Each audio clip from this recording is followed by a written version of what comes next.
Hello, and welcome back to Robin Plays Genshin Impact. Let me just check that the stream is going good. Because my OBS is being very weird.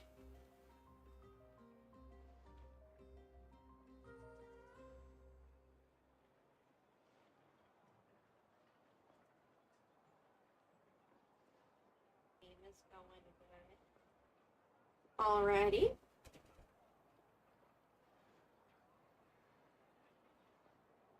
Yeah, I just dropped right into this after talking to Kanich. Scare people? Know that the almighty Dragon Lord's mere presence is an awe-inspiring thing! Sure. Awe-inspiringly pathetic? Kanich! What did you just say? Kanich? Oh, look who crawled out of their hidey hole. Here to scrape up some work? Too bad. All the lucrative gigs already under the purview of the almighty Dragon Lord, and we... Ignore a how, traveler. If you'd like any commissions, I can recommend you some. I've already got enough. And if you need any help, just ask. Help? Oh, how noble, how high-minded. How about you? Shut it, a how. For real, that must be so annoying to deal with. A how all day, every day. Save your breath for the monsters we'll be fighting. God. Okay, so that was an anecdote.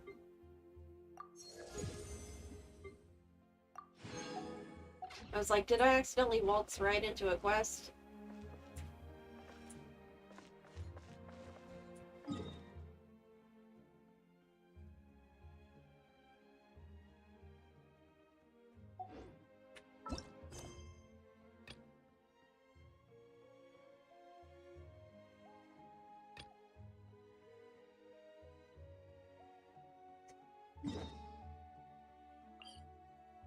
Here's the event.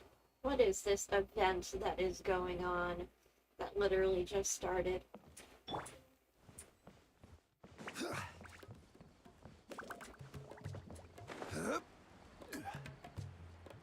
Oh, it's over here again.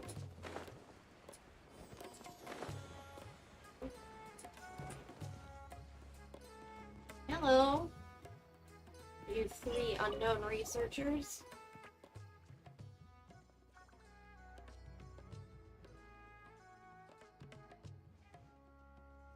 Ooh, useless reports.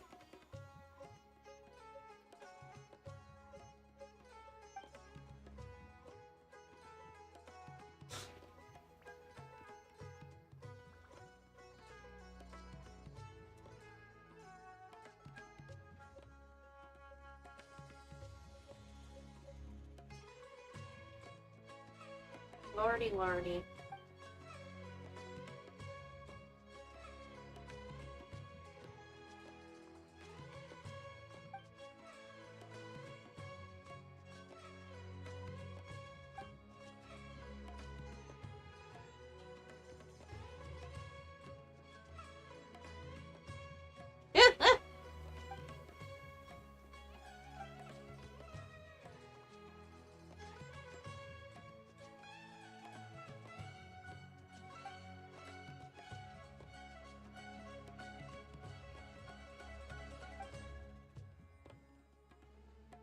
Ah, I see.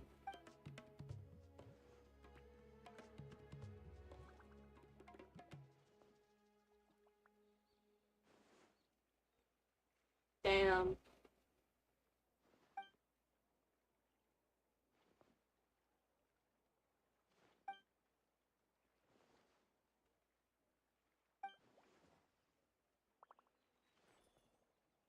Jesus Christ, but that way.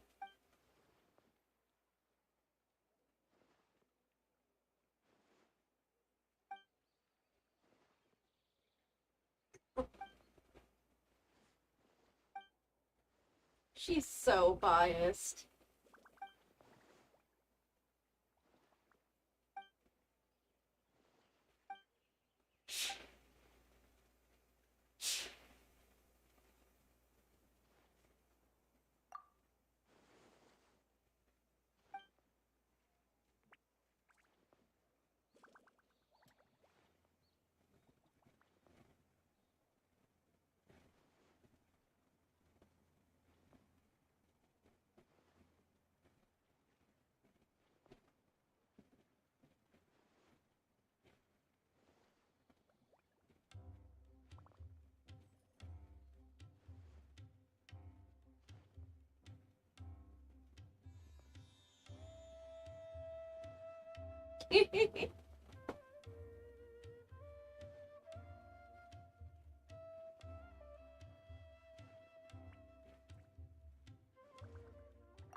Yep. Yep. So, not all Aramites are... What? Why are you making universal judgments on Aramites? Jesus.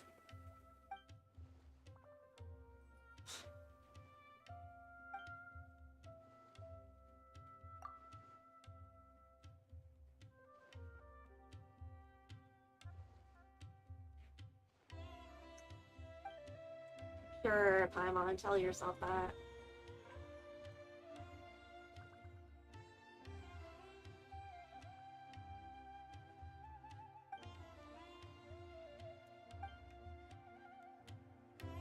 So it's another one of those little war minigame thingies.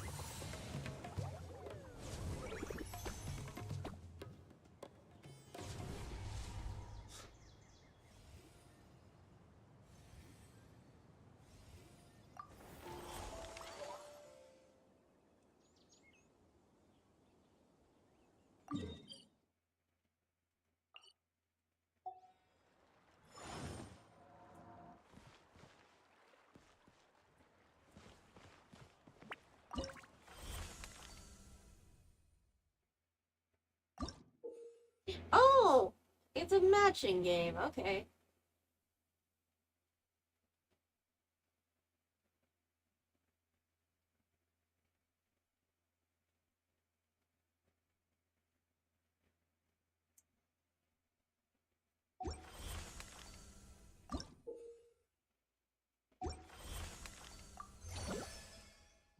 Groot!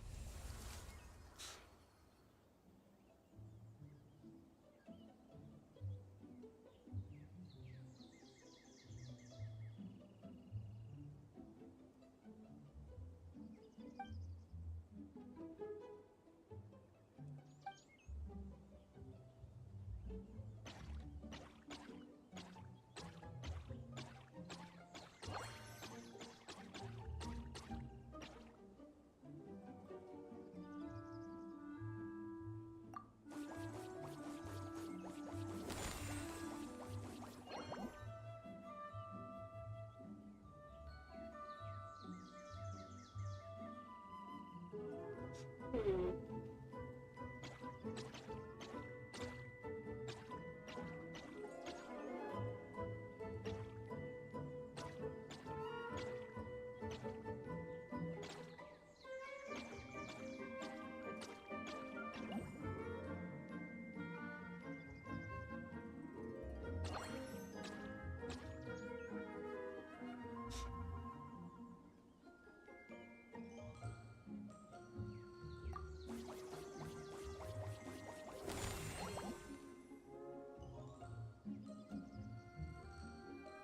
Hmm.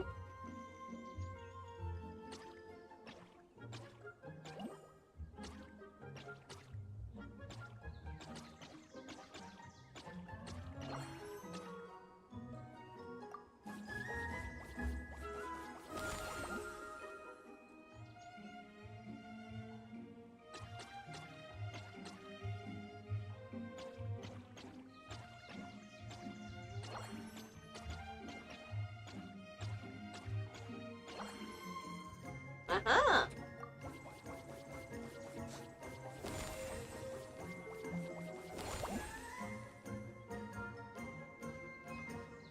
Where to go next?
Lordy lord, I've got Paimon trapped in a difficult place.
That was a lot more difficult than I thought it would be.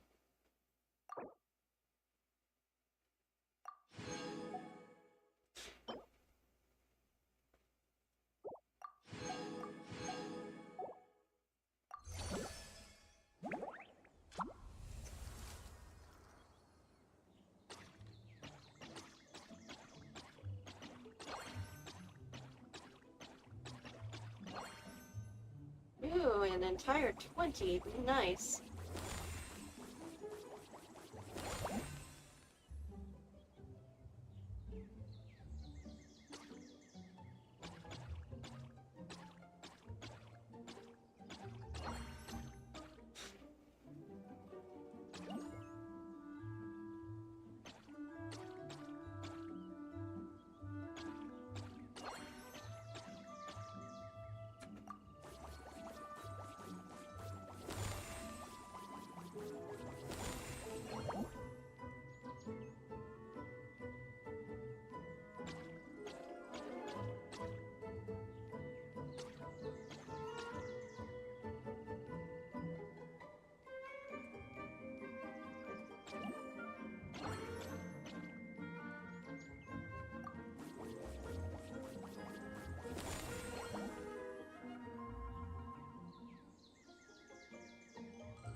Oh well.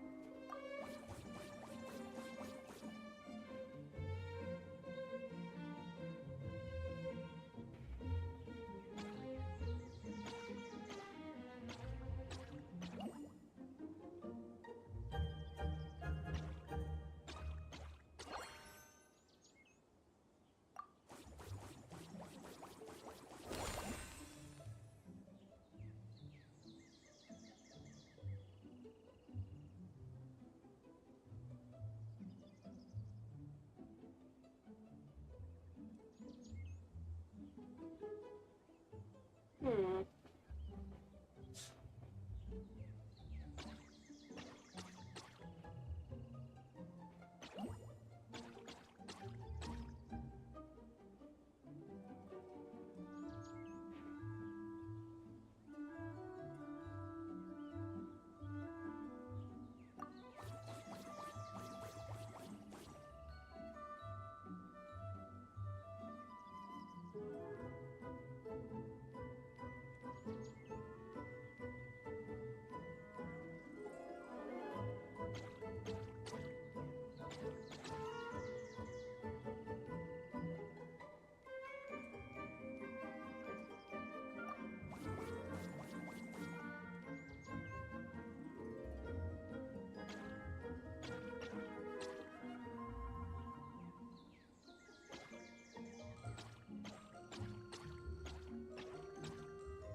Okay.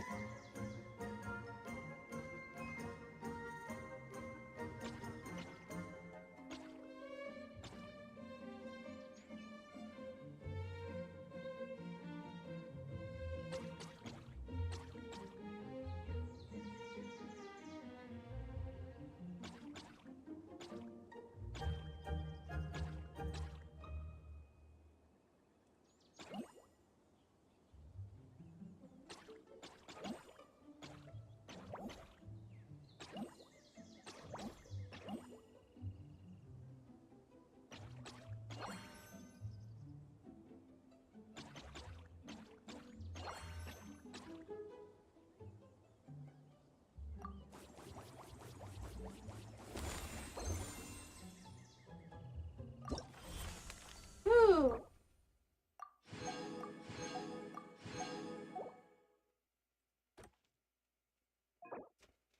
A fruit thieving weasel? Oh dear.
Here we go.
Hmm.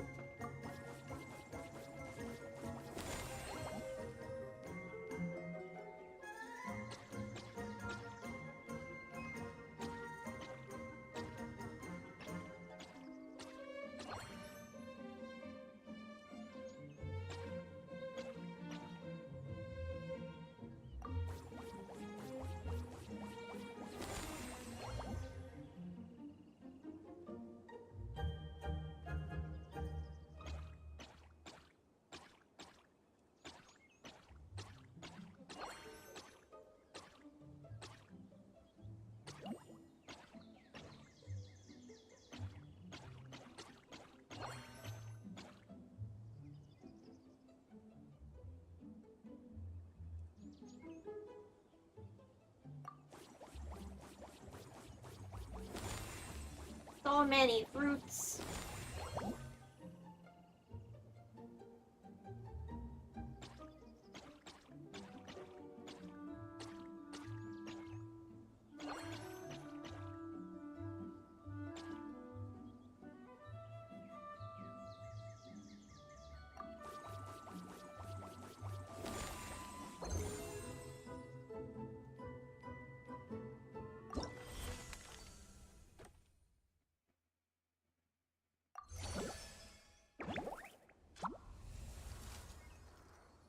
Oh lord.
Nice.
Nice.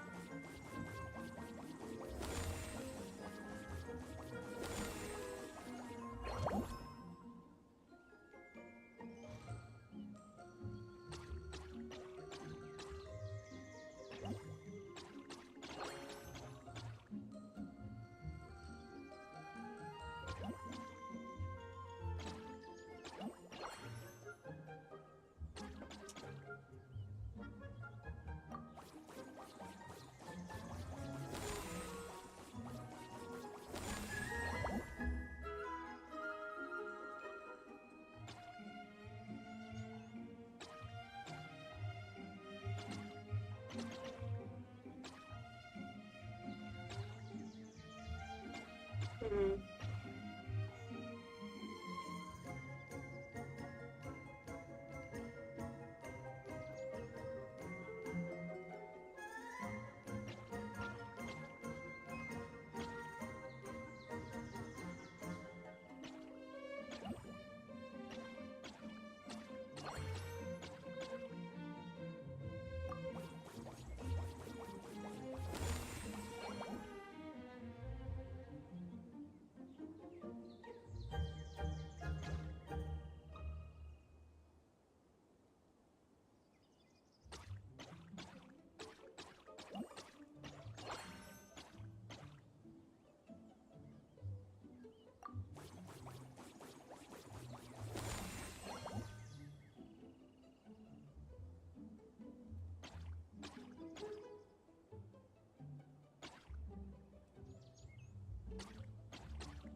Hell yeah.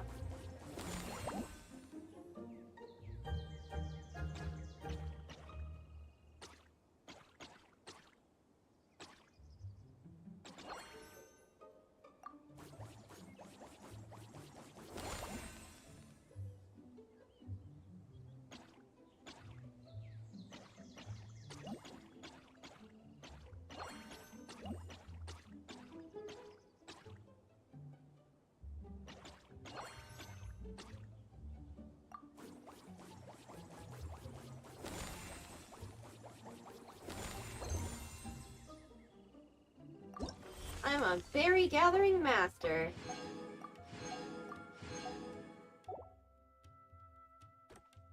Aw, not unlocked yet. Okay.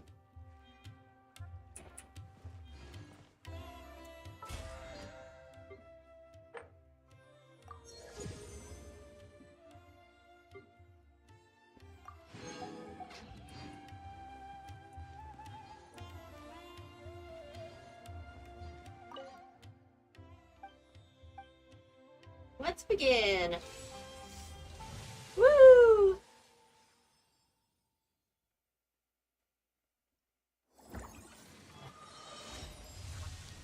Oh shit.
Oh heck.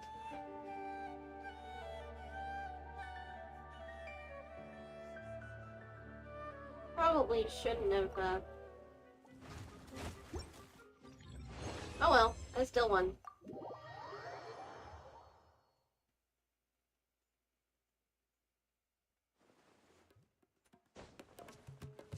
Quake! Oops.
See?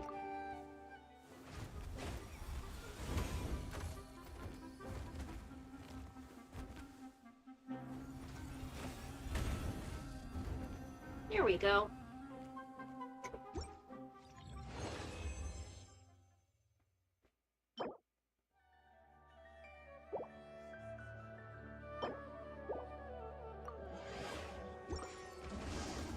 Or does the equipment get used up?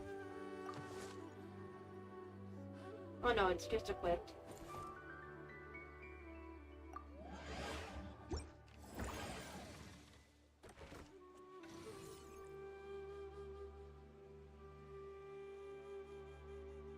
Hmm.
There we go.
Hell yeah.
Oh, equipment.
Oh, wait.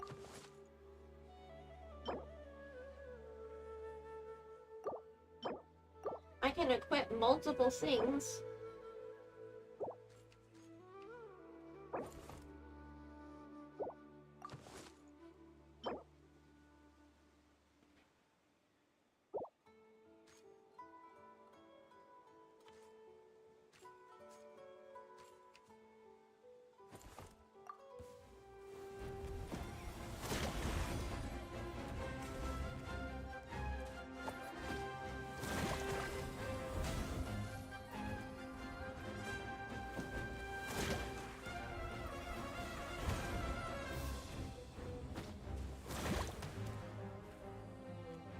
Whew.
Oh dear.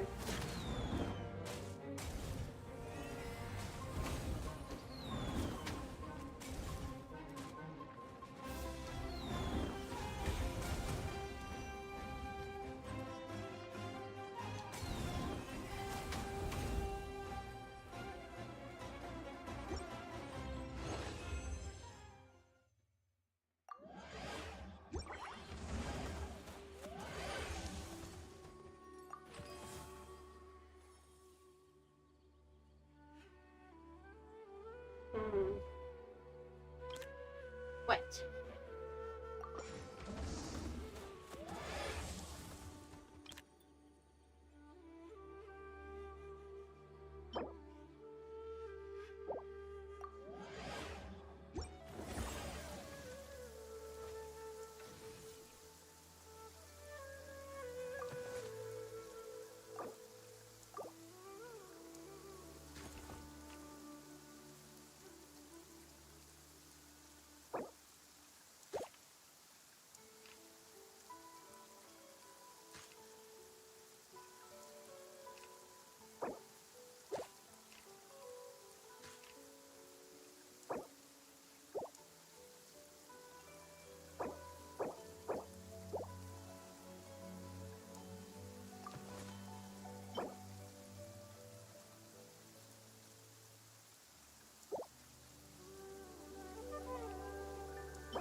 It's hard.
Let's go!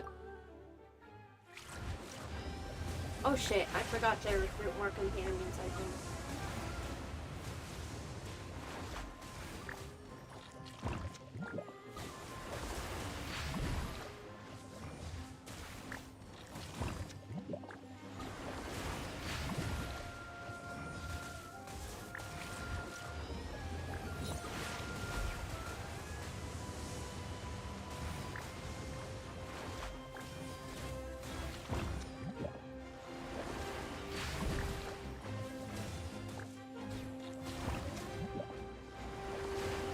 Yay! I won! Victory!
Here we go.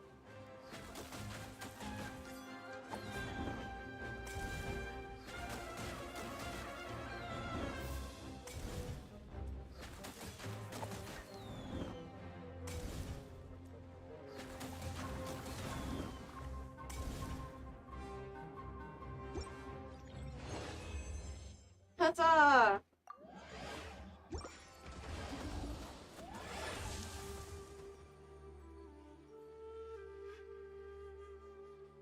Hmm.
Okay.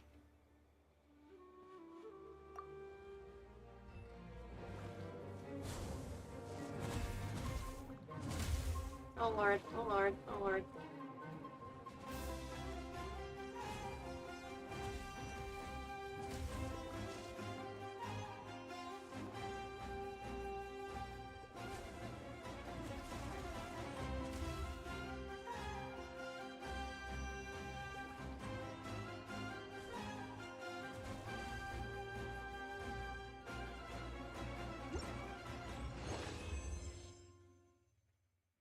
Whew.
Okay. Whew.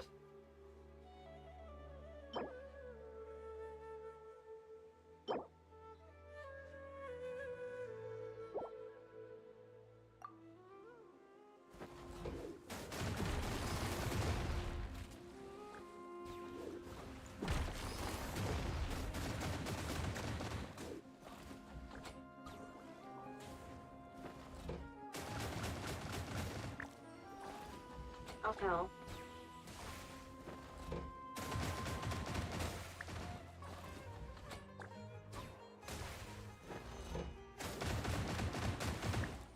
Oh no.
Oh, nice.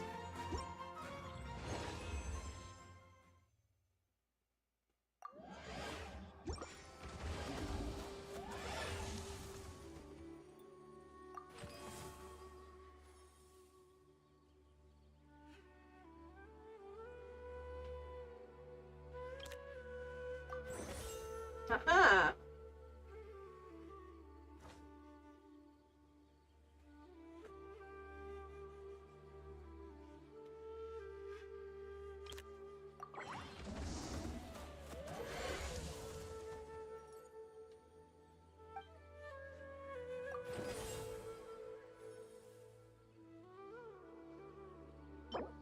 Oh, hell yeah.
Oh, Lord. Hello, Ruin Guard.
Good luck.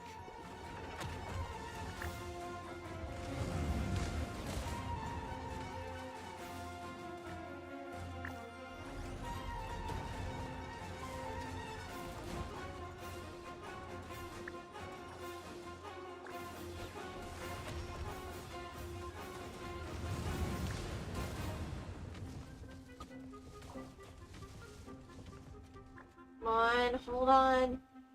They're almost there.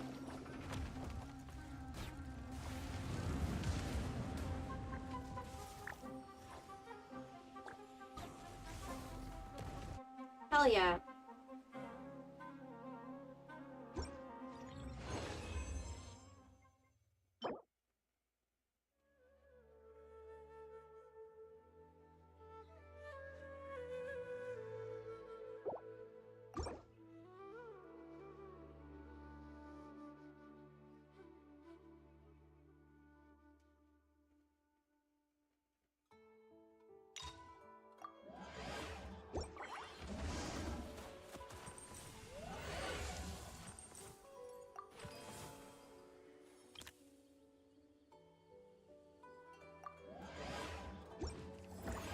Endless.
Alright, good luck.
Oh dear.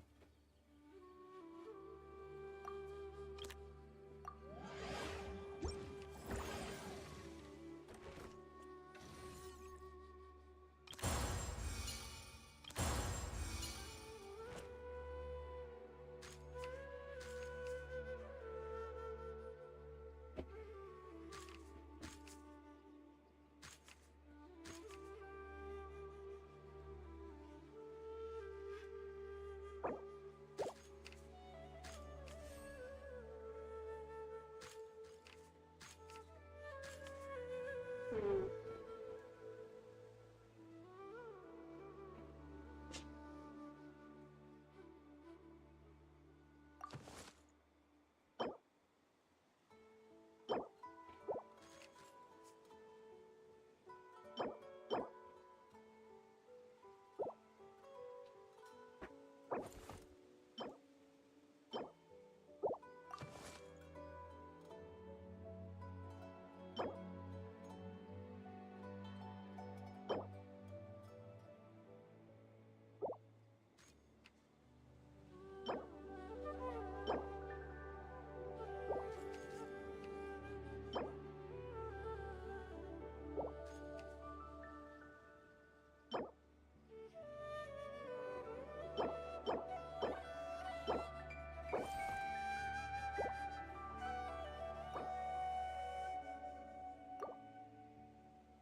You chicken.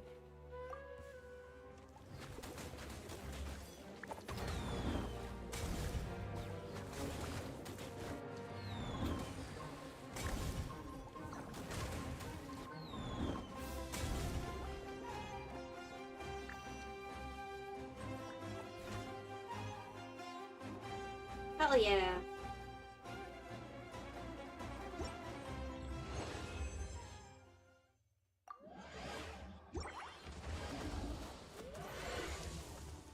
Oh dear.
Okay.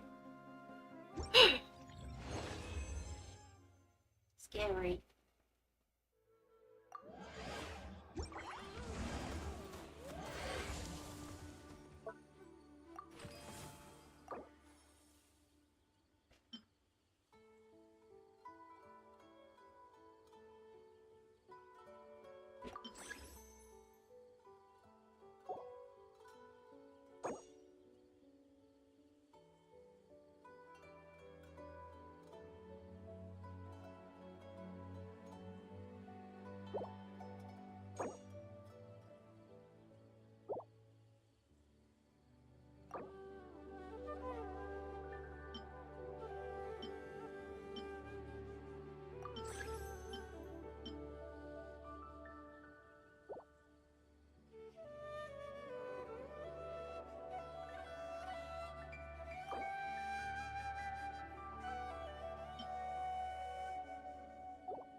Oh lordy, lordy, okay.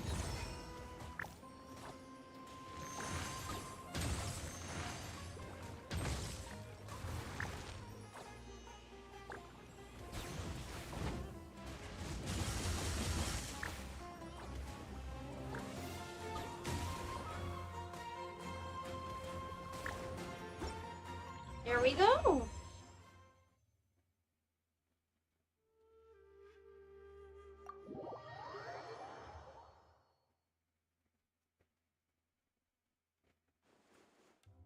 I did it!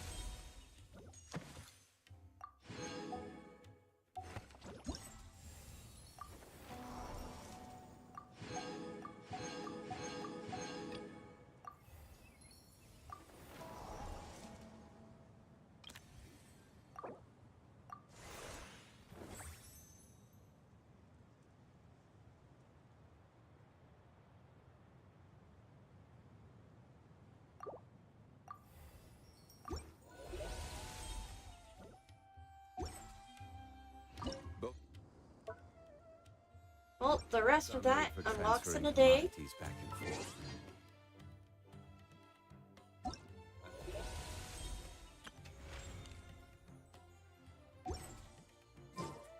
Osmanthus. Let's go find some anecdotes.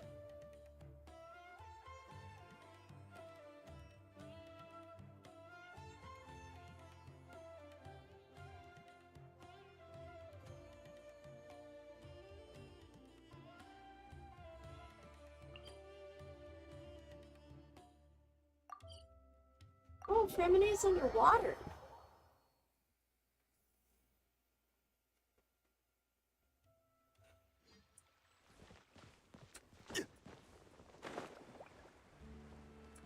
Where's she in full Solanja?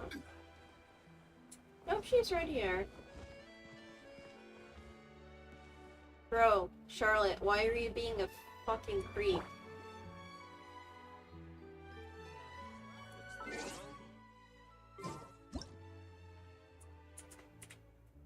Ah. Man.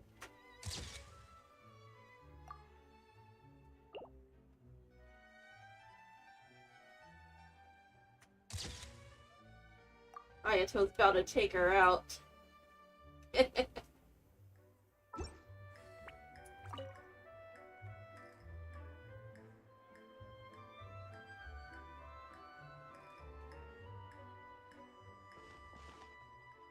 She should have been here by now.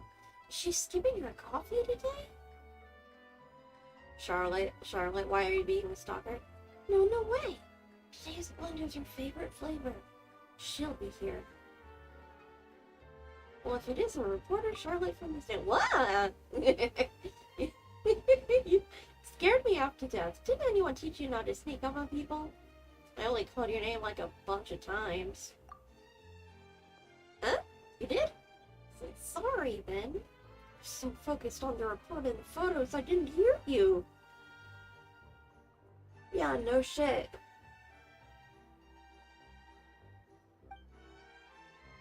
Clorant? I thought she didn't do interviews. You're not wrong. But if I can score the first interview with the champion duelist who never gives interviews, it'll be another front page hit.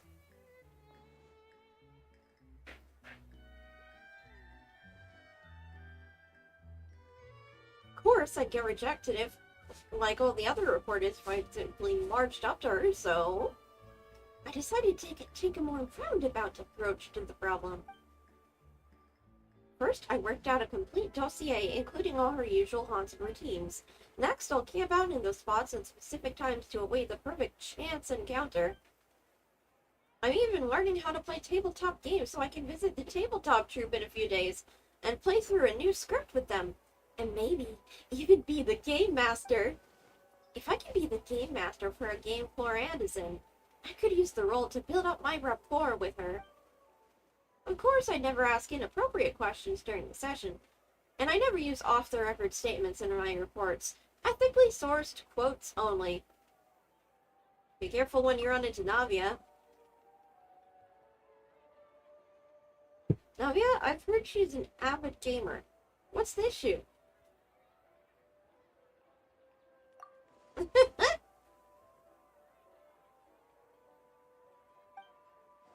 Talking is what we journalists do best. Wait, what? Is that the kind of thing a GM has to deal with? Ah, that's nothing. Talking is what we journalists do best.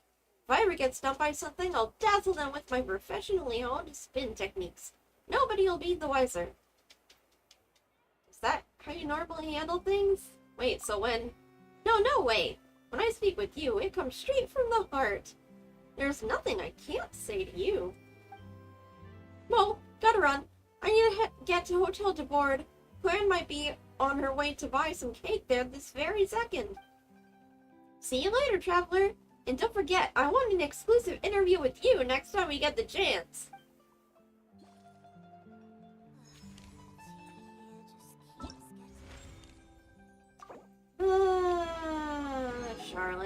Charlotte. You silly goose.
I love diving too.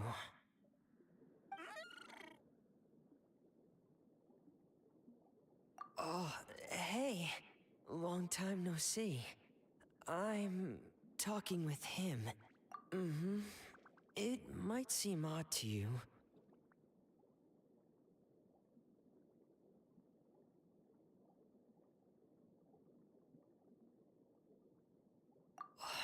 Really? I thought that was something that only happened in picture books. All right. Then I'll share them with you.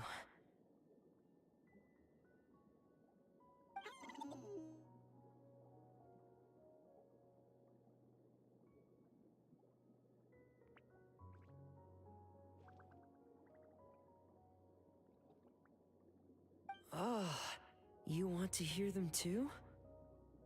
Okay, listen closely.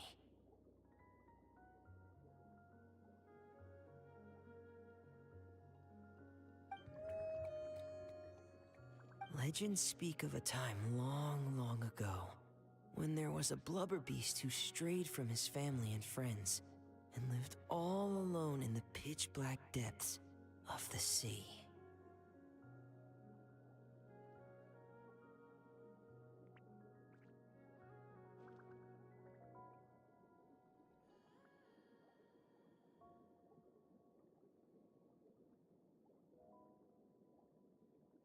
Even as he bravely lived on in solitude, he kept searching for his family. Until one day, a diver who loved to explore found him.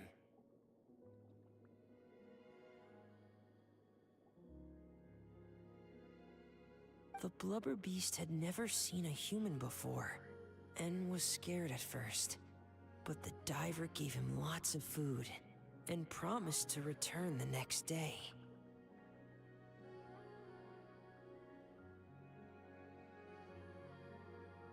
And just like that, they became fast friends. Every time the diver came, the blubber beast would happily dance and slap his belly, singing the songs of the blubber beasts.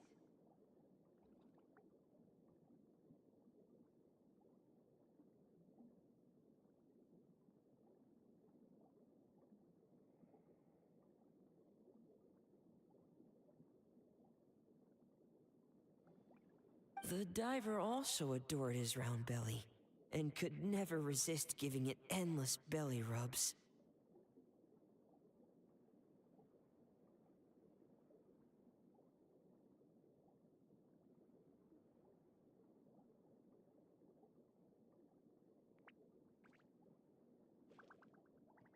The blubber beast also adored the feeling of belly rubs, but since he had terrible eyesight, he only ever saw the diver's blurry silhouette.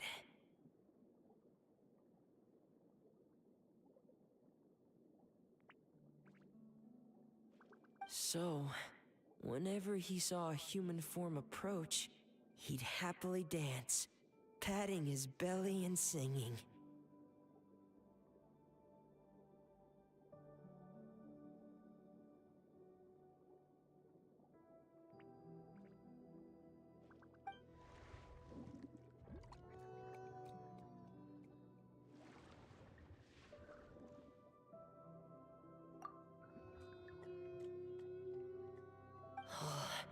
Good boy. Here, have some fish. I just caught them, so bon appetit.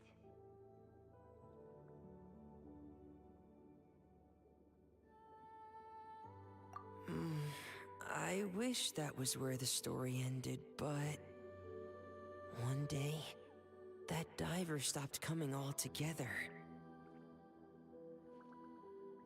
The blubber beast waited for a long, long time. Finally, he gathered the courage to go and look for the diver, swimming off in the direction the diver had swum off to, until he had finally reached the beach. And that's where the picture book I have ends. I don't know how the rest of the story goes.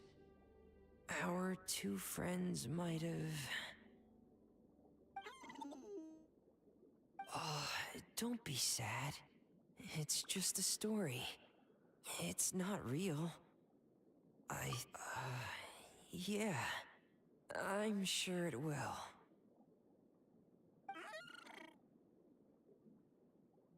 Oh, want some more fish? Give me a second. I should still have some more. I wonder, just what does a blubber beast's belly feel like?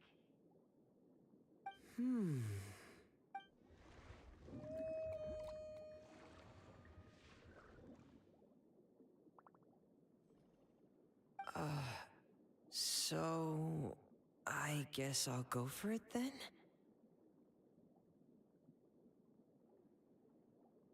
Wow. This is really something. A world removed from petting Lynette's cat.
Worry about it, Timmy. Drink your fucking raw milk, a little bit of E. coli never hurt nobody, and then we have raw chicken for dessert because a little bit of salmonella never hurt nobody. Hoo hoo hoo, baby. Can somebody answer this for me? If this is a pair of scissors, then what the is this? Two pairs of scissors? Did y'all not go to school?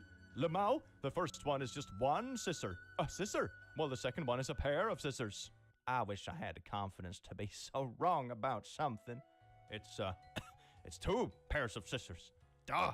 It's same like with pants. How do you say, you don't say one pant, you know? You say two pair of pants. You know, that's how it works. Language is a bit funky, granted, but like, yeah. I couldn't agree more, not to mention $2.4 trillion over 10 years is 2.4 billion a year. You missed a lot of zeros. You missed more zeros than you accounted for. That is a sneeze in our economy. It will take the 12.3 trillion in American business. Thank you very much. Math is difficult, lol. Again, the Trump and Republican bill takes deficits of 1.8 to 1.9 trillion and ADDS 2.4 trillion, 240 billion per year on top.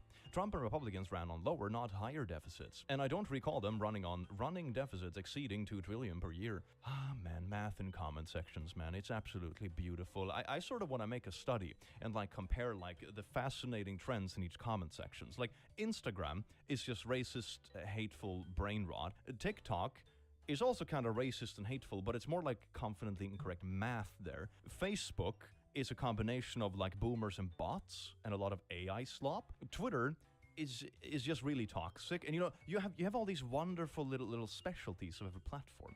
I sort of wanna do some kind of study on this. It'll be fascinating. If you pick up your teenager from secondary school rather than walking or getting the bus, which they're capable of, wrong there. You're wrong. You're the reason the traffic in Thanet is you're wrong, actually. And it has 2 likes. How does this have 2 likes? But the one actually getting the grammar correct has 0 likes. I'm going insane. Good evening, ladies, gents, and non-binary fiends. Welcome to Click Psychology. Today we have a little bit of a hot take on our hands, and by hot take I mean a steaming pile of hot shit. Let's get into it, baby. Certain personality disorders absolutely are a matter of choice. That is the point of talk therapy and CBT. The goal is to train you out of habitual patterns of behavior that you could control but don't. Things like borderline narcissistic and avoidant personality disorders are absolutely patterns of choice. We frame them otherwise because we are scared of making poopy people feel bad about themselves. There is a difference between a mental illness and a personality disorder. No one is born with a malignant personality. It's so obvious this person is just mishmashing things, you know? Like they're talking about behavioral training and stuff, but then talking about personality disorders not being real and that kind of thing. Like you can utilize it for certain stuff. You know, for example, when it comes to maybe making a phobia a little bit less invasive in your life, you know, you use like behavioral therapy and exposure therapy, that kind of stuff. You know, there's plenty of trainings that you can do with therapy and that kind of thing. But that is hardly equivalent to saying that personality disorders does not exist. Like you're just making shit up at this point, which is like 50% of the internet. Hell yes, baby. Live, love, fruit. 2 states just said no to fluoride. Who's next? If fluoride is so good for us, then why does its packaging look like this? You see, it's a skull on it. Sodium fluoride is toxic if consumed enough. Then again, so is table salt and water. Table salt is made of 2 toxic chemicals. Probably shouldn't use it. I used to deliver chemotherapy medications to hospitals in bulk packaging. I had to wear a hazmat suit when handling it. Should those be banned as well? According to these buttholes, it should. And gasoline. Ever looked at the warnings on that? I hate it. I just want to make my little summer cocktails with a little bit of diesel because it has so many calories. It's for the gains. Japan develops universal artificial blood compatible with all blood types. Science is so fucking cool. That is really badass. Hell yes. It's all blood. Types never meant anything. Just another way to categorize people and separate them. Blood types is racist. If you truly believe this, just try to get an infusion of the wrong blood type if you happen to be in the hospital at some point and see how well this argument holds up. Urine therapy. That's a great Facebook group. I've been doing urine drops in my eyes and holding a glass of urine over my eyes for short durations throughout the day. My eyes are getting red. I wonder the why. And discharging large amounts of pus. Wow, I wonder why. I was wondering if anyone else went through this. That is called detox. Keep doing it with fresh urine and the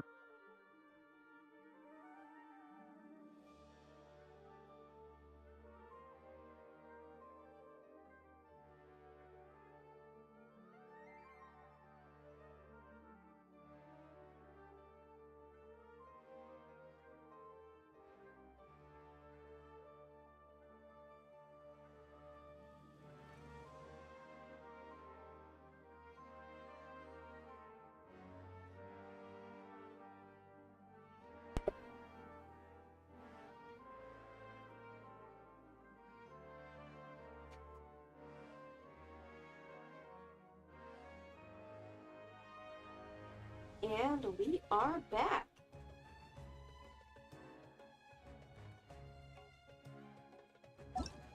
Alright, I think it's time. Once we finish up the little anecdotes, we'll go on to the main quest. Entering standby mode. Oh, Nobody disturbs me.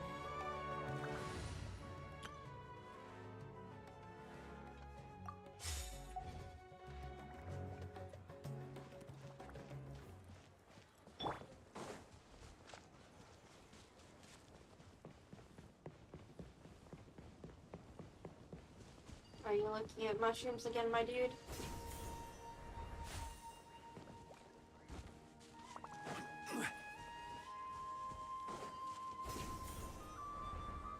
Oh, you're here alone today. There's no Tignari.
keep accidentally exiting out? Okay.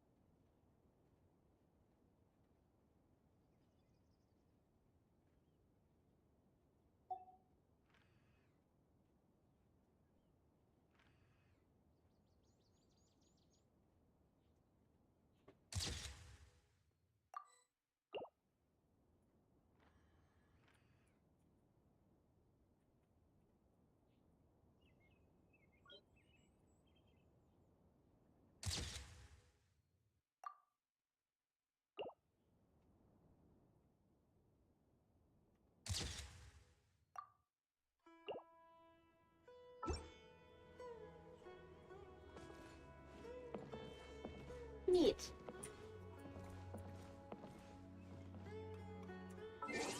Pictures!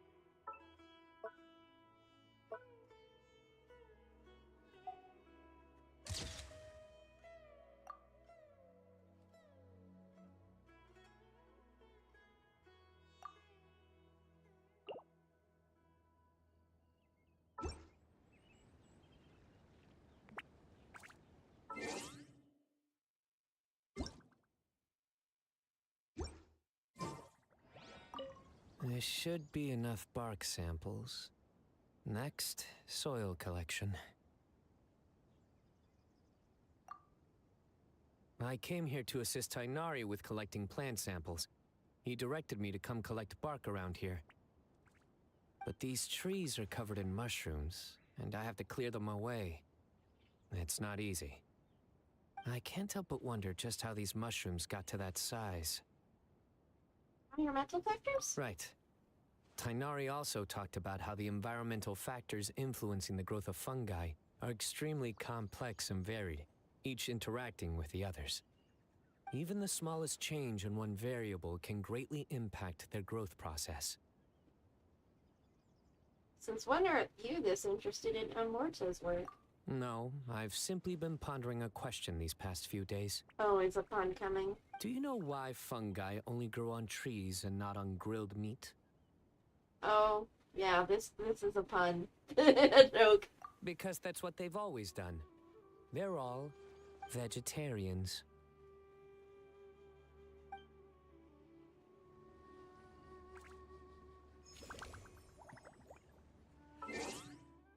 Ah, Sino, Sino, Sino.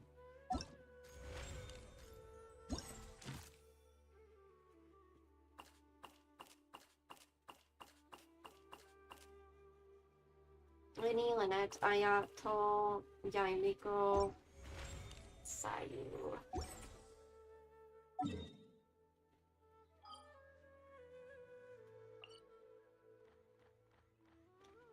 Oh, hello, Ayato.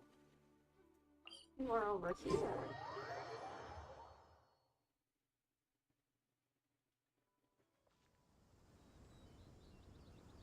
Squall Fury!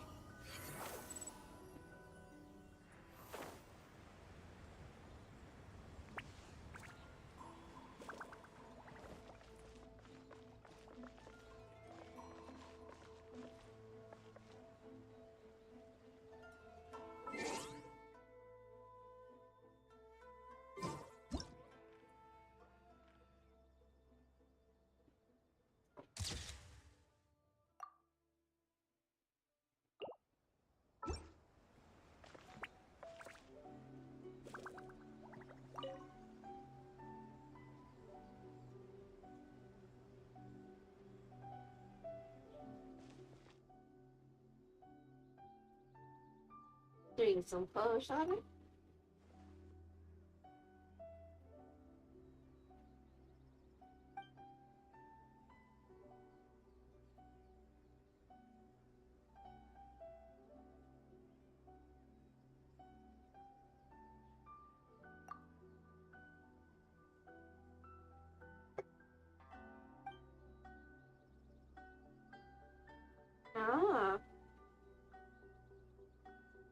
Understandable.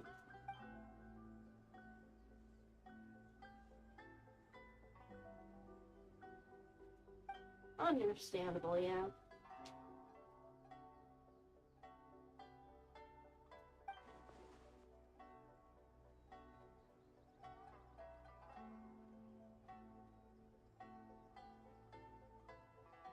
Bribes. Oh my god.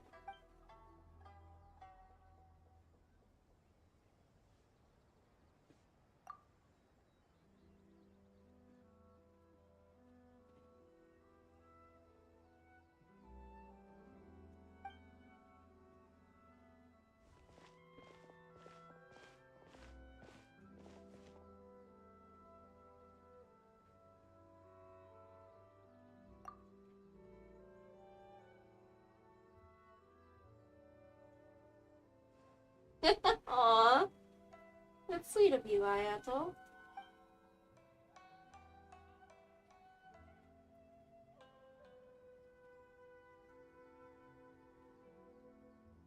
Hmm.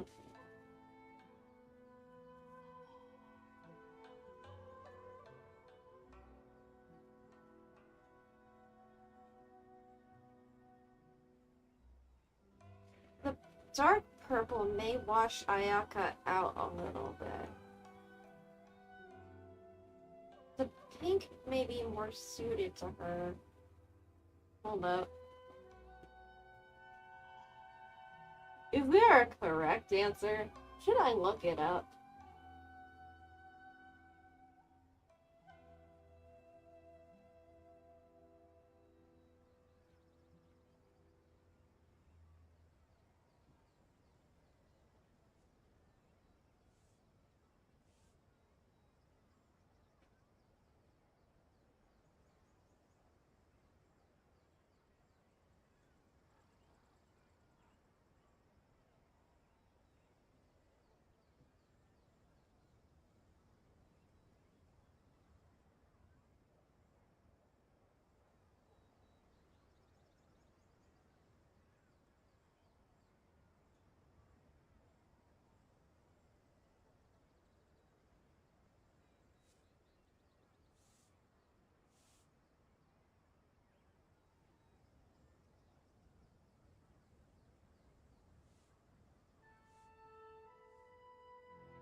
I'm not finding anything. Oh well.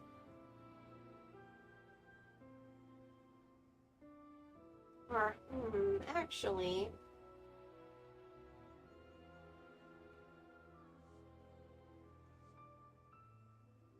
The purple may bring a more regal.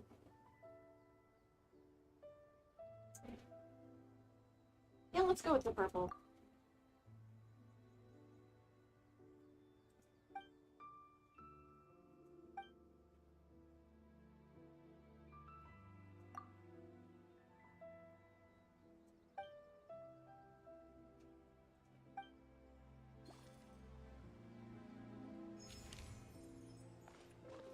Alright, Mizuki, what's up today?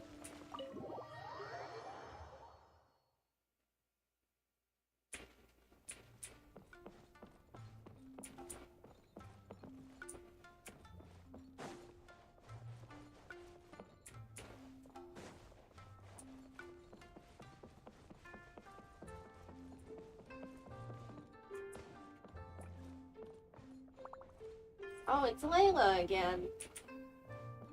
I already did the first part with Layla. I guess this is part 2? You're Miss Layla's alternate personality, yes? Alternate personality? Don't mistake me, little Miss Yokai. I am Layla. I'm just sleepwalking right now. Dreamwalker Layla! No less than I'd expect of my dear friend the Traveler, an apt sobriquet. Your personality is the opposite of Miss Layla's. Almost like a mask worn over her original personality. A mask? Oh, now that's an amusing way of putting it. How many more masks like you are there?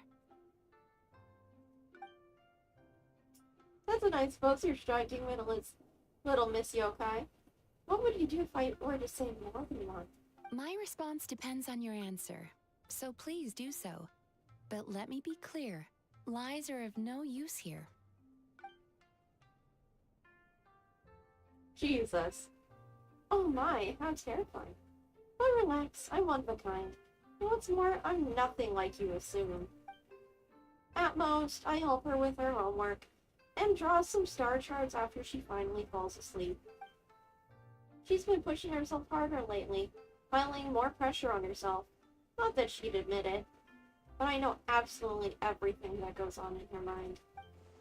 She's clearly doing a good job, but she won't rest until she's found some flaw, even if there isn't one to find. Such intense introjected aggression. Does Miss Layla rarely receive positive feedback in her daily life? The opposite. Her advisor and classmates all praise her to the skies.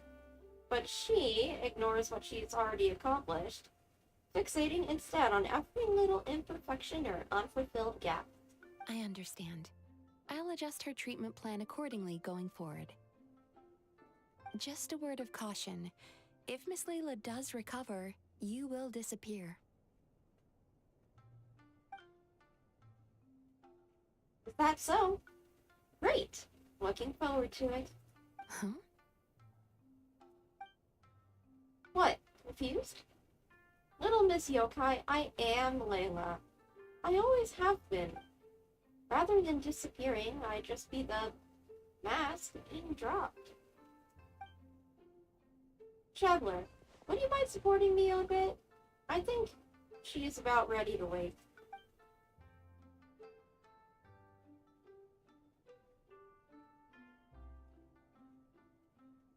Huh? What? I've got you. Thank you. I'm supposed to be receiving therapy right now, right? I didn't sleepwalk again, did I? Miss Mizuki, I didn't say anything rude or do anything I shouldn't have. Did I? No, you didn't. Please relax. You did, however, suddenly wake up during the treatment. It gave me quite a start. I'm sorry. It must be because I've barely slept these past few weeks. As soon as I stop sleeping well, I start sleepwalking. In that case, how do you feel now after that little rest? Huh? I slept well, and I don't feel dizzy. My vision isn't blurry either. But I did have a very strange dream. In it, someone was sitting next to me. I couldn't see her face, but she was holding my hand the whole time. She seemed to be saying something, but I couldn't hear it. I just felt like her presence comforted me. It's okay. That's enough for now. Dreams are cherry blossoms carried by a swift current. Thinking of them fondly from time to time is fine. But should you try to reach out and grab them? Alright, I understand. In that case, today's session is concluded. Please return tomorrow at the same time, Miss Layla, and please be punctual. Yes, thank you, and thank you for supporting me just now, Traveler. Okay, I'll be going now. You know, I think I can write a great abstract now.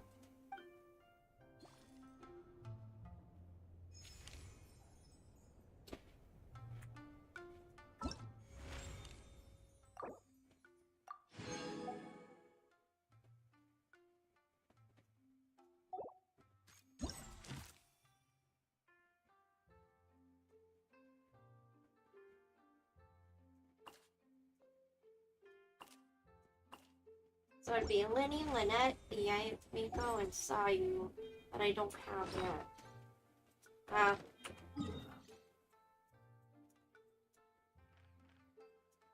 Oh! There's Yai Miko.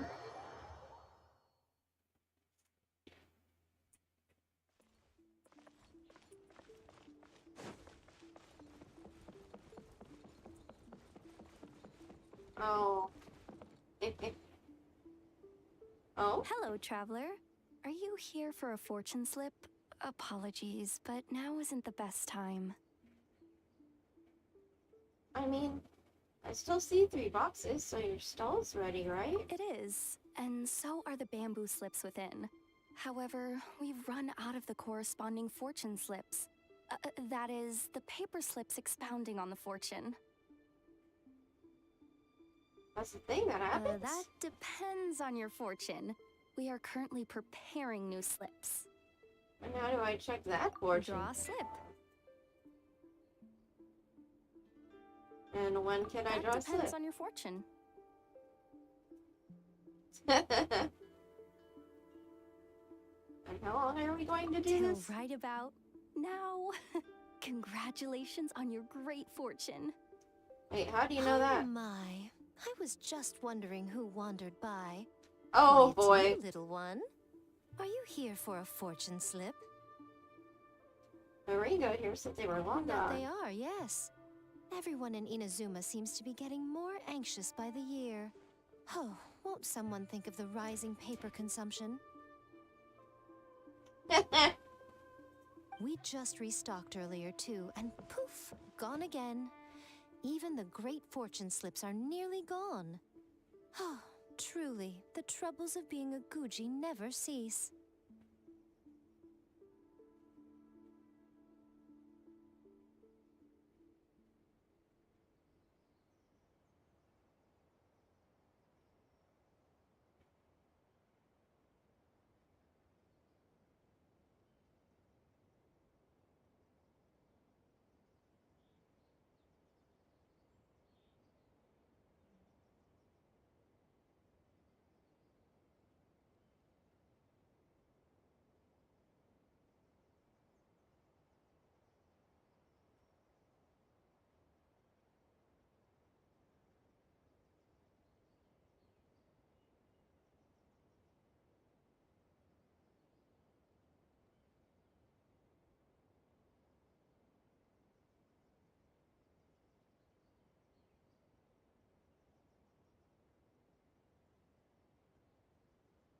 Still, you're in luck today.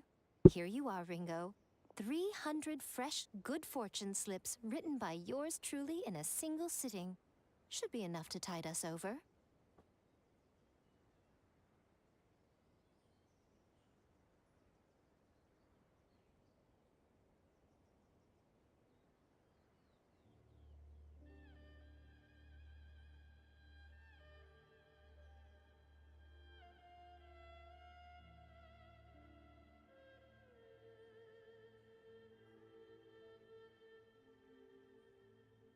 Well now, that depends on everyone's fortune, of course.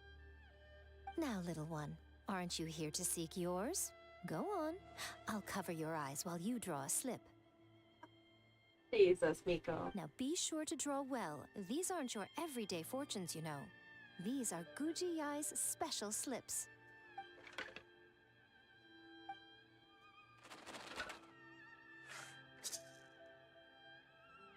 Oh. See? Ringo was right.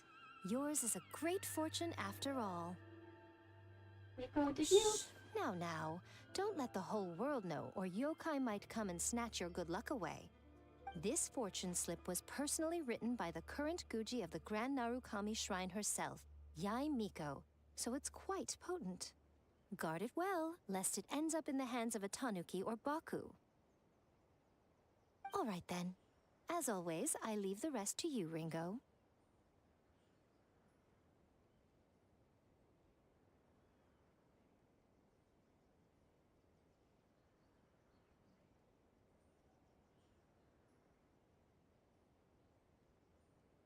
Yes, Lady Gucci. The rest of you. That's exactly what she means. What Lady Guji wrote were the good fortune slips. The bad ones are yet to be completed. Alas, any fortune I write would simply be too potent. Surely such power shouldn't be used to foretell doom and gloom. Understandable, yeah. Safer then to have dear Ringo pen the misfortune slips. The well-being of every visitor to our shrine is at stake. Now, I'm off to write the modest fortunes. Do enjoy your wonderful fortune today, little one.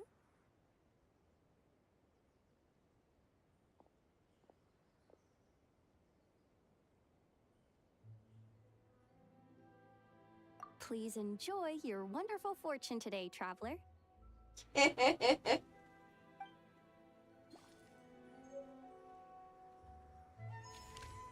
Ah, so silly.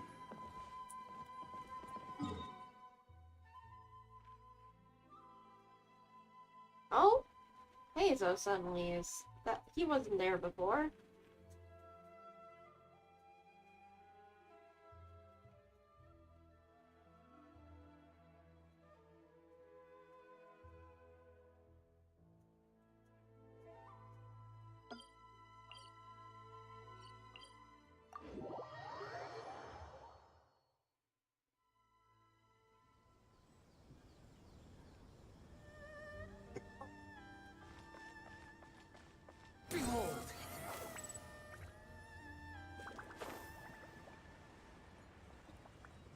Are you investigating those break-ins still?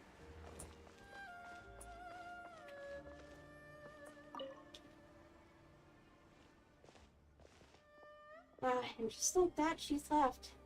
She looked like she was in pain, too. Must have gone to take her medicine. So, what's it about this time? Oh, just in time.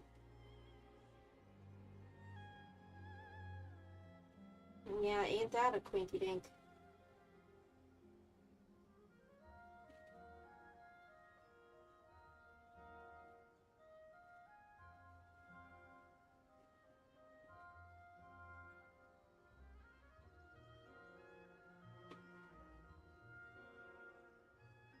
Elementary, my dear.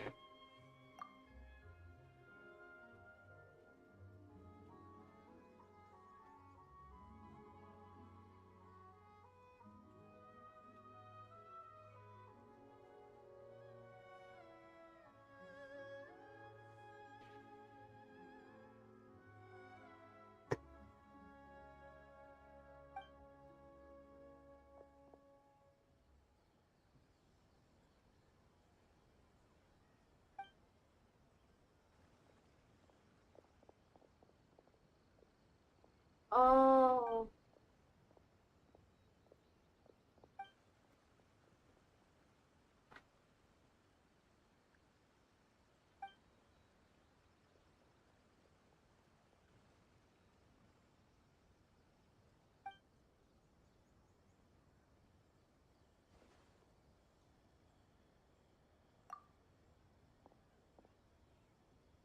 Oopsie daisy.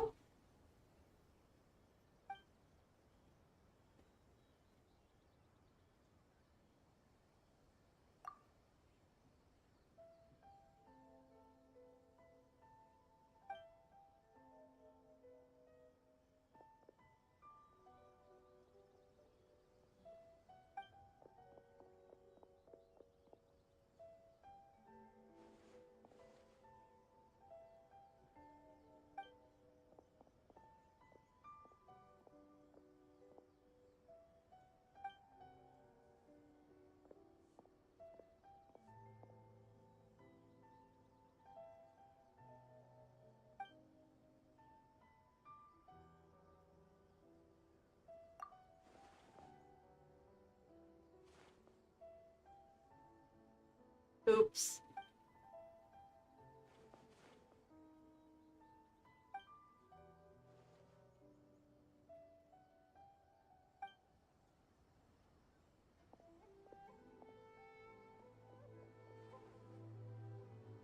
You didn't even try to run?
That is so funny.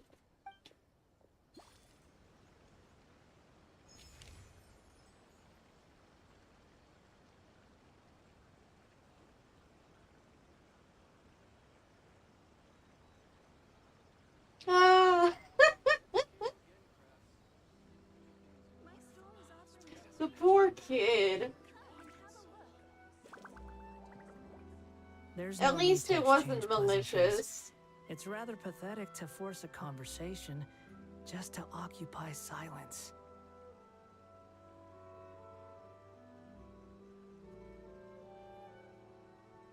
Yes, I'm pathetic wanderer, I know.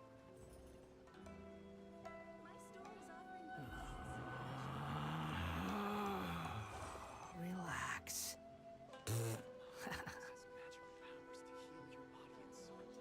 Okay. Lord, I haven't even been to the Collected of Plenty. Oh Lord. I got a journey there.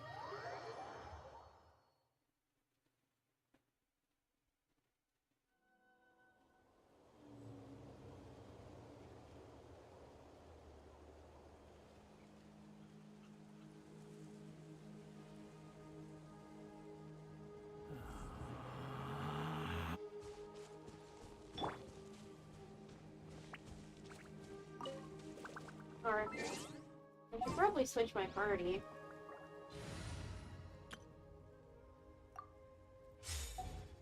Arlecchino, Arlecchino, Arlecchino, let me go.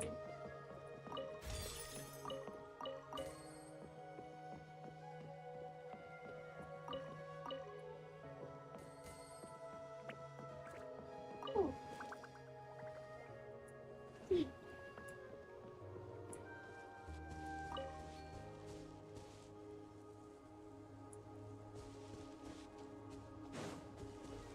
The fuck is that?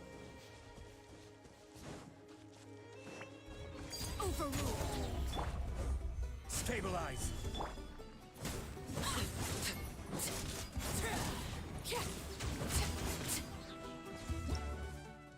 Matador Monitou.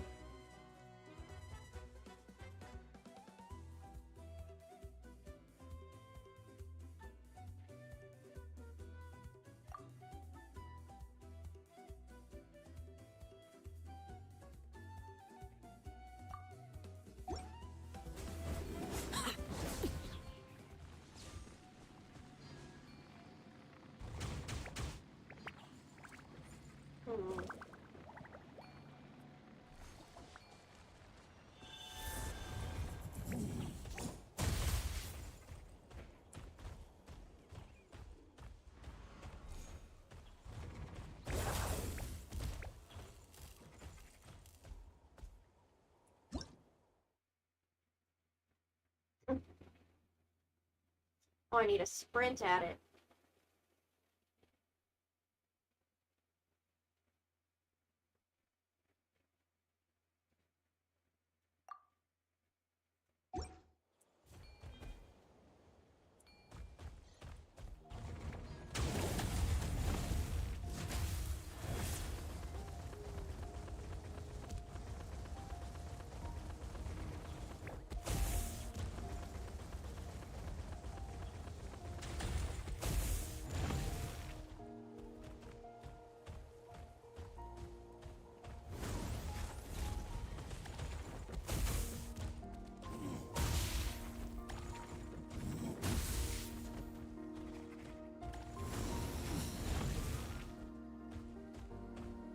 You stay there, you little shit.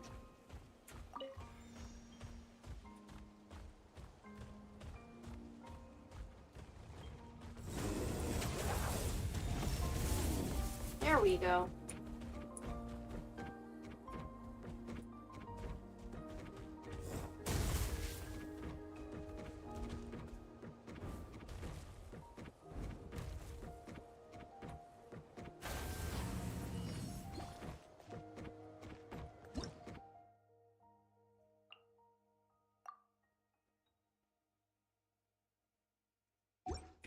Oh wait, I need to charge straight at it.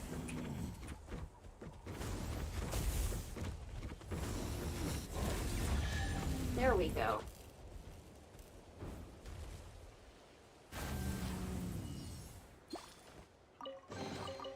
An impressive bounty. That was a little difficult. But I did it, eventually.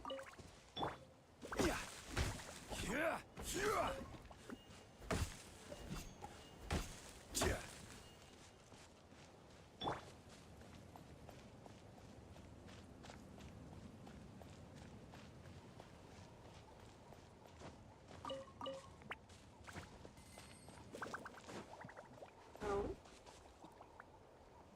Who are you? Strength training camp?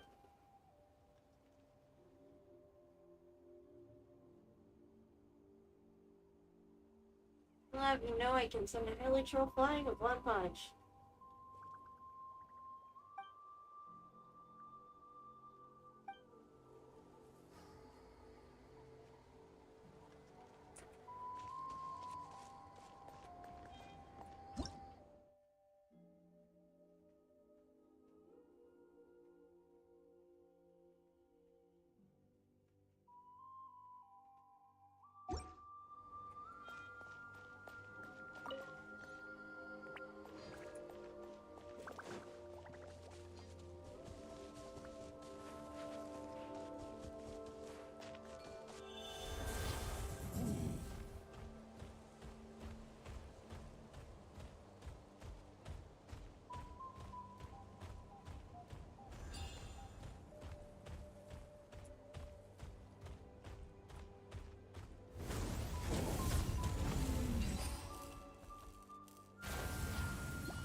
An impressive bounty.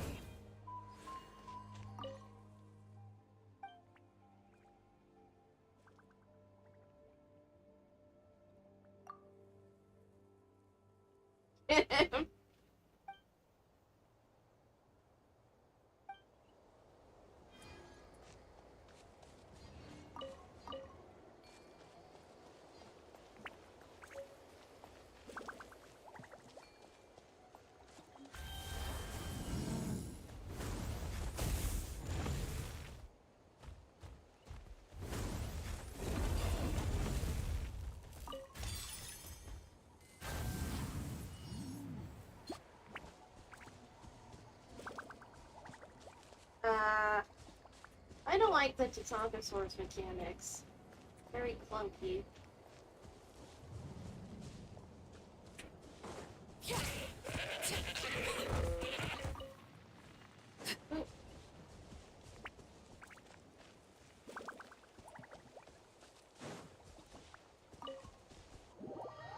Oh?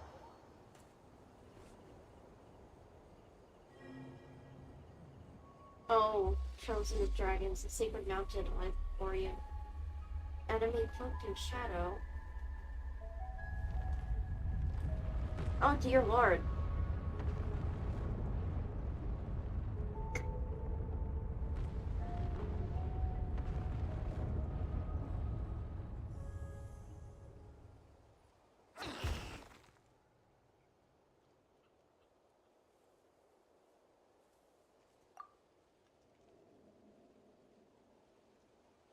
Oh lordy.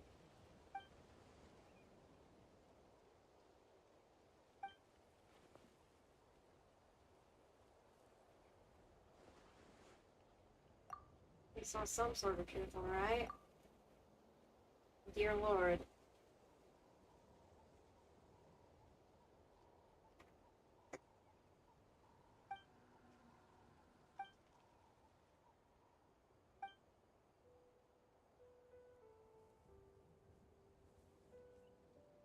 I think that's the case, yes.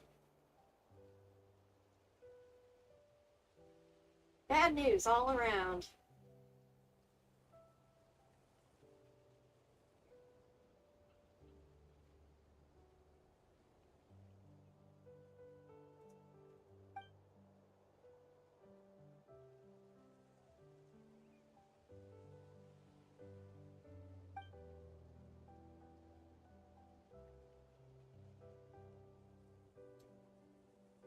Most likely, yes.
Got some cooked meat.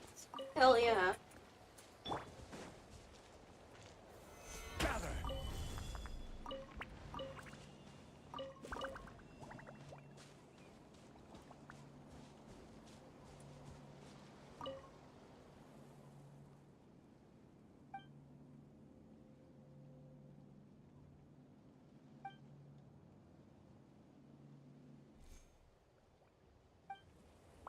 Oh dear. I won't steal the green fruit then. Or should I steal the green fruit? Yeah. You can.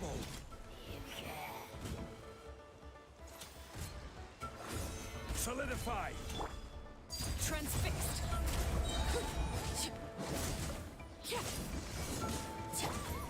Come into being!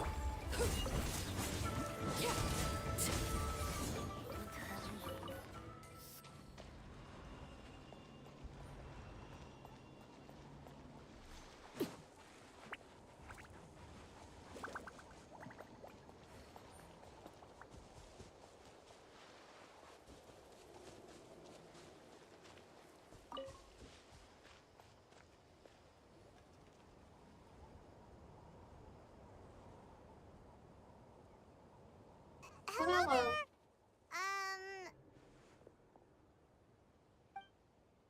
Huh? Hello. Wait, you're the Traveler in Paimon! I've been waiting for you. Whoa! Yeah? You know us? Huh. We've really made a name for ourselves. I mean, yeah, we saved all of Natlan. Wait, but did we even tell anyone we were coming to the Collective of Plenty? Oh, you didn't know? Coach Yan-san said she invited you to our tribe, so I came out here to wait for you while I did some training.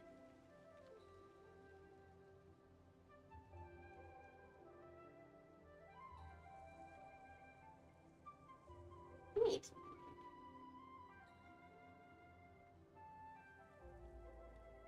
And now you're actually here.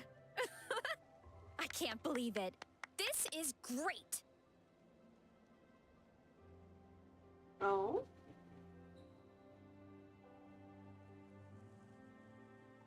Surely we're not that big of a deal. Hi, Mom, we literally saved everyone.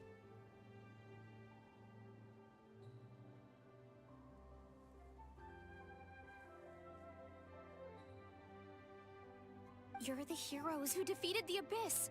You're a huge deal to everyone in Natlan. I've heard the story of Tumaini so many times I can practically recite it by heart.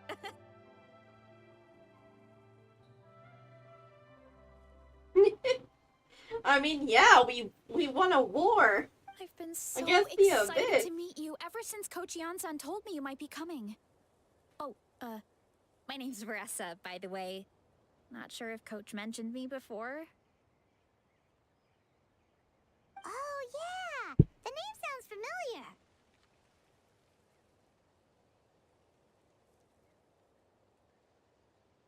During the Abyss invasion, we asked Ian-san if the Collective of Plenty needed any help, But she said that Veressa had it all under control. Which means he must be an impressive warrior yourself. Not really. And a It was hero all in your Uncle own right. Cuddle. All I did was clear out a few monsters.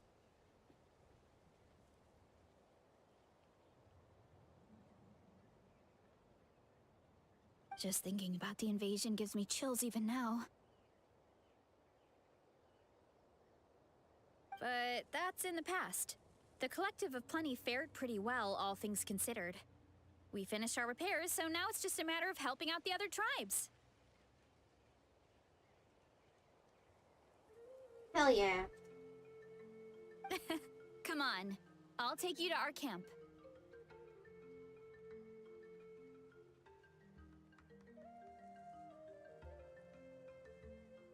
Great, let's go!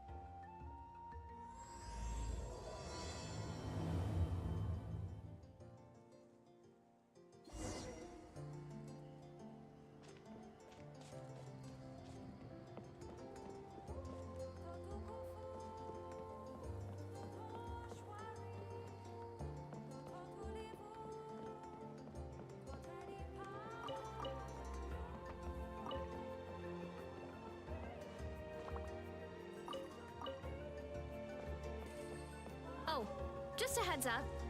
The volcano sometimes sends rocks crashing into this area. We call them pulverite. Oh, here's one. Want to give it a try? Not in a million years! You can use your shoulders if you want. Or your feet. Or even your head. That doesn't change anything!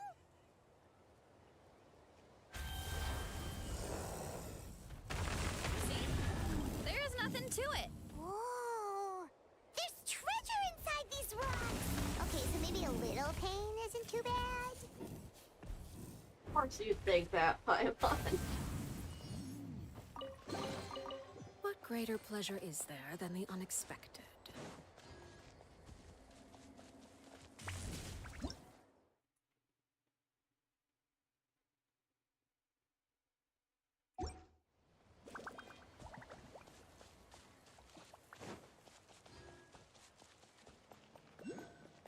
Running. Hey, there's another one over there. Want to give it a try?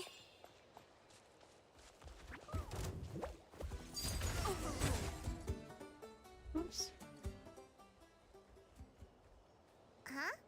What's this wooden plank doing here? Oh, it's a piece of training equipment. I use it all the time.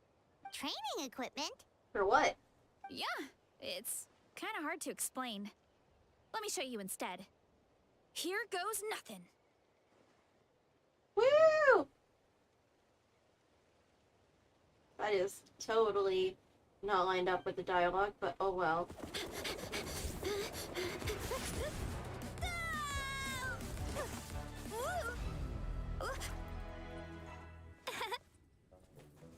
Phew. And she sticks the landing! Whoa! You jumped over that huge gap just like that? Incredible! Oh, no. Anyone can do it with a bit of practice. You made it across without any training at all. That's a lot more incredible than anything I can do. Oh, well, Paimon can fly, but you've got a point.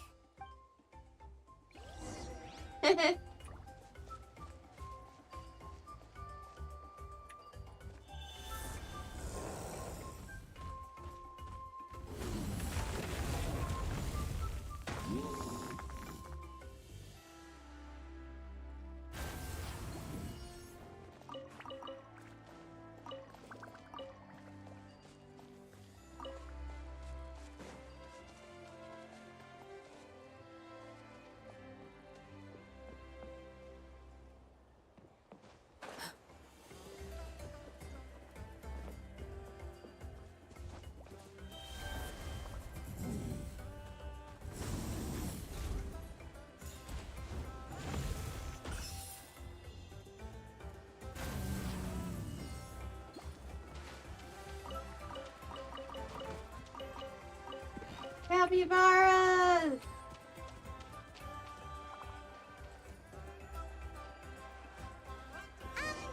About what you told us earlier, you're saying a gigantic rock could crush us at any moment?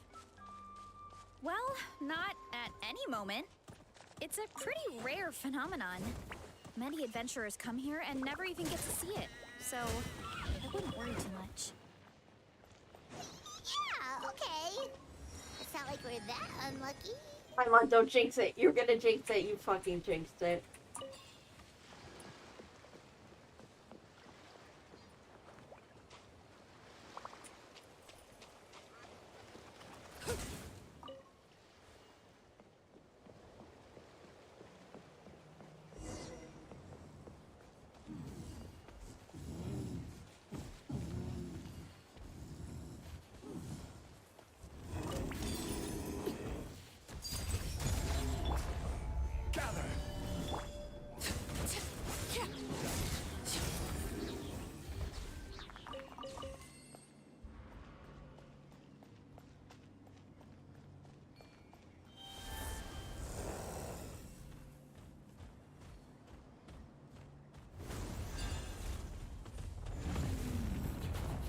Oh, come on! Seriously? Don't be scared. Just charge straight at it. What?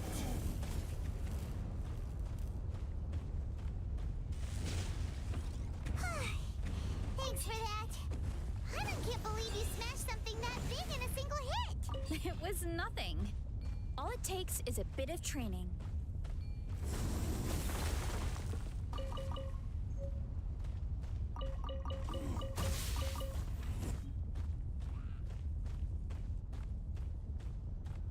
Hilly churls? It's too much of a hassle to deal with them. Let's just ram straight through.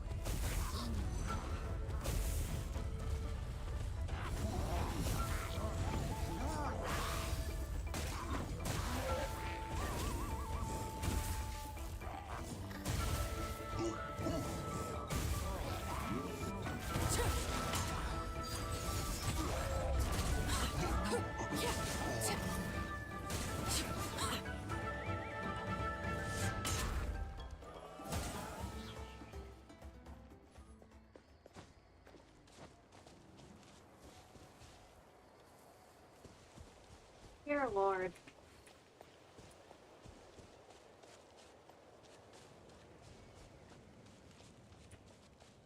Oh, hello.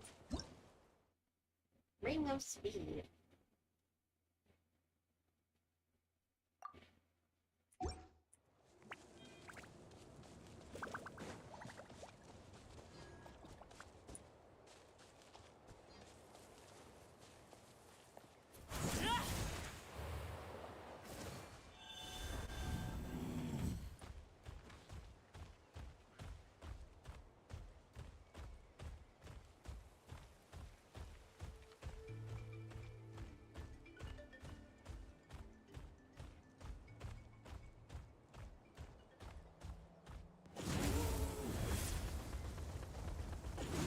Whee!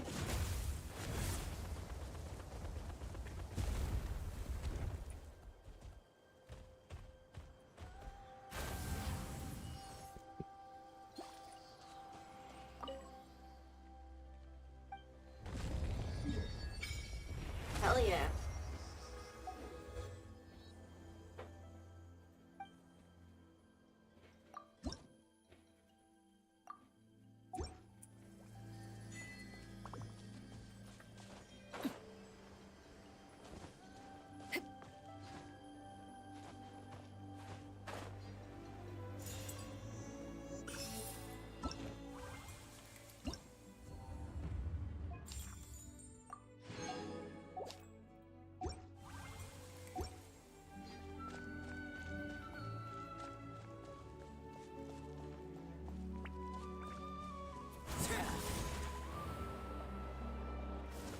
Yansan! Hello!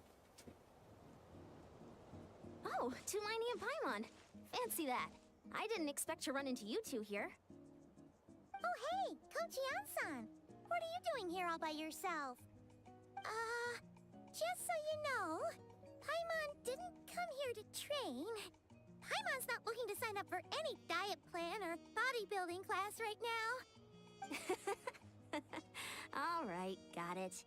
But seriously, what do you take me for? Some coach from hell? I'd never force a student into something they didn't want to do. That being said, a little aerobic exercise would probably do you some good. You could take over my patrol for a while. That would count. That sounds more like helping you. All jokes aside, you're right. I'm looking for some help. The Collective of Plenty is holding a bodybuilding competition soon, and so many people have been busy squeezing in their last-minute workouts that we've run out of staff for patrols. Oh, so you've stepped in to cover their work. But don't you have a last-minute workout to do too? I'm good. For one thing, I believe peak conditioning can only be achieved through consistent training over a long time span. And you'd be right. Having in a workout at the last minute does next to nothing for you. Agreed. But more pertinently, well, as you can probably imagine, I'm not able to compete in any of the most popular weight classes, and there's no real competition in my own weight class. Yeah, that makes sense.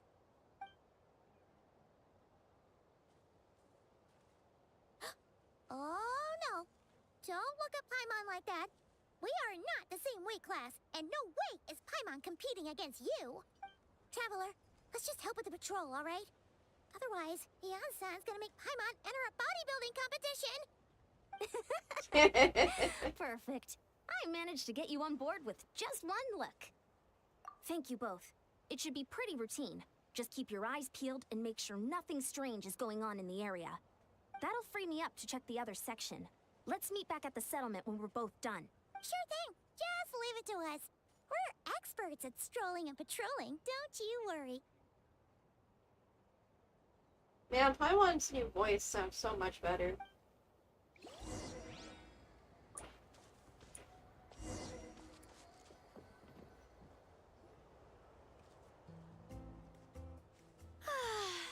Home sweet home. We made it! Welcome to the Collective of Plenty. Whoa! This place is so cool!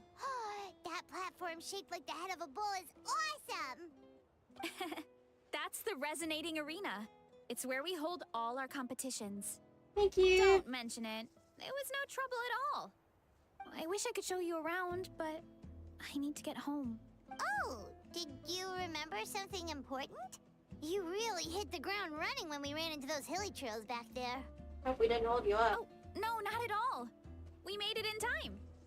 There's just something important I have to do. The most important thing after training. The post-workout meal. Otherwise, I'll be a lethargic, dizzy, hunger-addled mess.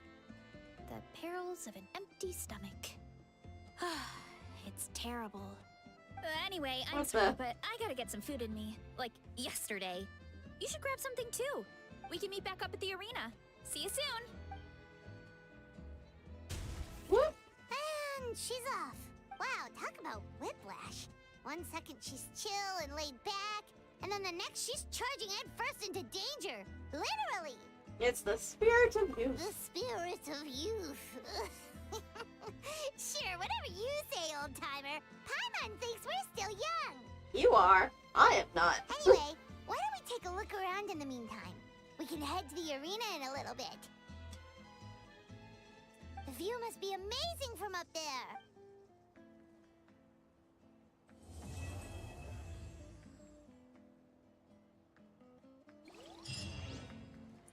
This is Oops. I did not mean to do that.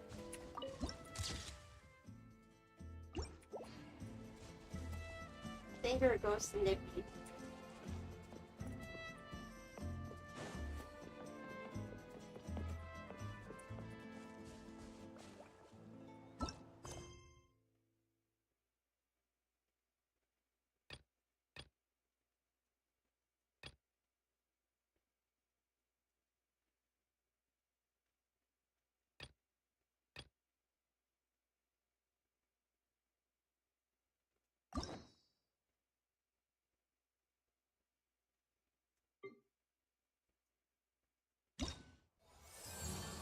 Oh, so that was completed. Oh damn, that was fast.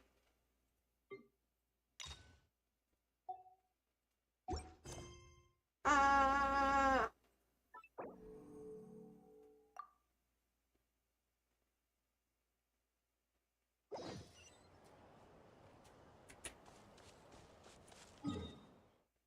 Oh wait, I'm supposed to go over there. Okay. Oh, so the patrol it was the thing that was... Okay. So that's the new stuff.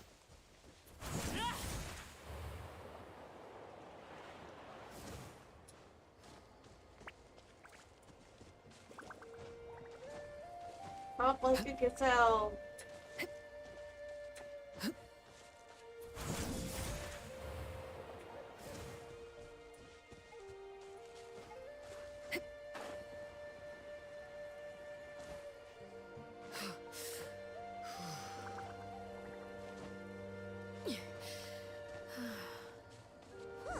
What's this?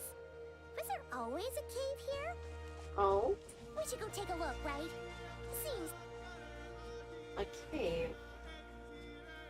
Oh shit. Hey! There's a hilichurl here. Is it... sleeping? Doesn't look very hostile.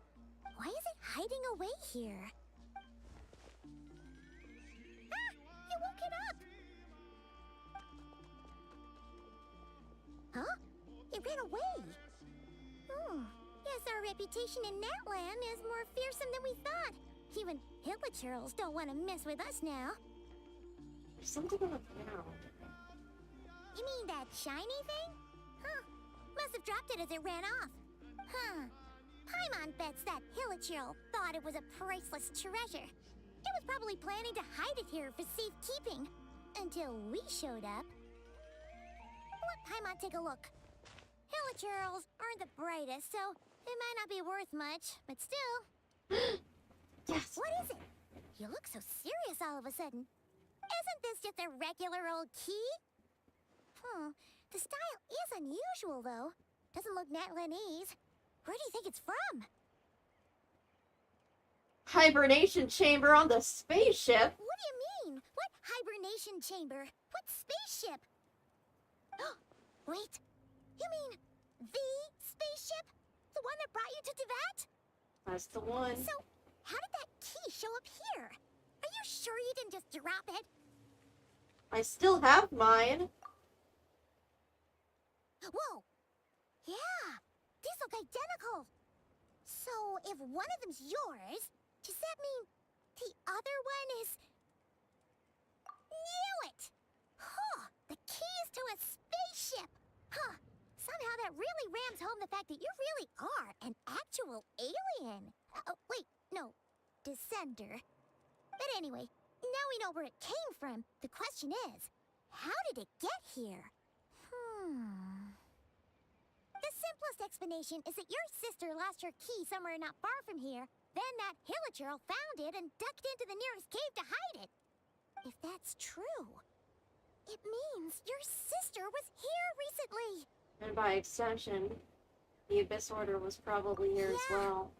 Man, this is so crazy. We only agreed to help with the Ensemble patrol on a whim. And now we've made this bombshell discovery and found a huge lead on your sister. Should we keep following this trail while it's hot? Or do you think we should check back in with the Ansan? Ah, there you are. Looks like you went the extra mile today. Thanks for being so diligent. Oh, hey, Ian-san, what's up? Didn't think we'd see you again till we headed back to the settlement. We were actually just about to go meet up with you. We've made a huge discovery today. I came here to let you know that you don't need to keep patrolling anymore.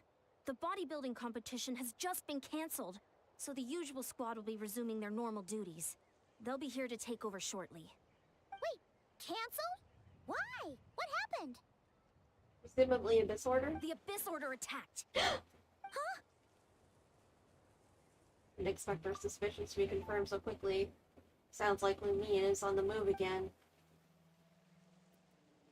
I'll find a way to speak with her in person this time. I have to. I've heard of the Abyss Order, but this is the first time I've known them to take organized action on such a large scale. It's like they're preparing to go to war against our entire nation. No shit.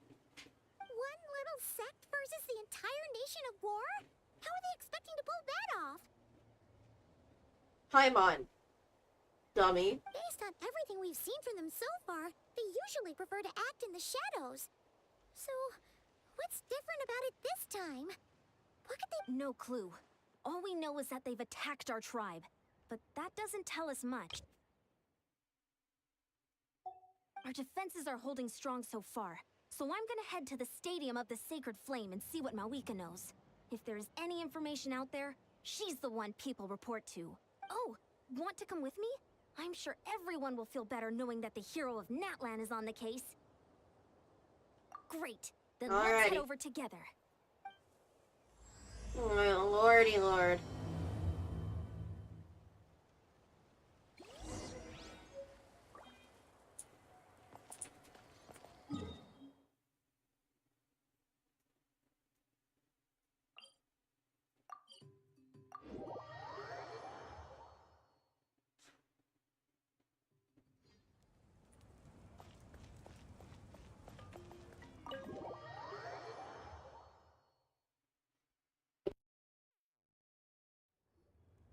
Malika!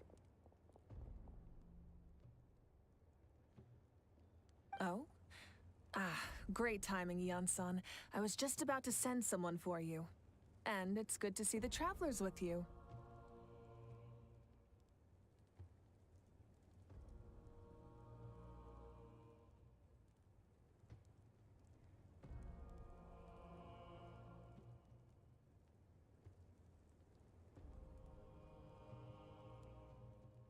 How are things looking? What's the latest word from the messengers? Oh lord. The Abyss Order has been spotted near several tribes at the same time. Clearly, this is a coordinated strike.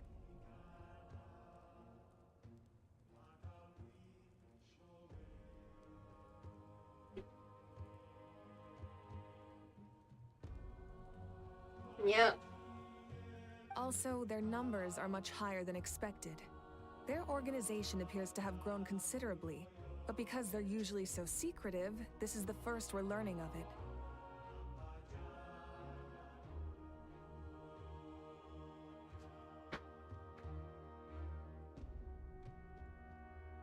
Yeah.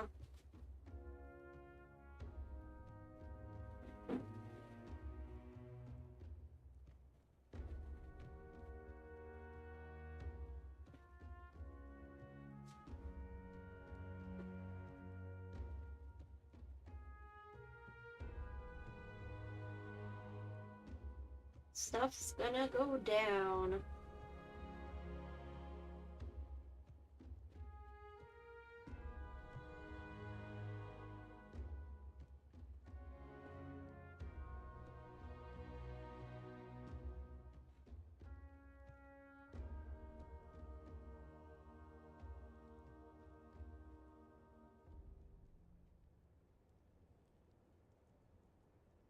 Oh lord. It sounds like they're throwing everything they have at us. What are they trying to achieve?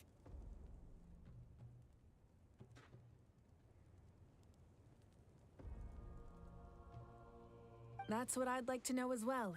Historically, Natlan has not been a hotbed of Abyss Order activity, and we have no particular quarrel with them.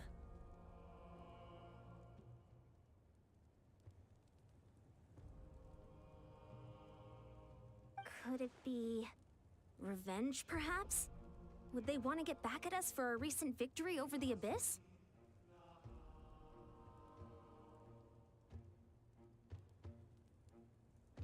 Oh, seems unlikely.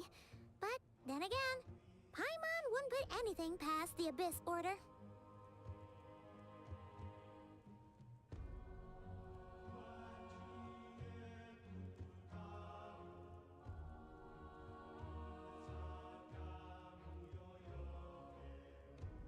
It's too early to say anything definite.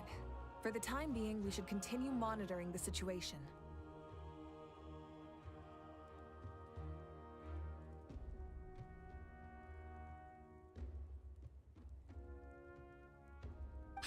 patrol's going. Not too many casualties, hopefully.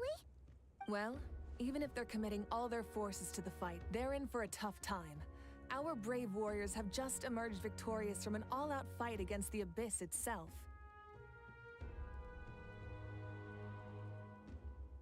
Nice. Yep. We have a whole nation's worth of seasoned veterans fighting for us.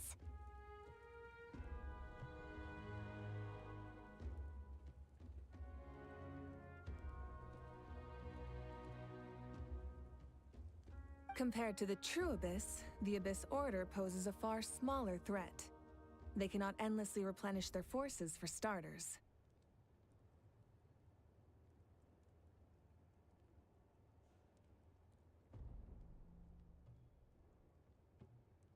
Eh?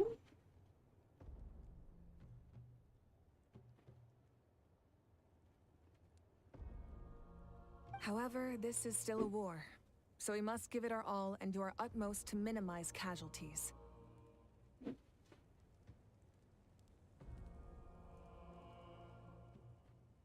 The tribes are organizing their defenses as we speak. Traveler, this is one war that Natlan can handle on its own. If you wish to stay out of it, you'll be safe here at the stadium with me.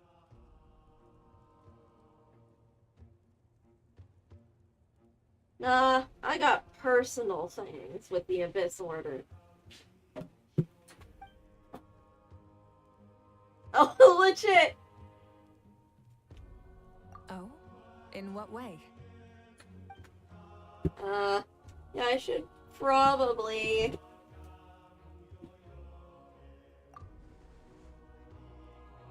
drop this bomb. Yep, that's how it is. Jesus Christ.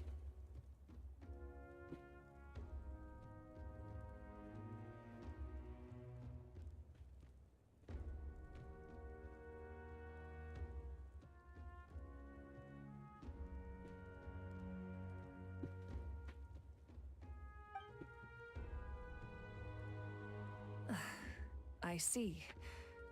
My goodness, that is very personal indeed.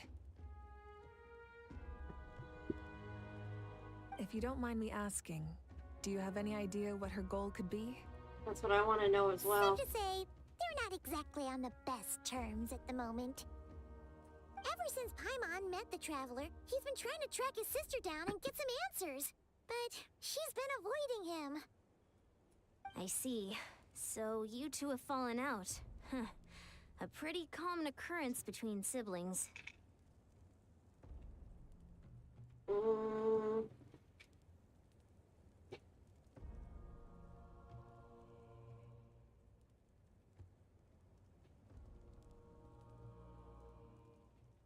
I think this is a bit more than had a falling out, Ian-san. Yeah, that may be. But the stakes are a little higher where these two are involved.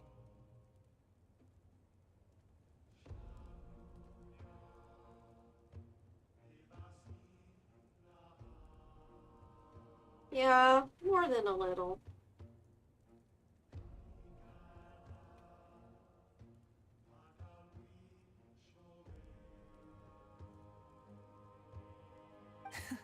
They certainly are. Although somehow it doesn't surprise me that a spat between the Traveler and Twin could affect the fate of the entire world.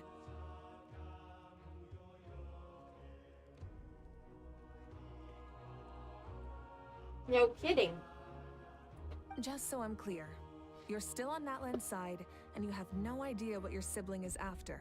Is that right?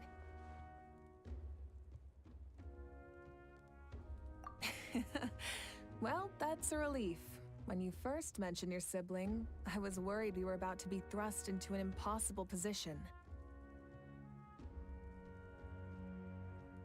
Our reports say that the Abyss Order has focused most of their efforts against the Masters of the Nightwind.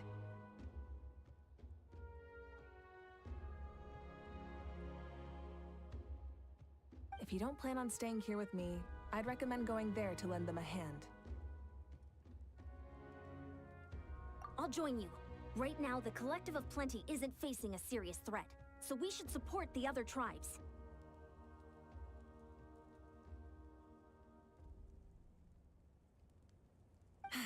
Many thanks, you two. Anything you need, send word to me right away.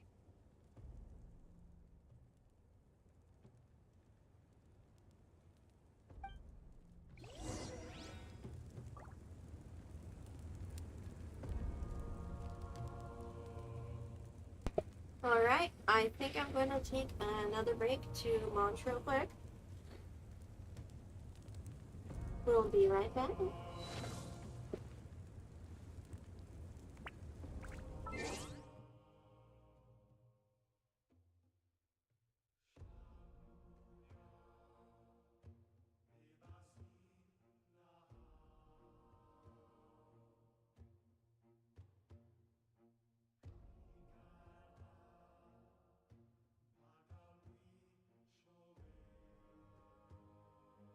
You're in the redness and discharge will stop. You know, maybe the body's pushing out and piss because, you know, it's extracted the necessary nutrients and stuff from it and is flushing out the rest. You know, maybe those things are far enough from your face because evolutionary speaking, it means getting less of those kind of like tummy bacterials and stuff into your face and eyes and sensitive orifices. But no, I suppose it's better to just literally drip our waste into our face because that's supposed to be healthy for some reason. What? Why? I wonder where they even got this idea in the first place. Like, what were they trying to cure or like improve with this? It's like, oh my god, I don't like wearing glasses or whatever. Oh wow, Susan, have you tried dripping your own piss into your eyeballs? Ooh, haven't tried that. That probably works. Does this make sense? It doesn't to me. This is the design that an airplane needs to reach a top speed of Mach 3.2. So if you believe this thing is able to reach a maximum speed of Mach 23, you are not thinking clearly. But I mean, one is operating within the atmosphere, right? Which means air resistance and all kind of challenges and poo-poo. And the other one accelerates through the atmosphere, and I'm assuming it reaches the Mach 23 outside of the atmosphere, right? Like not when it's, you know, taking off or whatever. That'd be kind of a drastic start to it, you know? They'll probably splatter everyone on the aircraft as well. But yeah, no, it's just they just travel in different mediums, man. God damn it. Snow is not normal on Earth. We are not supposed to have winters. 500-year-old map. These people drew exactly what they saw, and there was no snow anywhere on here. Yes, because when it's winter and everything is covered in snow, that's the best time to go out hiking and making a map. Duh.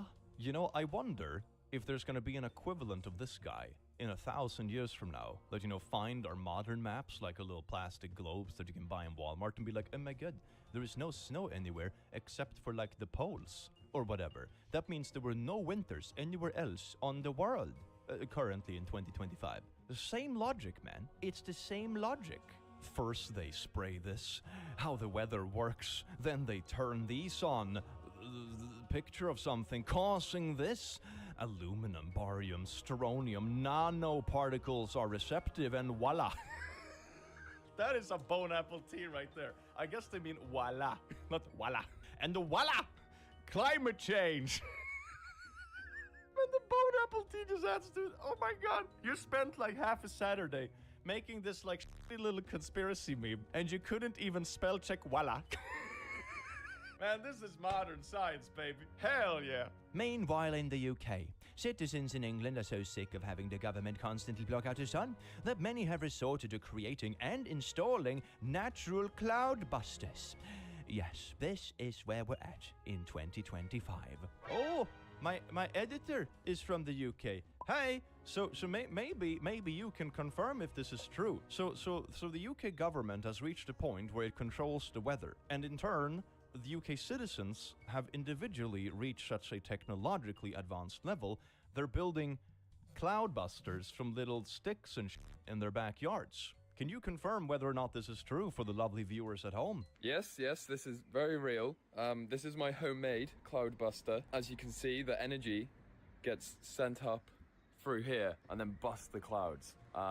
There, right there, as you can see, it's busting the clouds right open. Amazing. Thank you. Man, I'm so glad we have feet on the ground to solve these issues. I would say almost every lib I know has issues now. Buddies have heart problems in their 40s. Their fathers have heart issues out of the blue. Their mothers have advanced stage 5 cancers after surgery to remove whatever it's now spread to XYZ. Stage 5 cancer. The cancer is so serious it doesn't even exist within the normal scaling. Holy tons of people dying in my circle at rapid rate from turbo cancer.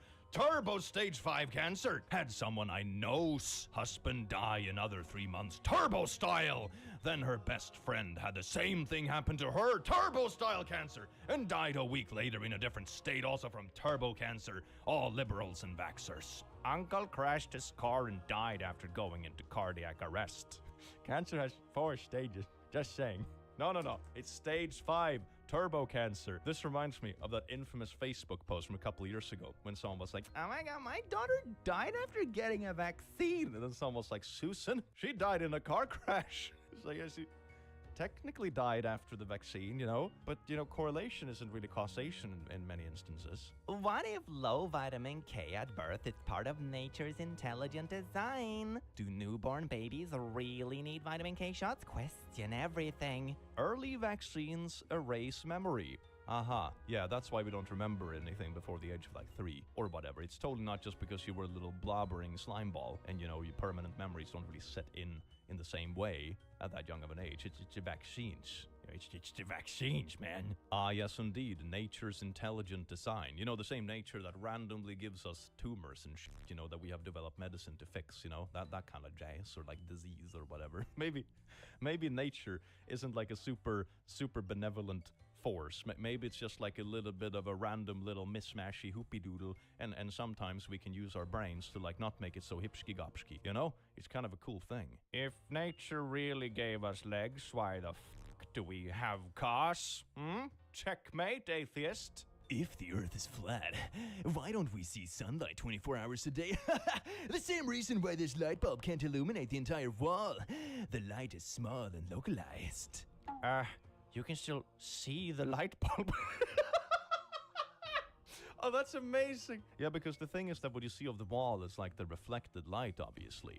And the light bulb doesn't have enough kapow to like reflect a noticeable amount of light. But you would notice more if you like cover that part that was the brightest, because then, you know, your eyeballs would like expand a bit and you would be able to capture more of the light that is outside of that region. But you still have the direct light that comes straight into your face, which is why you can see the light bulb even if it's not strong enough to create like reflective light in the entire surrounding, depending on how big it is. I mean, it technically is, you know, it's bouncing lights from places. It just depends on how sensitive your eyes are. Yeah, no, this is very silly because they kind of like disprove their whole thing. Like, why don't we see the sunlight? But here in my experiment, we do literally see it. Man, this is great. Boom! Gotcha! 85 miles per hour winds. Look at this chaos. But here's Earth spinning 1,040 miles per hour, and I can stand on a rope. What the frick? Explain that, scientist. Also, this from @space is fake.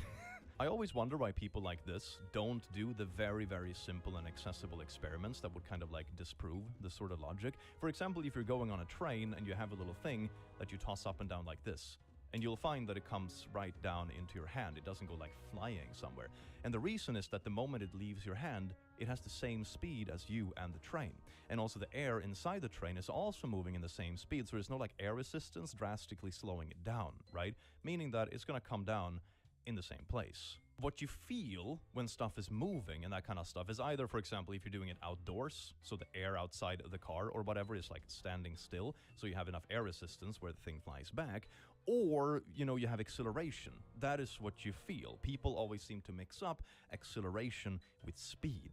What you feel is not speed, it's acceleration. If you're sitting in the back of a car that's moving fast, but it has been moving fast for a while, you don't feel anything. You just feel like you're sitting still, right? But if the car is drastically slowing down or speeding up, then you feel it, because acceleration is force. That's the thing, okay? So you know, they're just mixing up speed with acceleration. And because the Earth isn't like accelerating one way or another, it's just like kind of a constant speed and constant spin, you know, also the atmosphere is also spinning with the Earth, you know.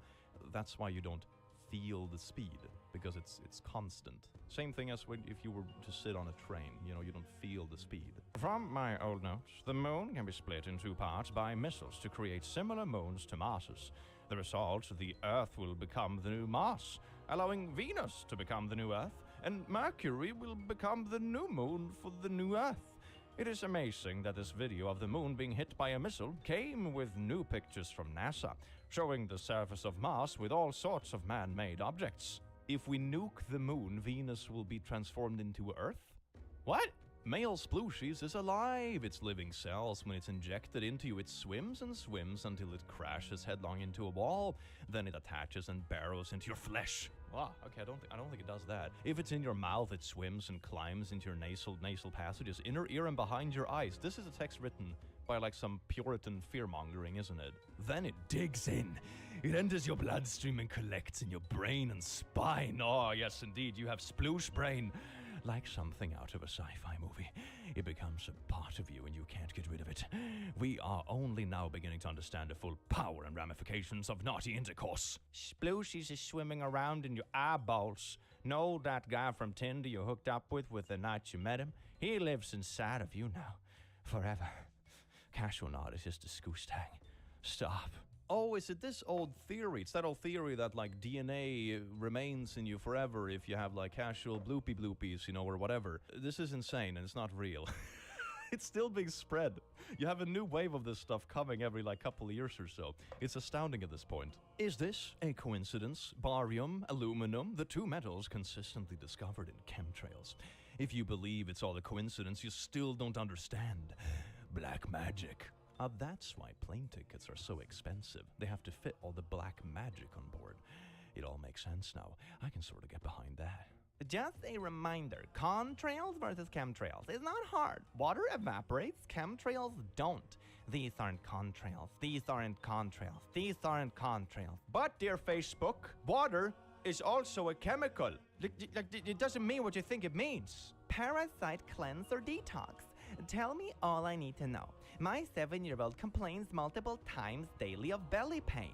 What do you mean parasite cleanse detox? Do you mean getting rid of parasites with the detox? Or do you mean that you're detoxing with parasites? Both are pretty bad. One is arguably worse, but you should still take him to the hospital if they have parasites. But there is zero explanation for it apart from the parasites. Thinking this needs to be our next step. Deomicuse Earth. Dear God, these groups, man. These, oh my God. I'm still so confused if they are trying to detox using a parasite, or if they are trying to detox to get rid of a parasite. Both are unhinged. Eating your waste is good for you. It helps in all things like flu and helps with digestion. Oh yes, indeed. You remember that lady that was dripping piss into her eyeballs? It's because she had the flu. Do you have a little bit of a coughy sneezy? Have you tried eating your own shit? You haven't? Well, maybe it works. Why haven't you tried it yet? Maybe you globed, should stop trusting Fossey and trust our ancestors who did this for thousands of years, which is how old the Earth is. This has to be satire. Yes, indeed. As our glorious history tells us, disease didn't exist back in the day because of our beautiful, healthy habit of eating our own shit. Guess the disease. Severe pain, out of proportion, tense, swollen limb. What is that limb? Either he has 3 legs or he grew a foot on his penis. Paresthesia, numbness, pain. Yeah, you would probably feel numbness if you had a foot on your penis. Pulselessness, late sign. I love AI-generated medical guides. That always adds extra limb in very sussy places. Is this what they mean when they talk about having a 3rd leg? I guess this is a pretty good representation. This is a religion. NASA's Parker Solar Probe is the first to ever successfully record. It's a religion. It's a religion. My Discord server told me so. Cancers caused by parasites. It's not a conspiracy. It's on the research. Ivermectin. Oh, great. It's this again. This is a YouTube ad. Jesus Christ, man. So this is also in YouTube ads now? Yeah, I suppose the ads are just getting more and more wacky by the day, aren't they? That's nice. I mean, ivermectin is an anti-parasite thing. But what the heck does this have to do with cancer? This just sounds like, you know, the next essential oil kind of stuff. When did it go from being like, you know, an anti-parasite thing to kind of like a COVID conspiracy to just like a cure-all for everything. This is such a weird ad, man. Ah, well, laddies, lasses, and lassos. I do hope you enjoyed this video as much as I enjoyed having you here, you wonderful, beautiful beings. And I hope to see you again in the very near future. Take care. Mwah.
And we're back.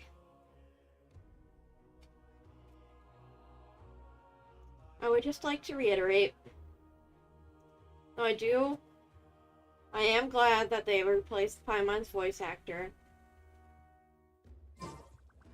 I am glad for other reasons, mostly. Voice actors deserve to have job security and not be replaced by AI.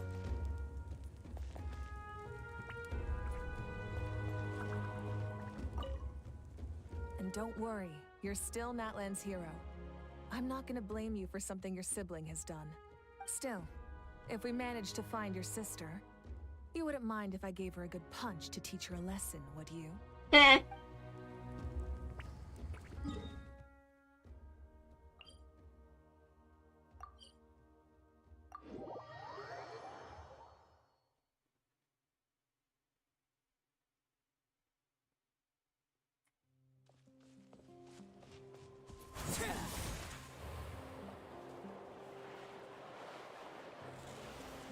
Oh! I like, you know, it flying off into the distance. Look! It's Eulalie! Huh. I wasn't expecting to see you here. Are you here to reinforce us? Yep. How are things looking? Mawika told us to come here. Oh, the situation must be pretty dire if it's managed to get Eulalie out of the house. Dire? No, I wouldn't go that far. It's mostly just irritating. Oh? I heard we're being hit the hardest out of all the tribes. What are they trying to imply? They just think we're pushovers or something? No. Either they think you're the biggest threat, or you have something they want.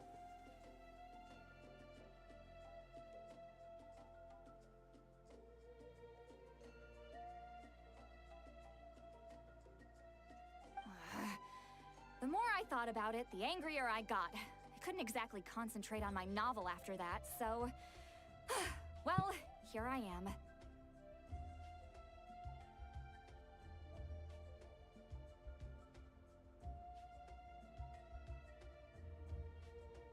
Her little pout.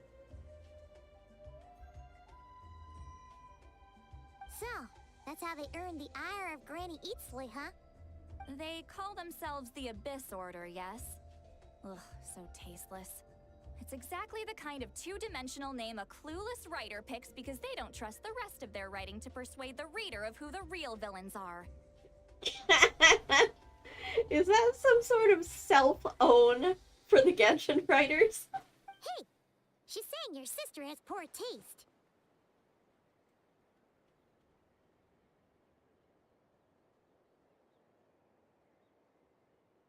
Wait, what? Are you saying his sister is a member of the Abyss Order? Yeah, it's a long story. I said that because I was mad, but maybe I went too far. Hey, let's save the chat for later. We've got some enemies incoming. Good. A much-needed chance to vent my frustration. And not a moment too soon. Things were getting awkward there. Luckily, I'll never have to find out just how badly the rest of that conversation was gonna go. Oh, is she thinking that? You didn't have to say that last part out loud, Eulalie. Oh. Anyway. She did say it out loud.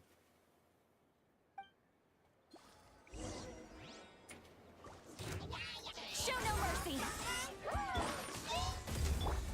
Transfixed!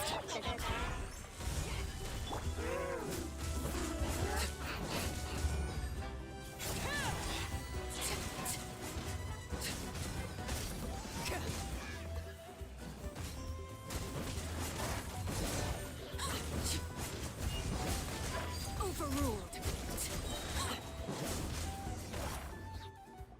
I hate Rift Hounds. Much better.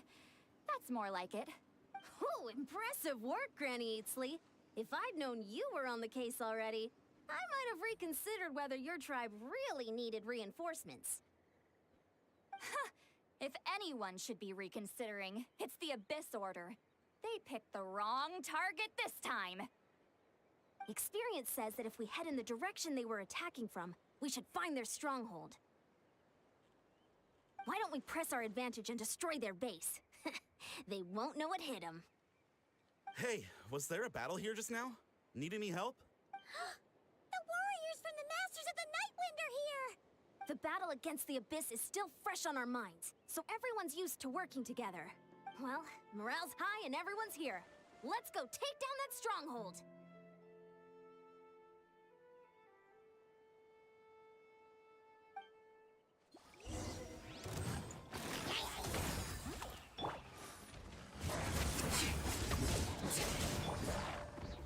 Stabilize!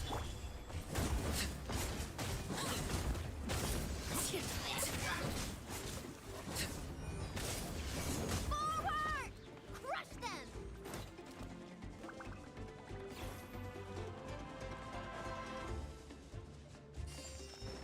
Oops.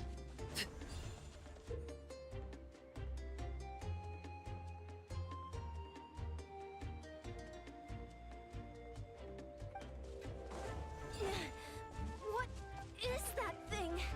It's like it's draining the strength right from my body.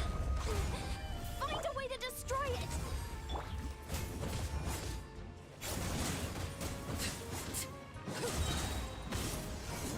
This order's resistance is faltering. Now's our chance!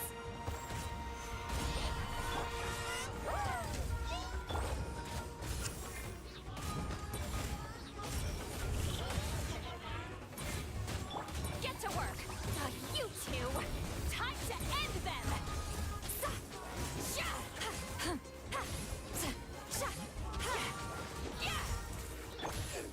Burst forth!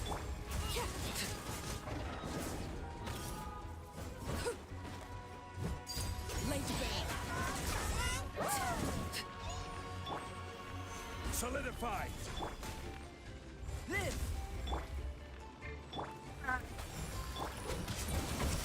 Warriors!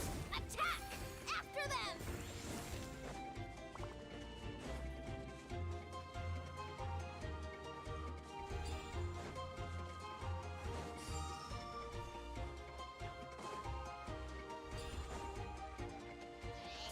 Transfix!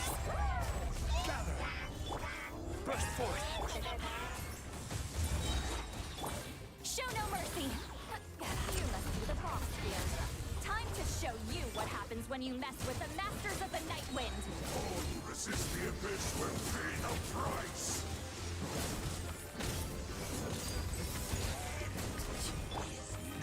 Solidify!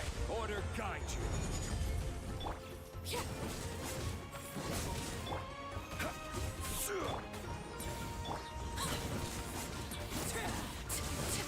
Witness my rise! Overruled! Stabilize!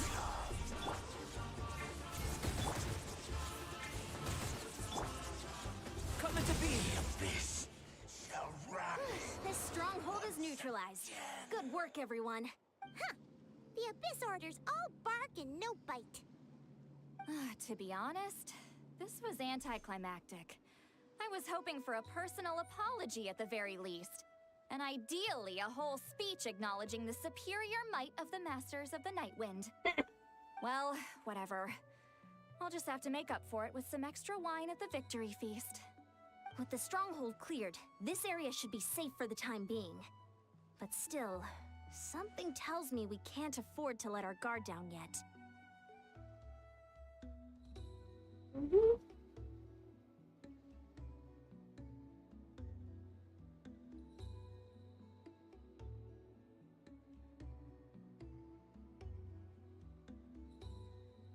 Maybe it's just me, but an enemy under siege normally defends their stronghold at all costs. The fighting gets more and more intense right till the bitter end.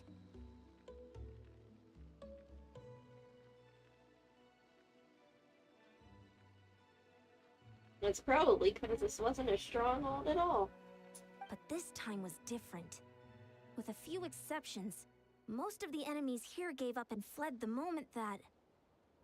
well, I don't know, but it seemed like they sensed something.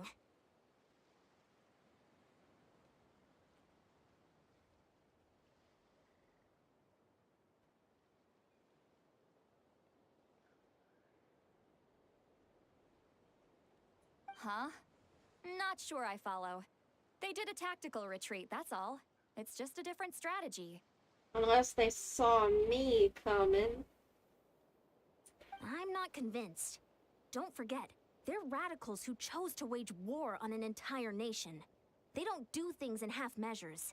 It seems out of character to cut their losses and run like that. So you're saying there's more to this than meets the eye? Oh, 100%. I'm saying we don't know enough to be sure of anything at this stage. So let's stay alert and keep our defenses at the ready.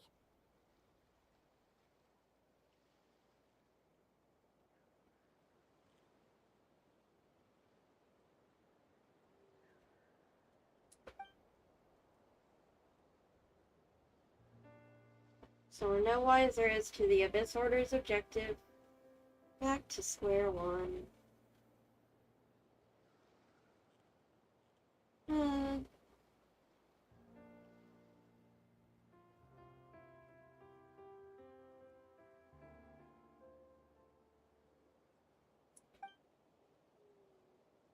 If only I could... If I could only get Lamine to talk to me, I could get answers for all of us. That key is our only lead so far. Paimon had a hunch you might say that.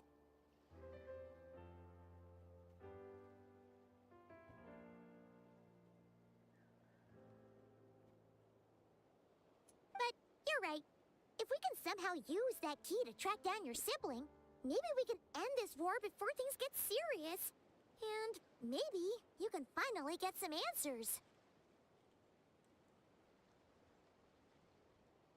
Maybe.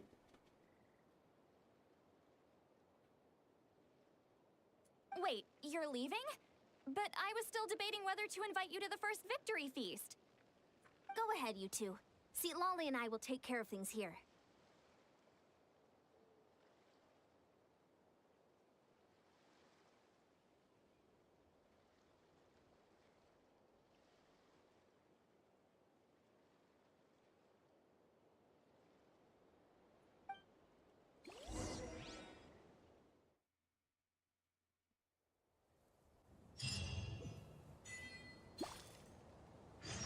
Suspicious.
And we're back where we started. That Hilichurl probably found the key nearby, right?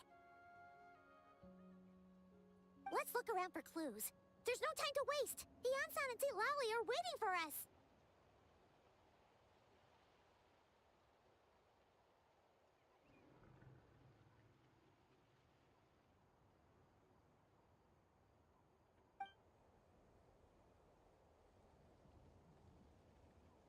Ugh.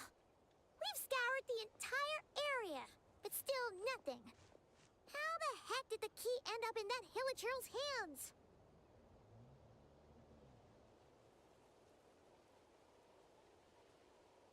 Don't know, my dude.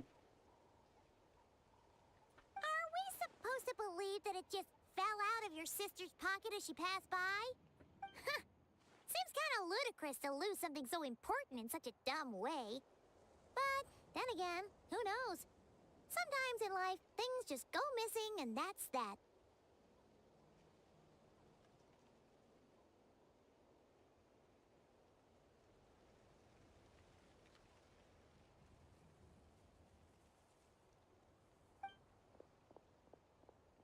Oh, thank goodness.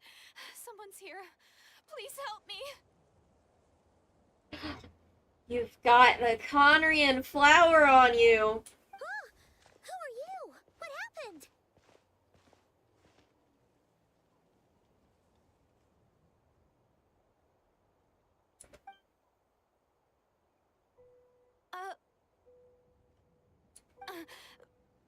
No, now isn't the time. Please, you've got to help me. I'm being chased by monsters and I can't keep running. Can you do something? You've come to the right person, but Yeah, where are these they? monsters? Paimon doesn't see any monsters behind you. Huh? I'm sorry, I don't quite understand. They're almost here. This really isn't the time to be joking around. We're not. We're completely serious. We don't see any monsters. But how? Ugh, there's no time. They're coming. We gotta run. What's wrong with that girl? She must be seeing things.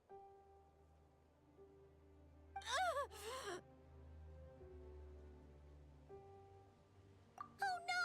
It looks like something really hit her. Maybe she was right. Quick, let's see if she's okay.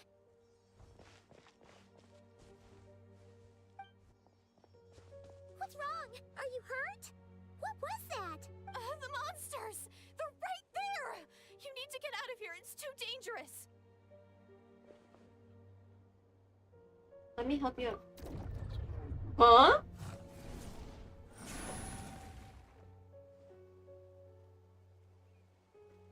Huh? Oh, now you finally see them. Well, it's about time. I nearly kicked the bucket just now. Great! Thank you, Savior. Savior?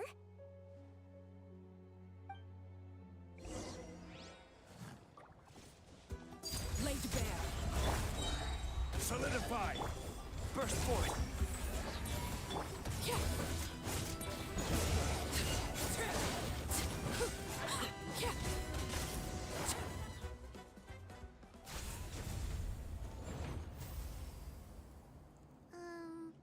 You done?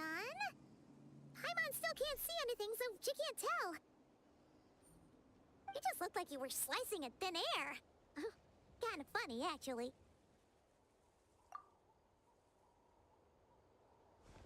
Oh, really?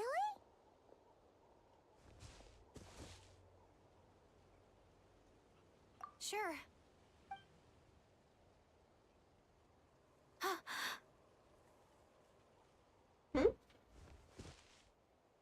What's wrong? It's nothing. It's okay. I can see they're all gone now. No need for you to check.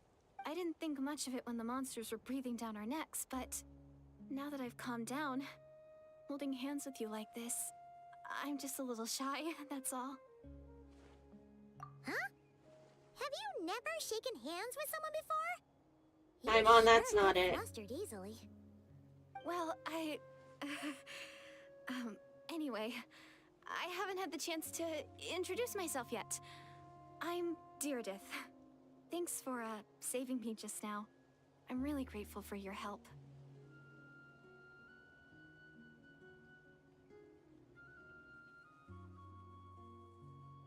No worries. Paimon's Paimon, and this is the Traveler. With him around, you'll be safe from any monsters. As long as they're visible.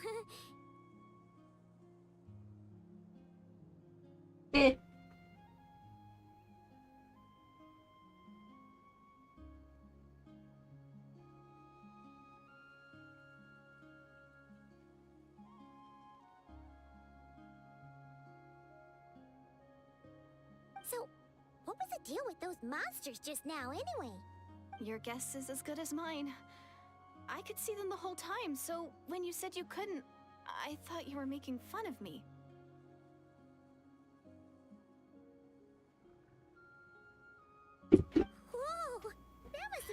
scary. The idea that we'd stand by and laugh while some poor girl was being hunted down by monsters? That would have made us more monstrous than the monsters. Don't worry, we aren't like that. When we say we can't see something, it's because we really can't see it. But more importantly, did the monsters hurt you? How bad is it?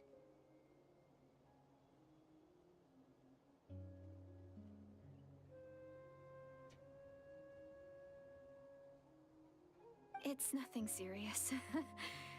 But I did sprain my ankle back there. I won't be doing any more running for a while. Good idea. We'll take you.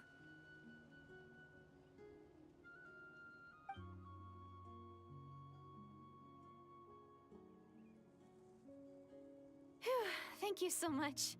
Despite getting injured, I still feel much safer with you around.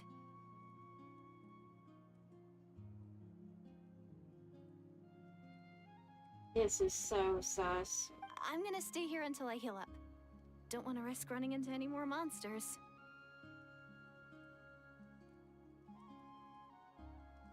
I may have been spoiled a little bit, but I'm pretty sure this girl is some sort of vision from the past. A Conrian.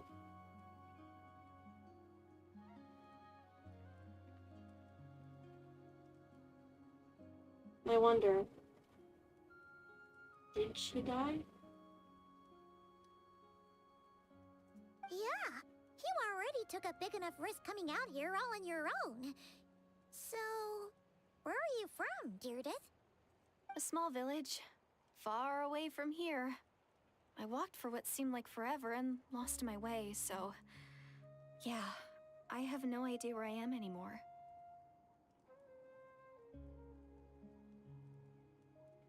Maybe all these trials and tribulations are part of the journey. No one said finding the savior is gonna be easy. Oh. Huh. That's the second time you called the traveler a savior. What's all that about?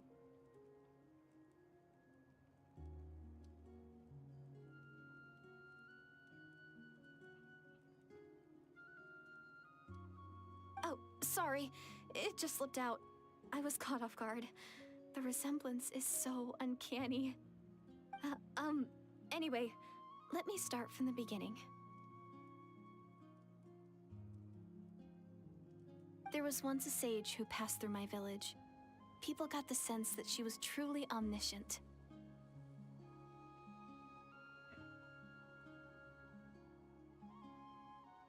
The sage said that doomsday was coming. But as that day approached, a savior would reveal themselves to us. Oh. The day of disaster is almost upon us, so my grandmother begged me to leave the village and find the savior before it's too late. Doomsday?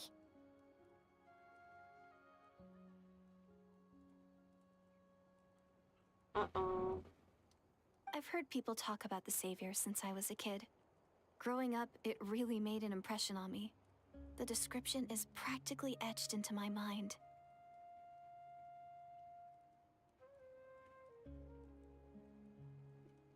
Were we meant to be the savior?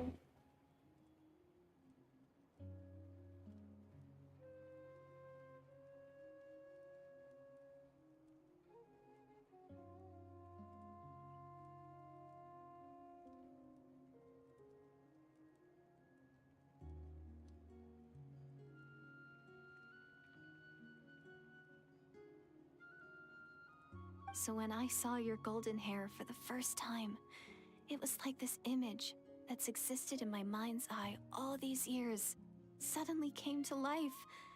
Everything matched. Oh, so that's why you were lost for words when you first saw him.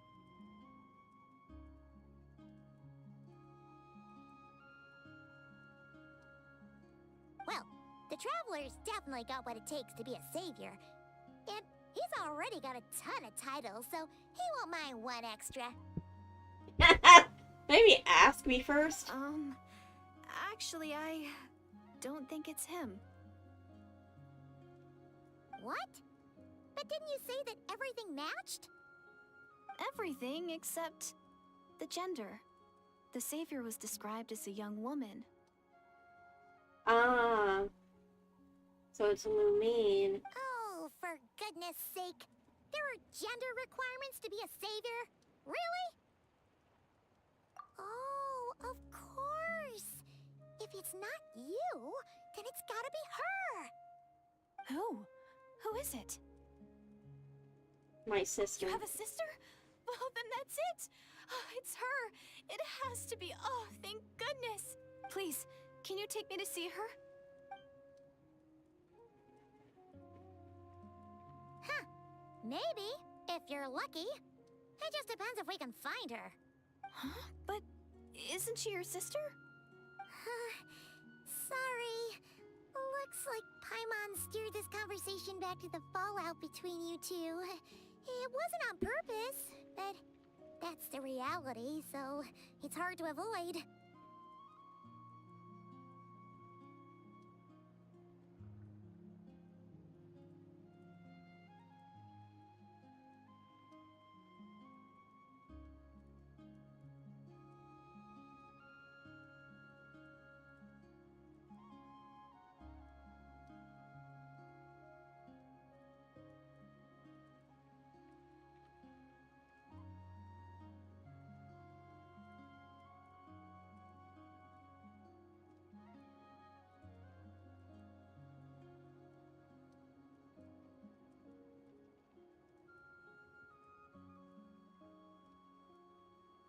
Okay, fair enough. But since you're looking for her anyway, why don't we team up? We might stand a better chance if we work together.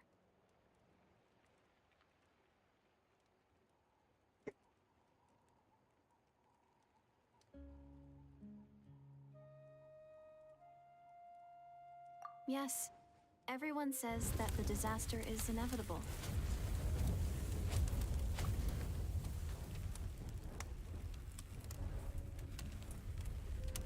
But the Savior will rescue us all from our pain and suffering.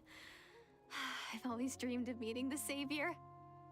Oh damn, she gay. Do you really buy this whole doomsday thing? Seems kind of far-fetched. Paimon, shut up.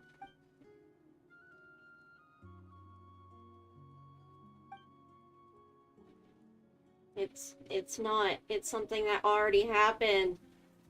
Jesus, Aether. Would you not recognize the flowers in her hair? She broke eye contact. Sure sign of a guilty conscience. Time to press her for answers. Or being autistic. Or nervous for other reasons. Or shy. Or literally anything. Jesus Christ, Paimon. What's wrong, Deirdis? Something's clearly bothering you. You want to tell us what's going through your mind? Oh, I just, how should I put it? The Traveler looks just like the savior of my dreams. And it's not every day that the savior of your dreams swoops in and saves the day in your moment of crisis. She's just having a crush, Paimon. Don't worry about it. So I'm just a little overwhelmed, that's all. 3 seconds of unbroken eye contact is the limit. I don't think my mind and body can handle any more than that. What do you mean, limit? What happens after 3 seconds? Paimon, shut up. I'm sorry. Please forget that I said anything. Let's just leave it there for now. Like I said, I'm going to hide here until I feel well enough to move again. If you manage to find the Savior in the meantime, please come and let me know. Thank you. Are you sure you'll be okay here on your own? Do you have enough to eat? I'll be fine. I might not be much of a fighter, but I know how to stay hidden. And if I get hungry, I'm sure I'll find something around here. Don't worry about that. Here, have some of the thousands of apples I have in my bag. Alright then. Well, take care. Being on your own isn't easy. What a mysterious girl. We should definitely keep an eye on her. But hey, at least she seems to like you. And it sounds like she's gonna help look for your sister when she's healed. Anyway, this is probably all the progress we're gonna make for now. Let's head back to the Masters of the Night Wind and see if they need our help.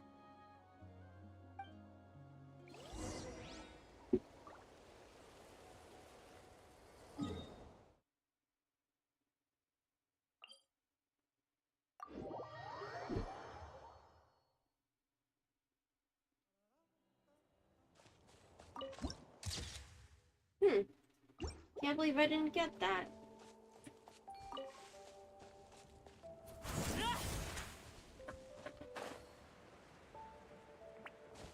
Oh, hey, Eon-san. Oh, you're back. How did it go? Find anything? Nothing substantial, unfortunately. But we had the weirdest experience. So I take it that the war's still on? Yes, unfortunately. That's okay. I just wasn't sure, because things seemed to be at a standstill while you were gone. The Abyss Order hasn't attacked us, and since we don't know what they're planning, we haven't made a move either. In a word, it's a stalemate. The guards have been keeping watch around the clock, but for everyone else, you wouldn't even know we're at war. Huh. Really makes you wonder what the Abyss Order's thinking. Makes me wonder if that was a distraction while they were pulling off some sort of operation elsewhere. I was wondering, Traveler, if you have the time, could you go and pay a visit to the guards? It would certainly boost morale. They've been working a pretty demanding schedule. I was gonna go see them myself, but I'm sure they'd appreciate a visit from the greatest hero of our time.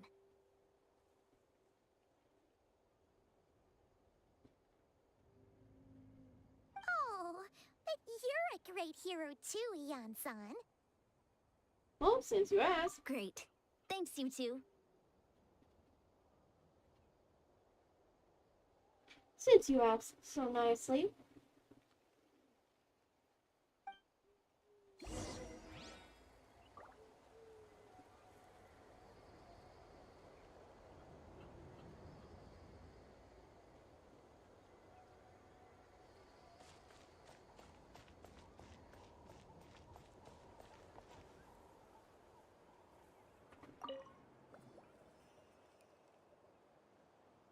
Wow, Tumaini, our hero. We've actually fought together before. You probably don't remember it, though. You Of course I do. Then it's truly an honor to serve alongside you once more. Thank you for standing guard this whole time. It's all good. Honestly, it's not been that much work. Haven't heard a peep from the enemy. Seen anything Nothing on? that would indicate an impending attack. I've spotted a bunch of Abyss Order operatives, but they weren't acting hostile, just hanging around. Waiting for orders? There were even moments when they seemed to be meditating. At least, that's what it looked like to me. Maybe it's part of their religion or something. Might be a bit more complicated than that. Out of an abundance of caution, I asked some shamans from the tribe to take a look and see if there was anything nefarious at work. Good job. Good on you, Sutara. But they didn't sense anything untoward, so we just put it down to religious ceremony and left them to it.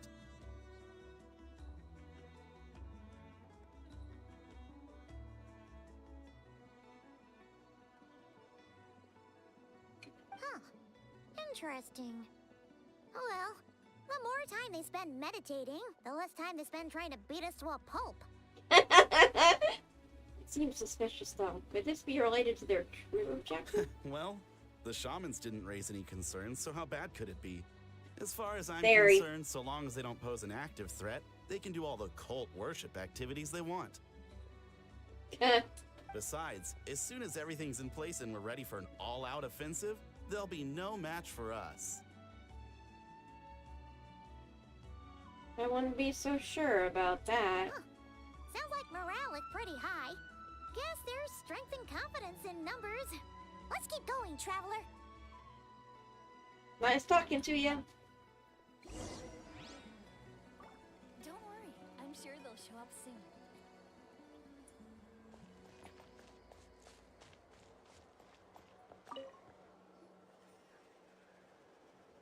Huh? Is that Tumaini? What brings you here? Is this, like, a meet and greet? I wasn't... I'm so nervous. Oh, poor guy. Mood. Hey, come on! You'd march to war without so much as blinking. What's so scary about a chat with a traveler, huh? It's not the same thing at all. There are plenty of chances to go to war. But a one-on-one chat with our great hero? That could be a once-in-a-lifetime opportunity. That smug little face. How can I not be nervous? What if I say something wrong? Or if my posture's bad? Or if I accidentally make a weird expression with my face? One bad impression can stick for life. No one's here to judge you on your posture or your facial expressions. Relax. All right, then.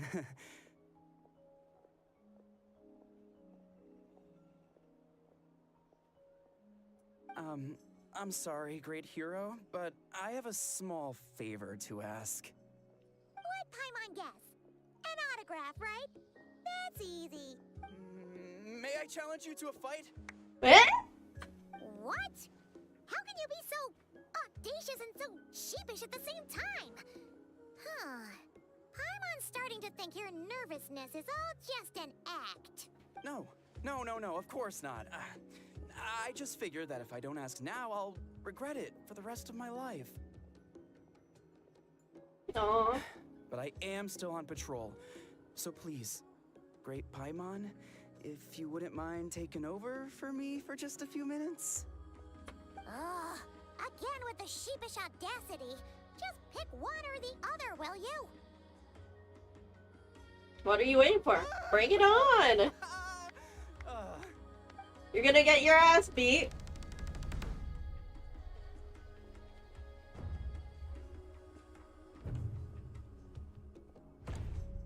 But you can do it.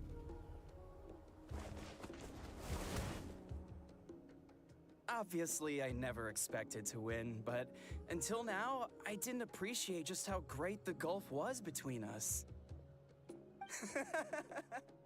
I'll be bragging about the day I got to spar with Tumaini for the rest of my life. Today's really my lucky day. Aww. Oh, Paimon can't keep up with you. Your tone has changed all over again. Now you've had a spar with the Traveler. What gives?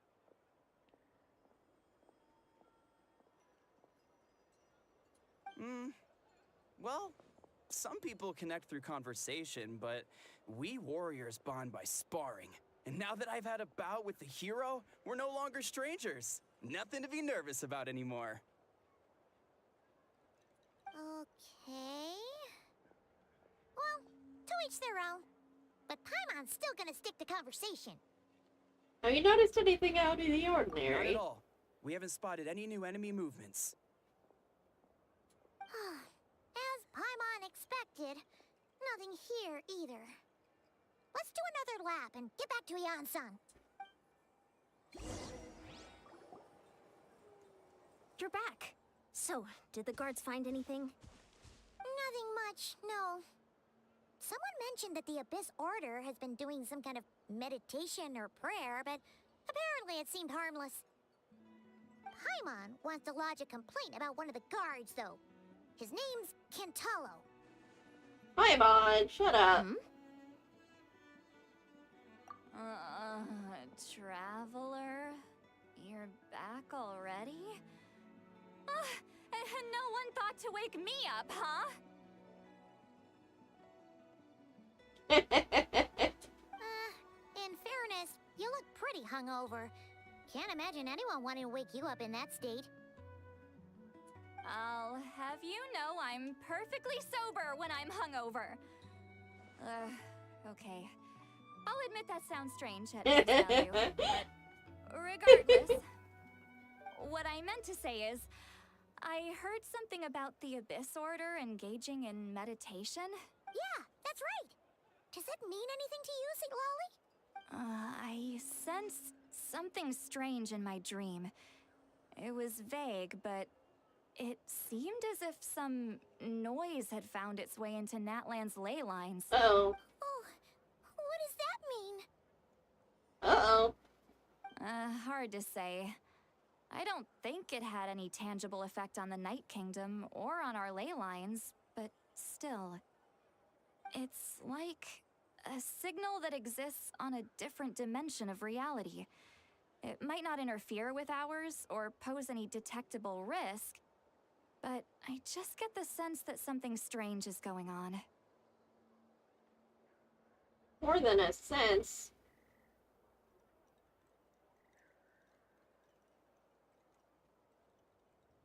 Oh. So even someone as familiar with the ley lines as you can't tell what's going on. No wonder the shamans that Satura called to the front lines couldn't sense anything. Ian-san, I think we should go talk to the chiefs. There's no point dragging this out. We need to take the initiative and drive the Abyss Order out of Natlan for good.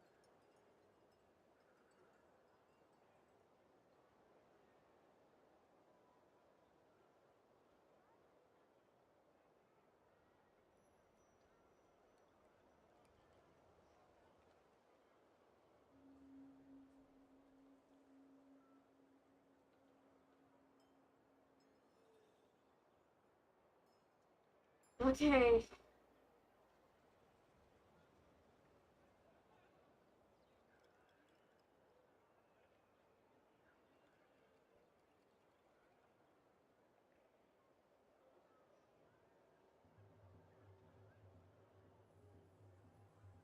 If that's the Council of Granny Eatsley, I'm sure the chiefs will agree. But it will still take us some time to gather the required force. Of course. In war, adequate planning and preparation is the key to victory. You're definitely right about that. Sure, but the finer details aren't my concern. Anyway, I'll leave you to it. Just remember to come find me when you're ready to talk to the chiefs. Oh? Sure, what is it? Huh, you mean only select individuals can see them? Now that's a strange one. I guess they could be manifestations of a disturbed psyche? Or extreme negativity embodied in physical form? Or visions from the past. It could also be a simple case of dead monsters whose souls got stuck here somehow. Well, I say simple. Things quickly get confusing when you start looking into monster souls. For starters, trying to figure out which classification system to use is a real pain in the... Alright, we get it. Granny Eatsley's learning and wisdom knows no bounds. But could we just get the short answer? Hey, I was just thinking out loud. You really think I was just trying to flaunt my knowledge? Anyway, the short answer is... there are many potential explanations for the kind of phenomenon you describe. That said, it's not something I've ever encountered in all my years. Oh, wow. Okay. Well, if Granny Eatsley's never seen it, it might as well not exist, right? Not quite, Paimon.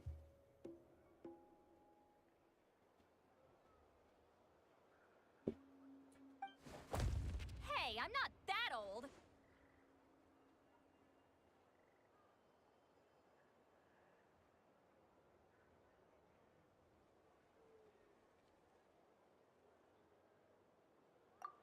Care to elaborate on what happened? This all sounds rather mysterious.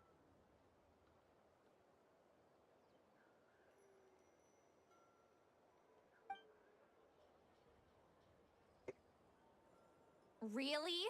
You had to hold her hand to see the monsters? Sounds a little contrived. Huh? That's the part that bothers you?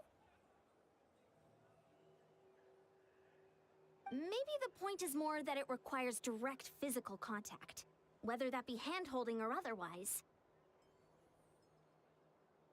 But that's neither here nor there. What bothers me is, it sounds like she's convinced that your sibling, the leader of the Abyss Order, is a savior.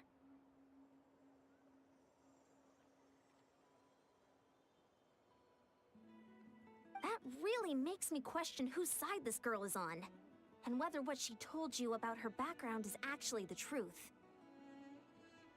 Sorry if that comes across as paranoid. It's just hard not to be suspicious of everything when we're in the middle of a war. No, you're right. It is sus. The timing is too coincidental.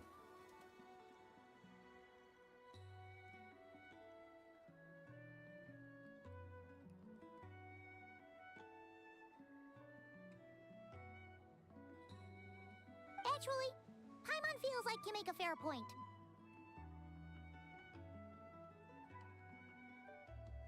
Whoever this girl is, she sounds like bad news. Okay, well, you're clearly just jumping to conclusions. You think she's a It's spy? hard to know what to make of it.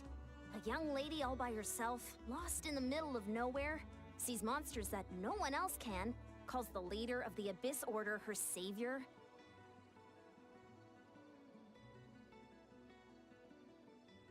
At the very least, we should remain vigilant. Keep a close watch on her.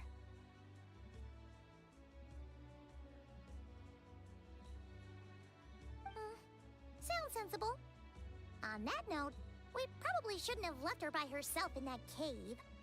Traveler, we still need some time to muster our forces. Maybe you could check on her if you're not busy.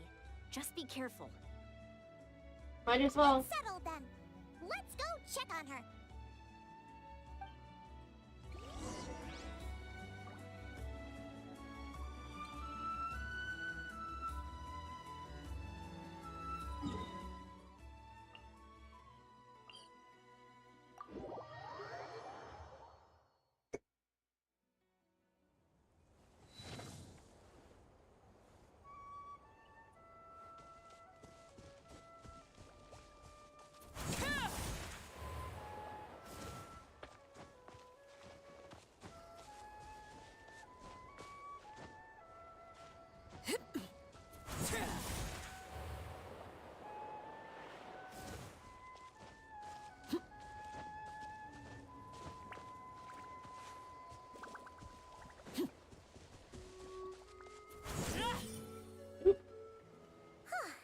Here we are.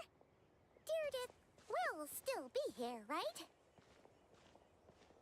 She's vanished. I'm calling it. She's vanished. Oh, it's so quiet, though. Uh-oh. What if Yansan was right? Maybe she never intended to stay here at all.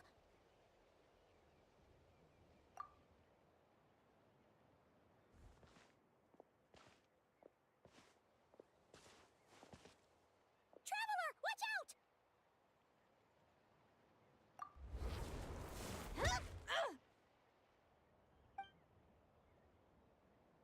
Shoot.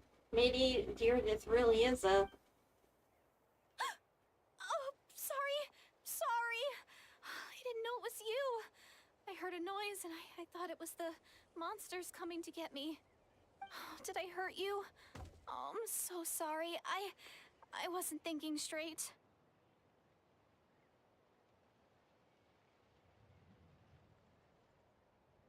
If I thought it hurt, I would have tried to dodge, and somehow it still hurt less than I expected.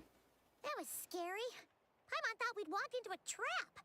Maybe we shouldn't have sneaked in without announcing it.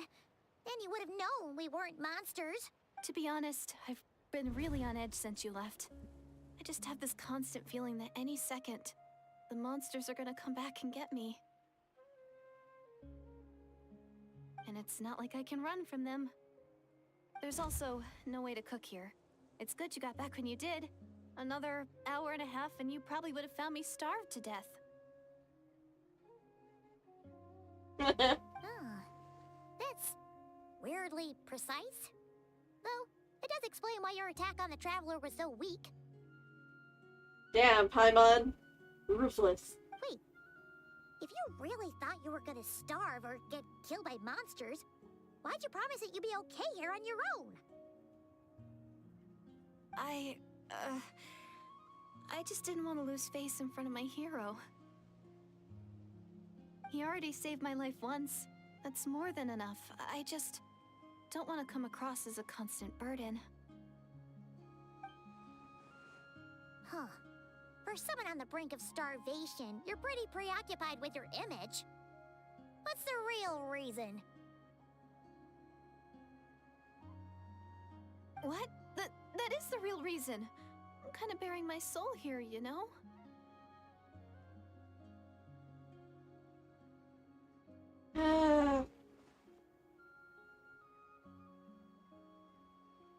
Could she really just be an injured civilian?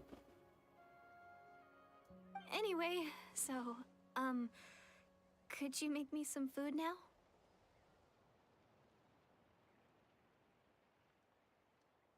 Sure, no, just the recipe. Only takes an hour and a half. Oh, Paimon's getting hungry now, too.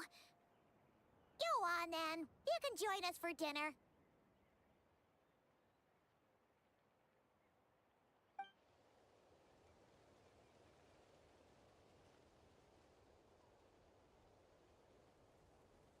Whew.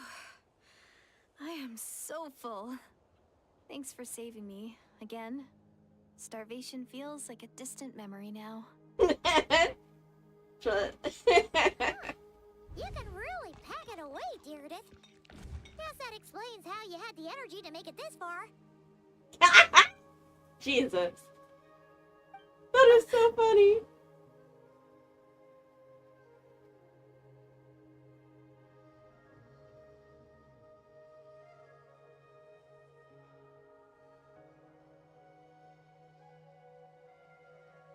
I tried so hard to hold back, but it looks like I still came across like a total glutton. Paimon didn't even realize how late it is. Hey, the night sky here is really pretty. Yeah, and it's all thanks to you both that I'm able to relax and enjoy it. I was cooped up in that cave the whole time you were gone.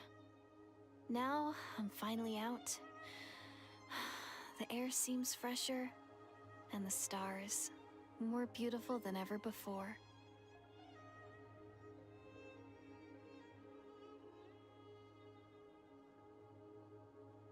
Hold on a moment. If she is from the past,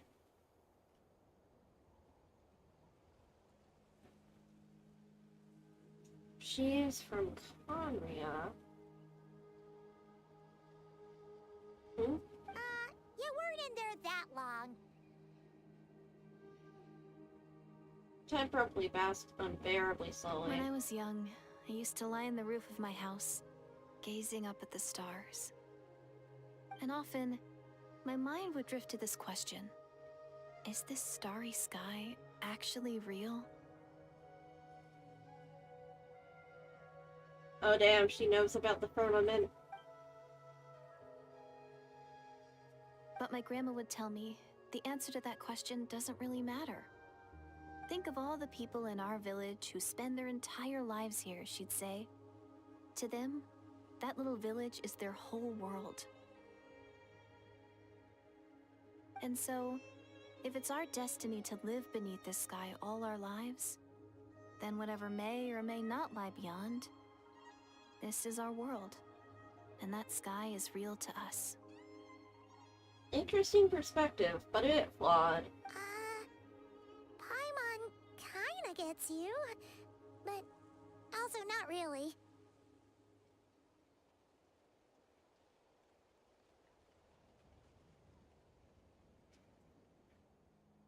Is it kind of like how journeying with the Traveler is everything to Paimon right now?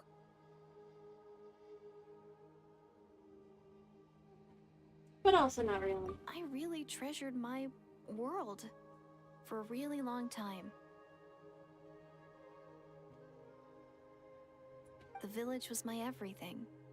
The houses, the scenery, the stories I always loved to hear about the Savior?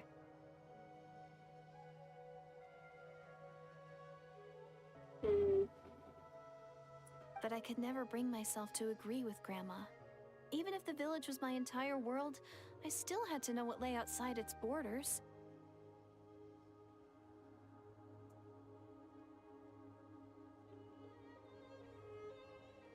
Yeah! Go you!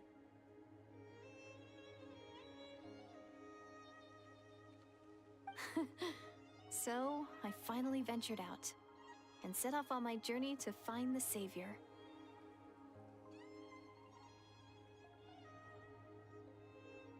I'm going to make my world bigger, one step at a time. And I'm not going to stop until I've seen what's beyond the stars. That may be a while. Maybe then, I'll finally get an answer to the question I had as a child. Who knows? Maybe one day, I'll be sitting and chatting just like we are now, but with someone from another world. Yeah, one day. Oh, if only we could tell her. But it's probably best not to open that can of worms right now.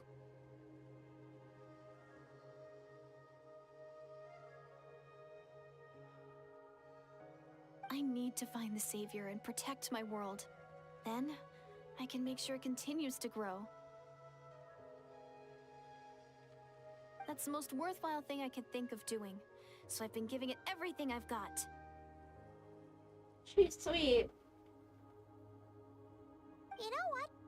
That's pretty cool. Paimon kinda wants to root for you now.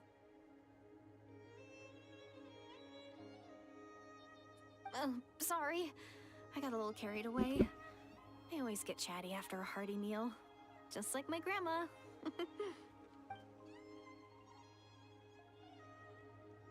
Indeed, she's not.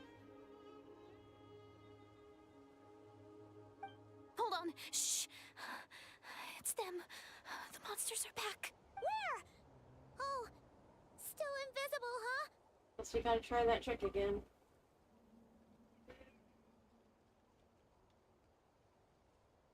Can you see them now?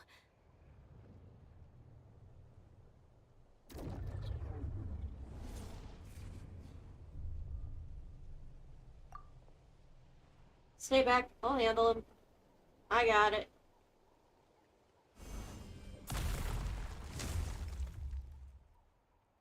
Oh, Paimon still can't see anything. But please, be careful. Will do.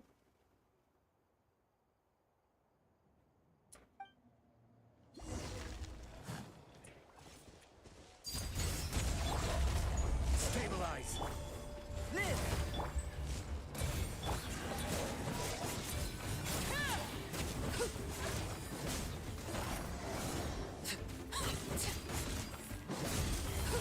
Everlasting as the moon! Gather! Come into being! Feel this ancient power!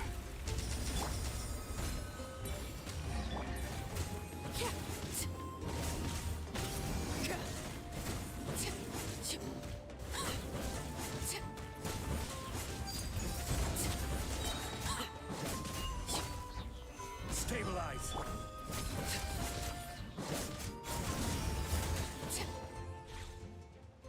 Huh?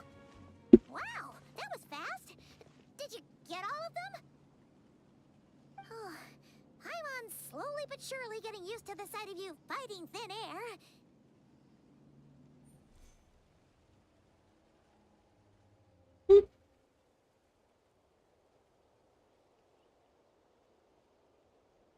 Definitely must be a wild sight, huh?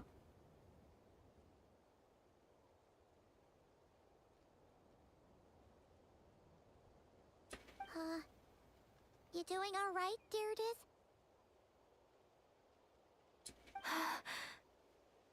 Deirdith? Hey, it's okay. There's nothing to be scared of anymore. Oh, I'm fine. I just spaced out there for a moment. You spaced out? That's a pretty bold move under the circumstances. Jesus. I was just... the image of the traveler fighting to protect me. I was trying to commit it to memory. Seems like the least I can do. Alright. Whatever floats your boat. Anyway, there are no more monsters in the area, and it's getting late. Why don't you stay here tonight? Sounds reasonable to Paimon. What do you think, Traveler? Yeah. Alright. Gyarados will be... Huh? Gyarados? Why are you going in alone?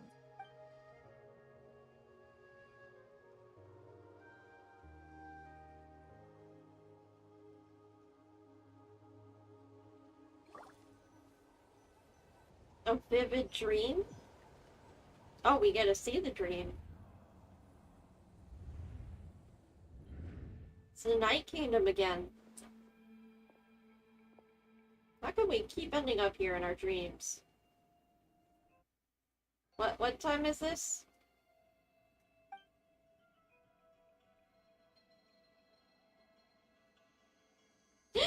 Levine! The flower?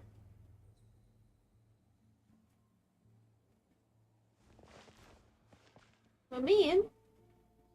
And the Lord of the Night?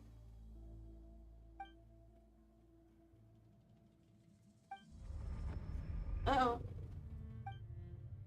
My head! It hurts!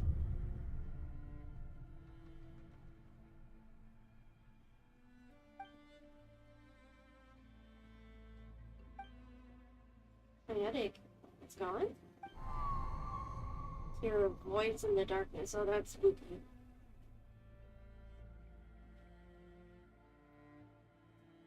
Doomsday. A fitting name indeed.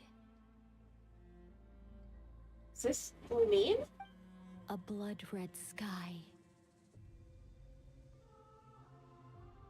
Wild beasts that slaughter all in sight. Endless pain.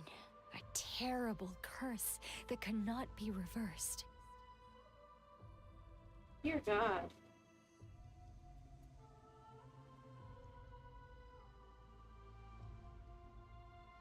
And the birth of a savior.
You're awake. I'm sorry. I didn't mean to,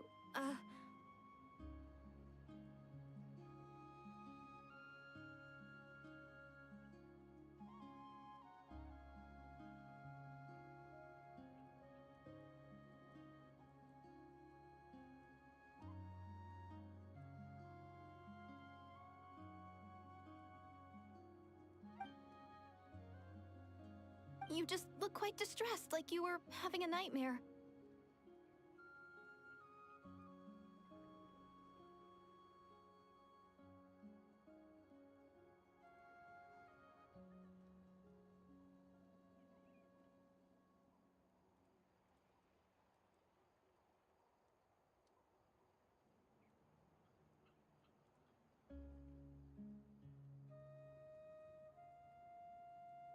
I thought if I took your hand into mine, you might find it soothing.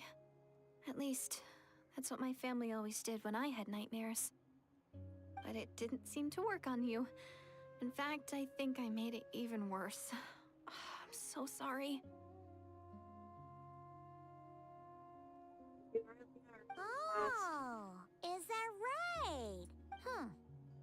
You better not be trying to pull a fast one on the Traveler. What? Don't be so... I have more self-control than that. Self-control? What does that have to do with it? Oh, God, and a secondhand embarrassment.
Ugh.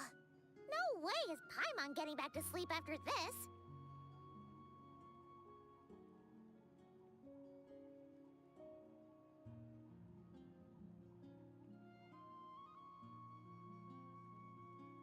You go ahead. But for the rest of the night, Paimon is staying up to keep an eye on this young lady. Oh, do I really seem that shady to you?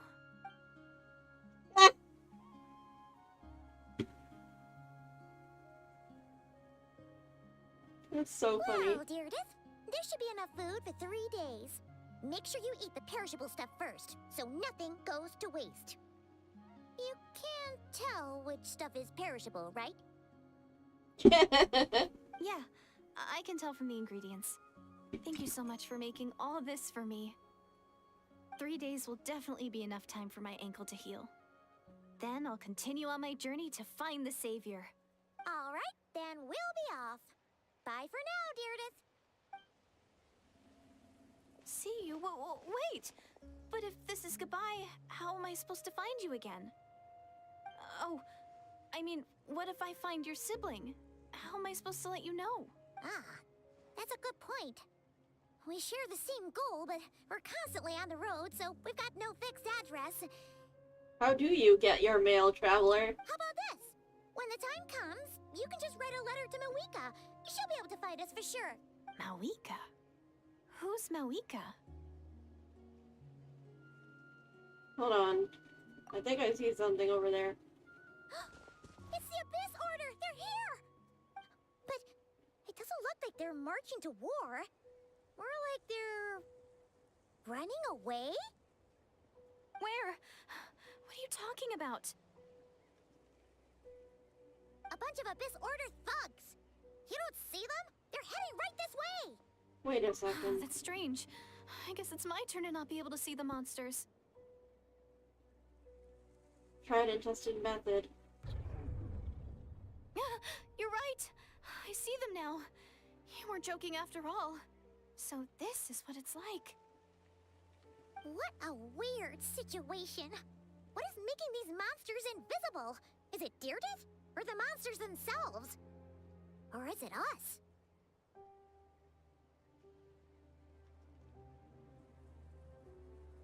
Well, might as well mow these ones down, just so they can't pose a threat to the tribes.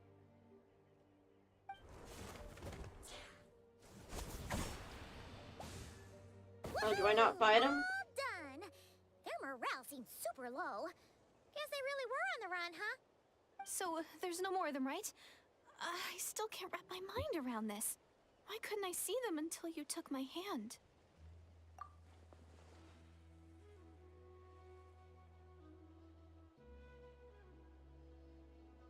It's because they're times. So, any ideas on why those monsters might have been running away? Maybe something went down on the front line. Oh, Paimon's getting a little worried about Eon-san and the others. Let's head back to the Masters of the Night Wind right away. We gotta go. Bye for now, Deardith. See ya, and please take care.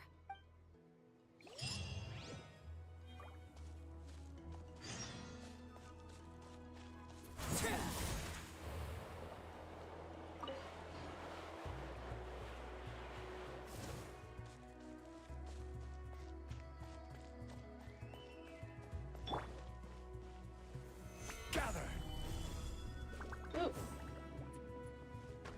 Nope. Only a Tatanka can. Or maybe an elemental reaction?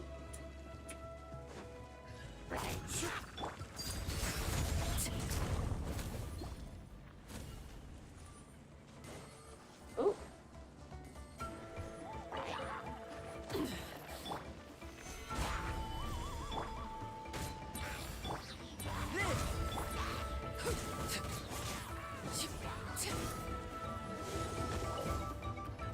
Oh dear.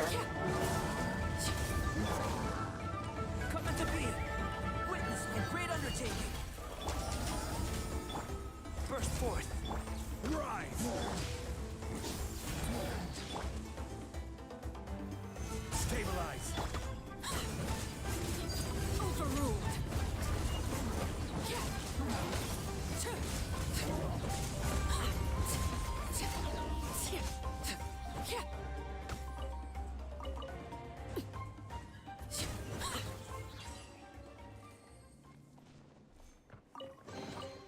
An impressive bounty.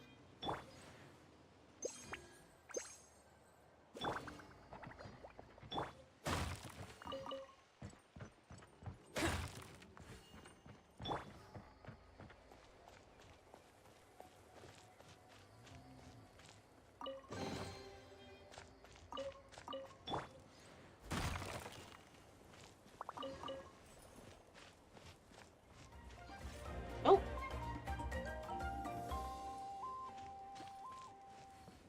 Where are the... What's that monster coming?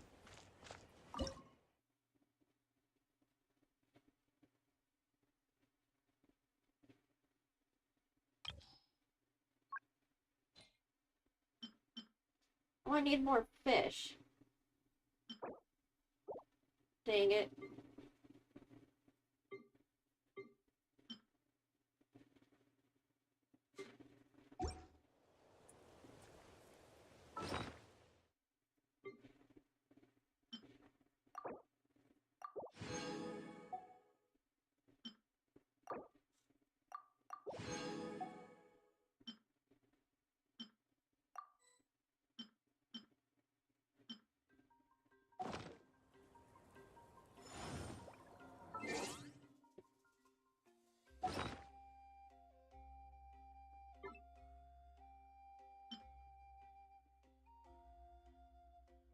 Oh. Flinching attack.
What was I doing? I was doing something.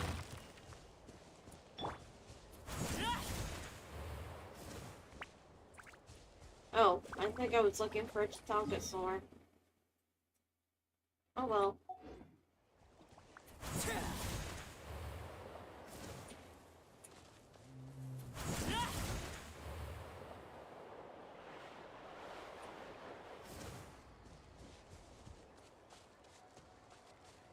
Aw, little babies. Oh god, is that all the way up there? No, wait, it's there.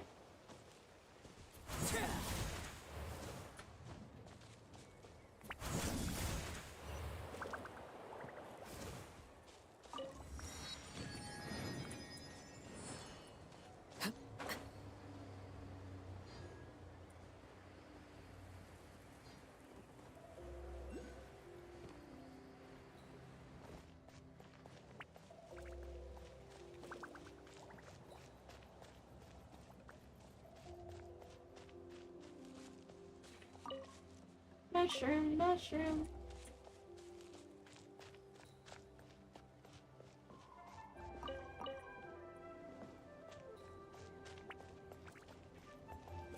Who are you? Big hat.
Oh, I saw some saurians over here.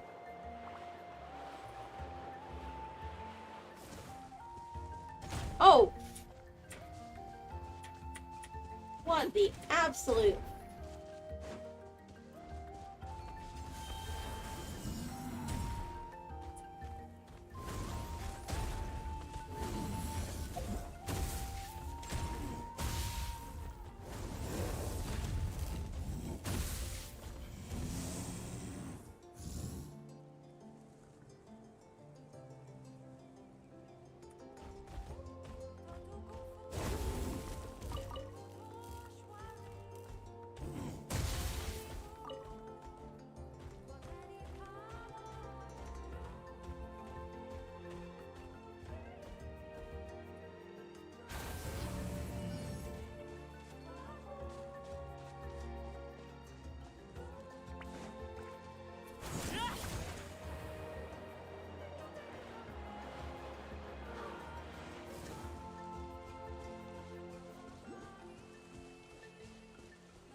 it be?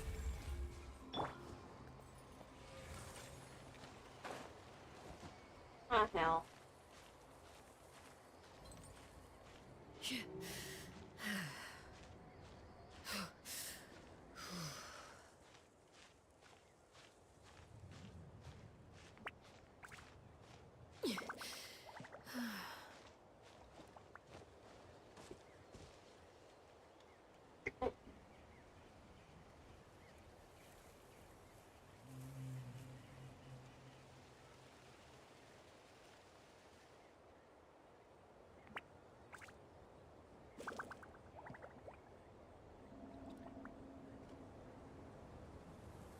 Staring into my eyes is ill-advised.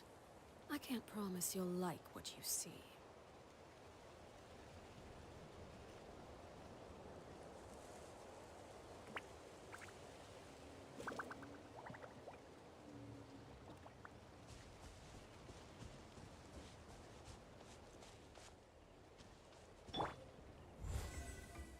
Live!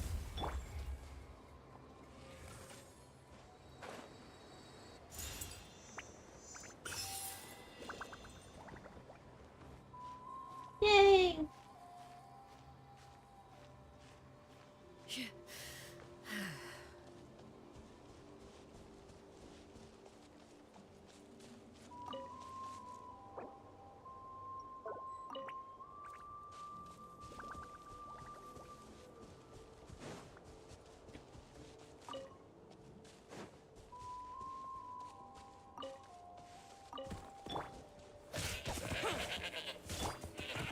Solidify! Why is that thing so tough, or is Albedo just weak?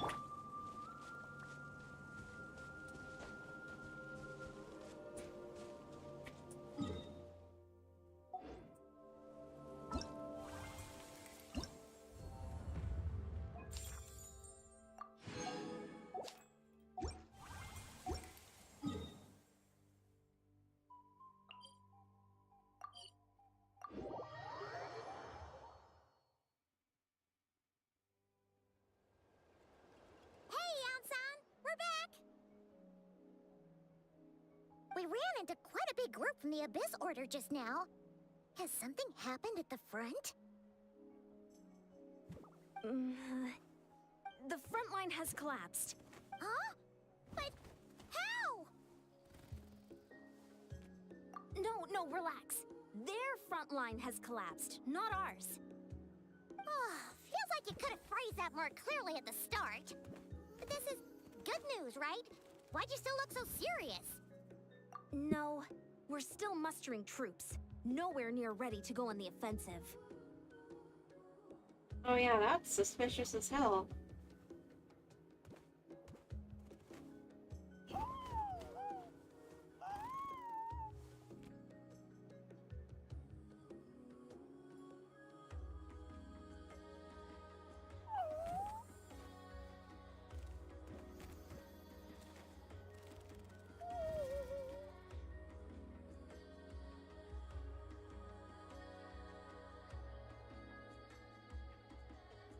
So at first, I was also confused about what exactly happened out there.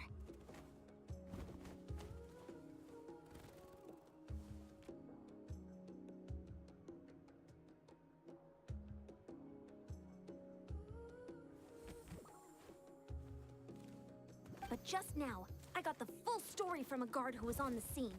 He watched the enemy lines crumble in real time. What the heck? What did he see? One person. Just a single individual. They stormed the enemy lines and attacked with a vengeance, cutting them down like paper dolls. Who? They wielded an unknown power and fought with a sword style that no one recognized. The guard who relayed this to me said that before he even had time to react, the enemy was decimated.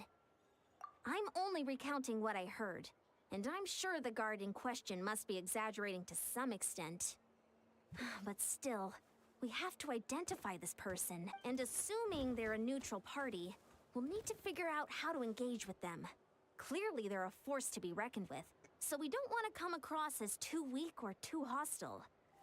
It's quite a diplomatic conundrum. You don't need to sweat it, Eon-san. From your description, we're already pretty confident that we know this person. Honestly, with the Abyss Order acting out so publicly, it's about time he showed up. He never misses an occasion like this. Dainsleif.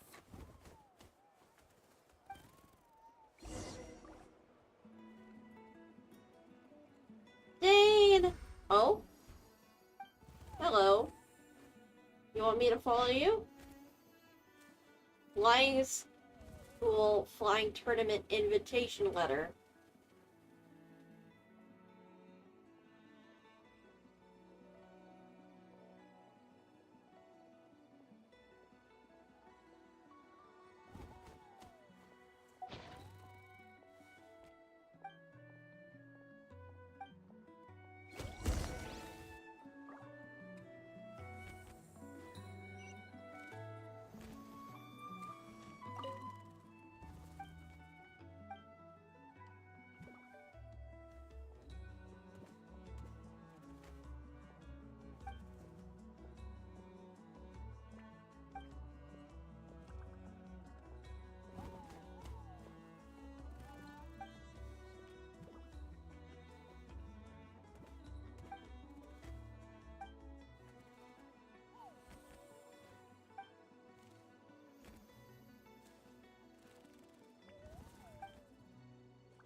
Oh, cutie.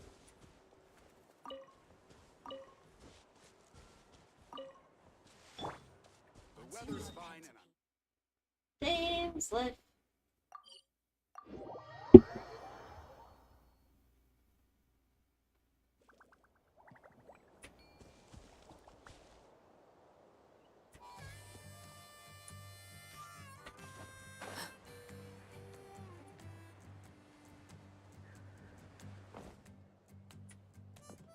How do I get up there again?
There was probably an easier way to get up here.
Alright. Let's do this.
Oh dear.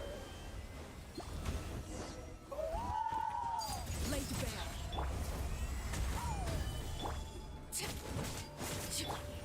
Burst forth.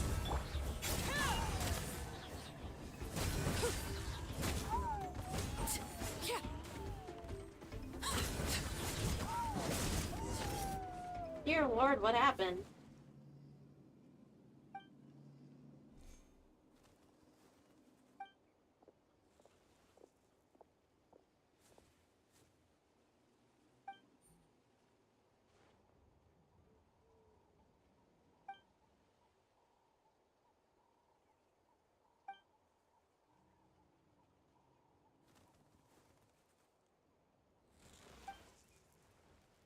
What the f-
Idiot.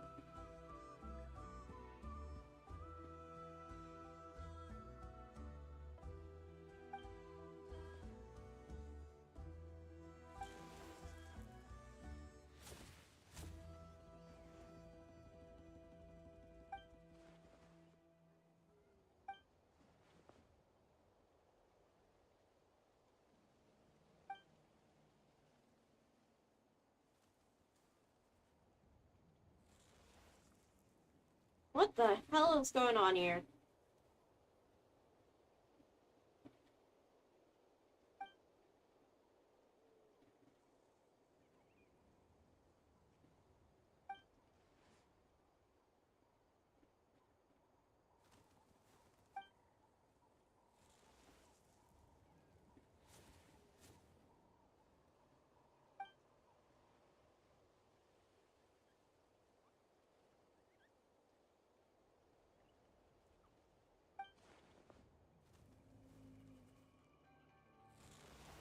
What the hell?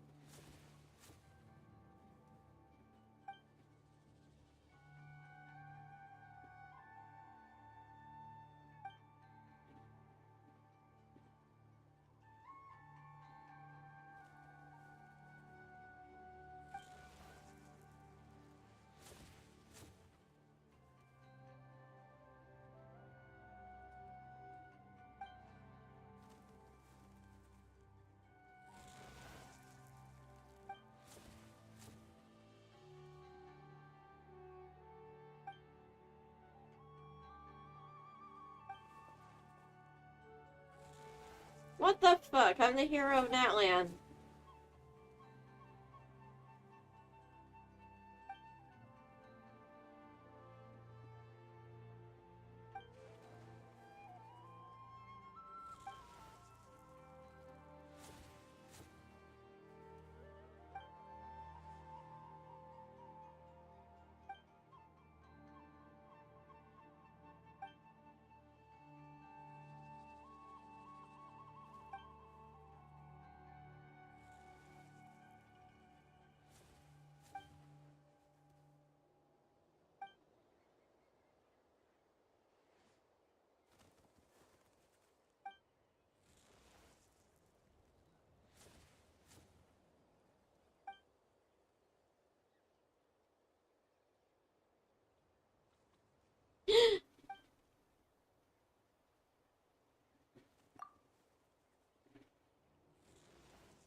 Ah.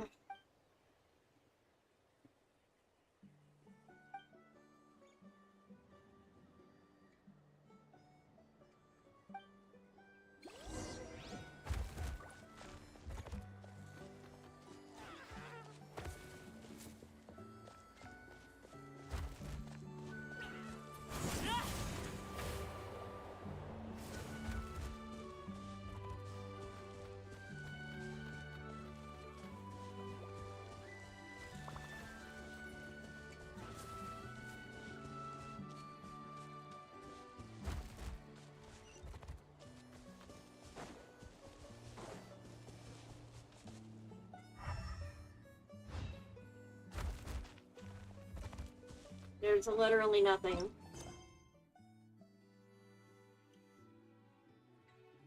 Oh well. It shouldn't have triggered anyway, because I'm supposed to be in focused experience mode.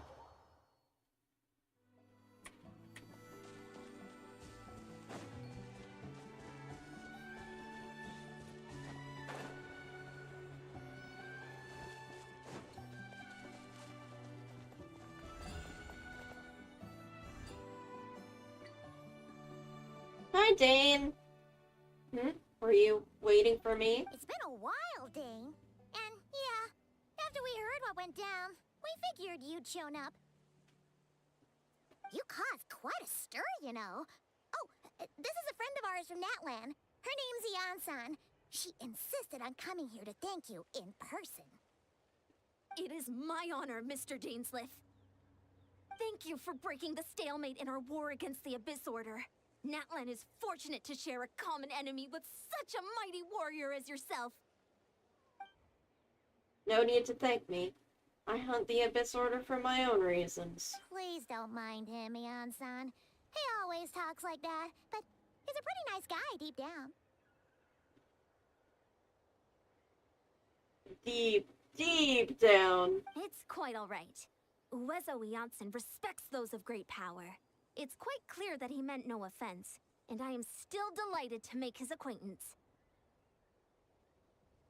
Anyway, since you're old friends, I'll leave you to catch up for now. Take your time. Sure thing. You probably have plenty of other stuff to do anyway, right? Since this war isn't exactly over. See you later, Ian-san! Was wondering where you were, Dainsliff.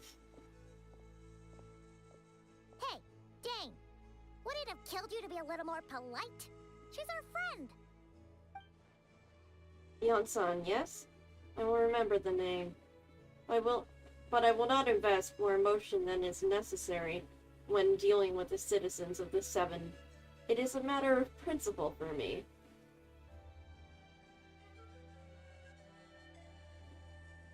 Fine, since Yon-san wasn't offended, we'll let you off the hook. Ugh, so stubborn. But whatever. So anyway, Dane, do you have any new info about the Abyss Order for us? Any idea what they're trying to achieve with this war, for example?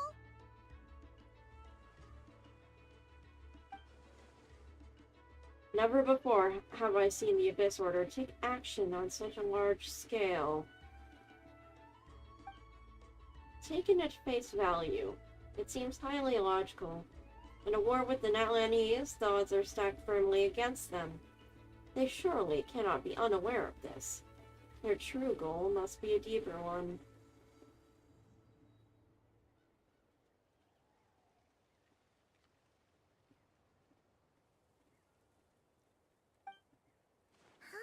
We thought so too. But it sounds like you're no closer to learning what that goal is than we are.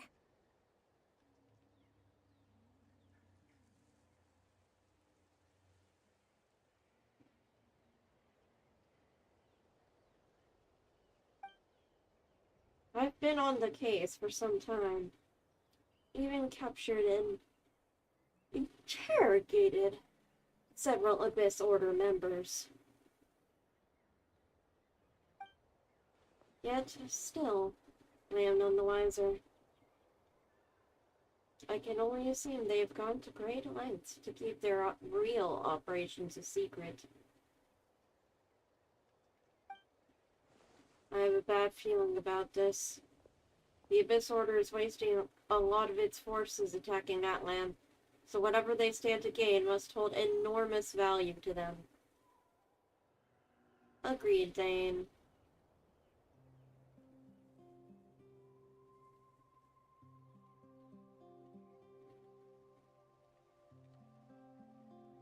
What do you think we should do?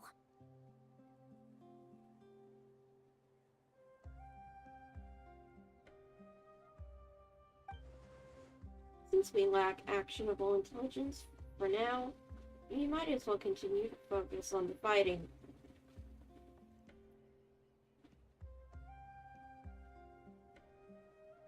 Shouldn't we, try and gain actionable intelligence? Leave them to their secret plots.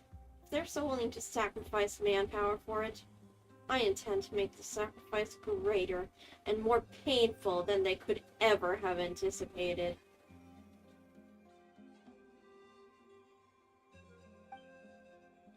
If we use this opportunity correctly, I believe we can eliminate the vast majority of the Abyss Order's forces.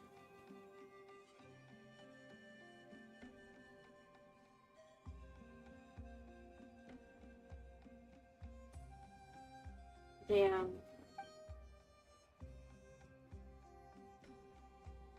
They'll never be able to mount such a large campaign ever again.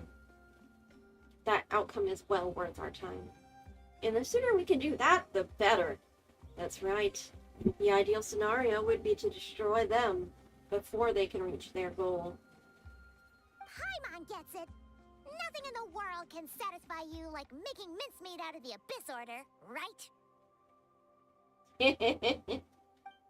Right. Wow! Okay. A rare, candid response from Dane.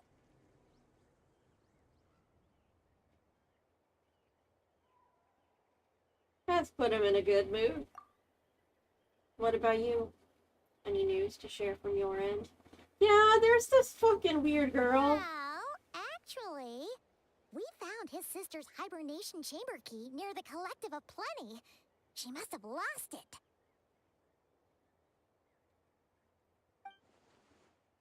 So she is here in person. Unsurprising given the scale of this operation.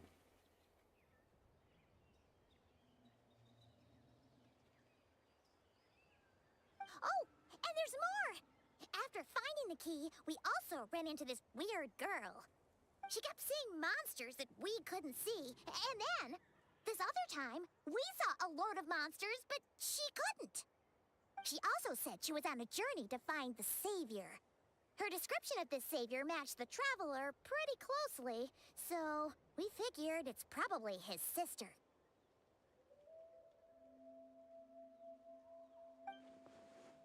Hold on. The girl called her the Savior? Yeah, that's right. Is something the matter, Dane? Last time I heard that term was before the Cataclysm. And not just that, it referred to your sister then, too. But who would still believe in the myth of the Savior when the Cataclysm has already taken place? It makes no sense. That term's been around even before the Cataclysm? Wasn't his sister called the Princess, though? Where did this Savior thing come from? Well, when she was first granted the title of Princess. The Vinster King and the entire court of Conria set about loudly proclaiming the might that she would bring to the nation. They made it sound as if, with her there, all pain and suffering would be washed away, and the future of Conria would be brighter than anyone could imagine. The Savior was the celebratory title given to the princess by those who believed this rhetoric. Of course, you know how that story ended. In hindsight, the cruel irony is glaring. All that title really stood for was the Vinster King's lust for power. Oh, sounds like the people of Conria really believed in her.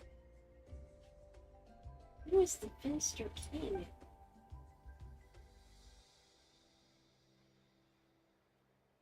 Is this why Lumian is so determined to revive the homeland? Because she thinks she's failed as the Conrian savior? That certainly doesn't explain everything. There must be other reasons. As for the girl you met, allow me to offer some speculation. I suspect she is descended from pure-blood Conrians, afflicted with the curse of immortality. They must have resettled somewhere remote, cut off from the rest of the world. That would explain how our people retained their ancient beliefs, including the myth of the golden-haired savior. Ah, Paimon gets it now. So, a bit like Kaya, except she grew up somewhere more isolated? Still, that doesn't explain the invisible monster situation. If she can't provide us with any more valuable intelligence, I suggest we shift our attention back to the Abyss Order. Sure. Also, why don't you stay with us at the Masters of the Night Wind for tonight? You must be tired after all that fighting today.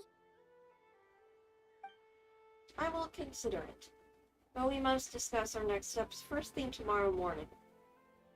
We can't give the Abyss Order any time to regroup.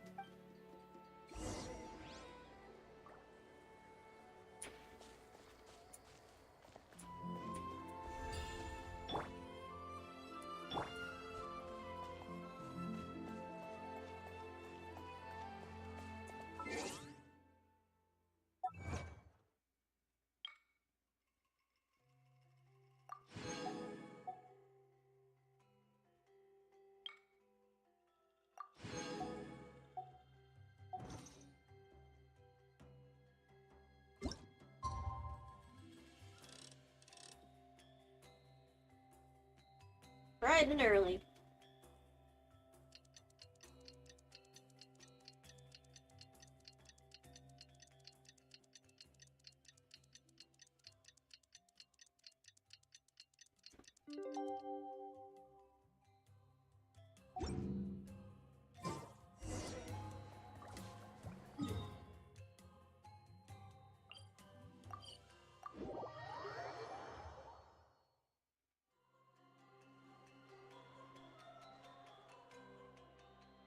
No, we can't give them that much time. Is that Dane and Neon-san discussing strategy together?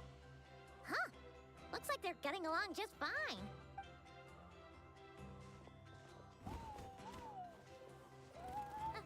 Morning! What are you guys talking about?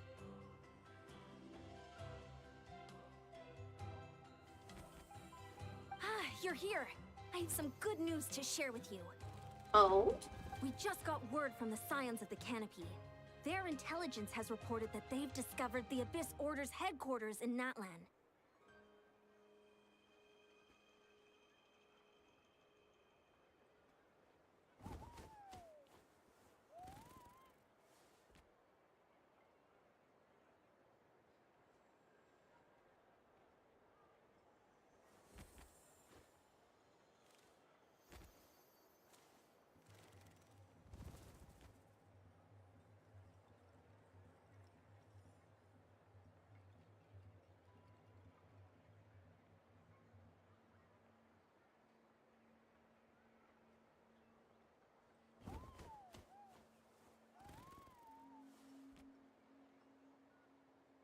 After their front lines dissolved, the bulk of their forces fell back to that area. It's also where their central command is located.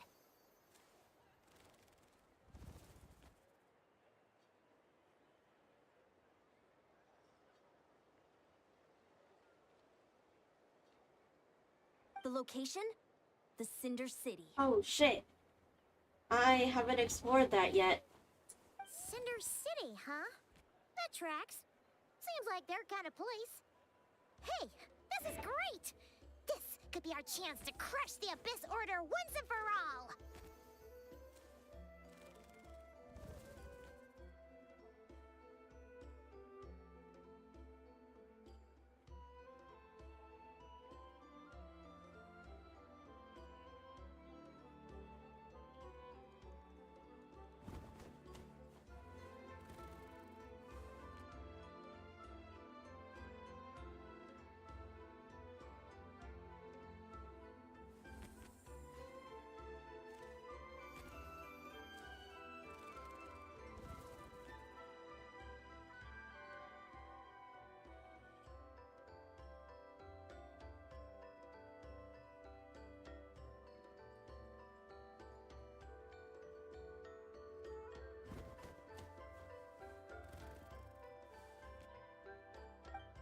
And with any luck, maybe we'll find your sister there too.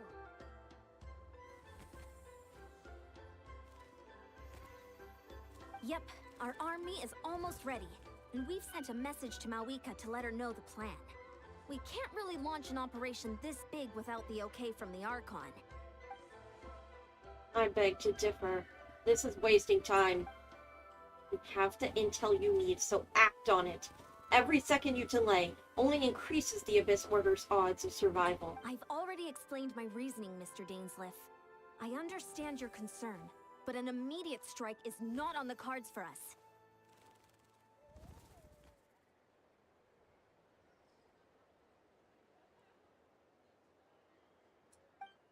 Very well.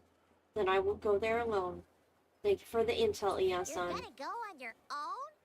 Come on, be sensible. Just wait a tiny bit longer, and you'll have a whole army going with you. It's all right. I support your decision, Mr. Dainsleif.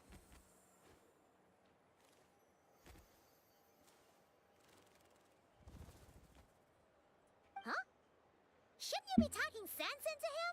I admire his courage, and I believe he is strong enough to take on the Abyss Order on his own. And even if things don't go to plan, he just needs to bide his time until we arrive with reinforcements. Mr. Dainsleif, I wish you the very best of luck.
Looks like he's waiting for you to say something, Traveler.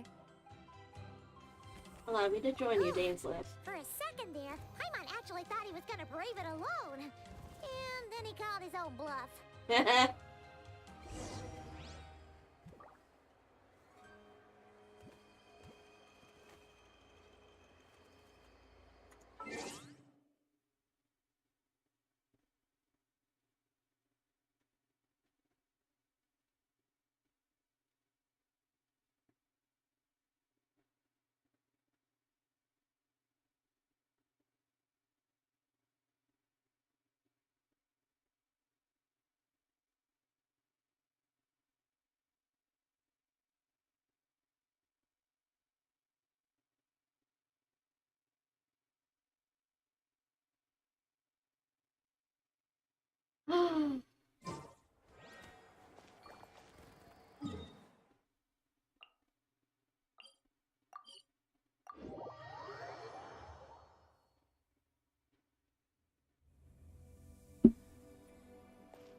Oh dear.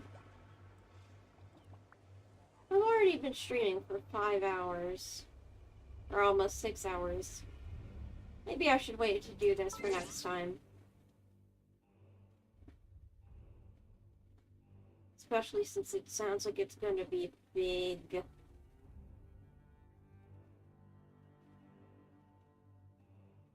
Alrighty.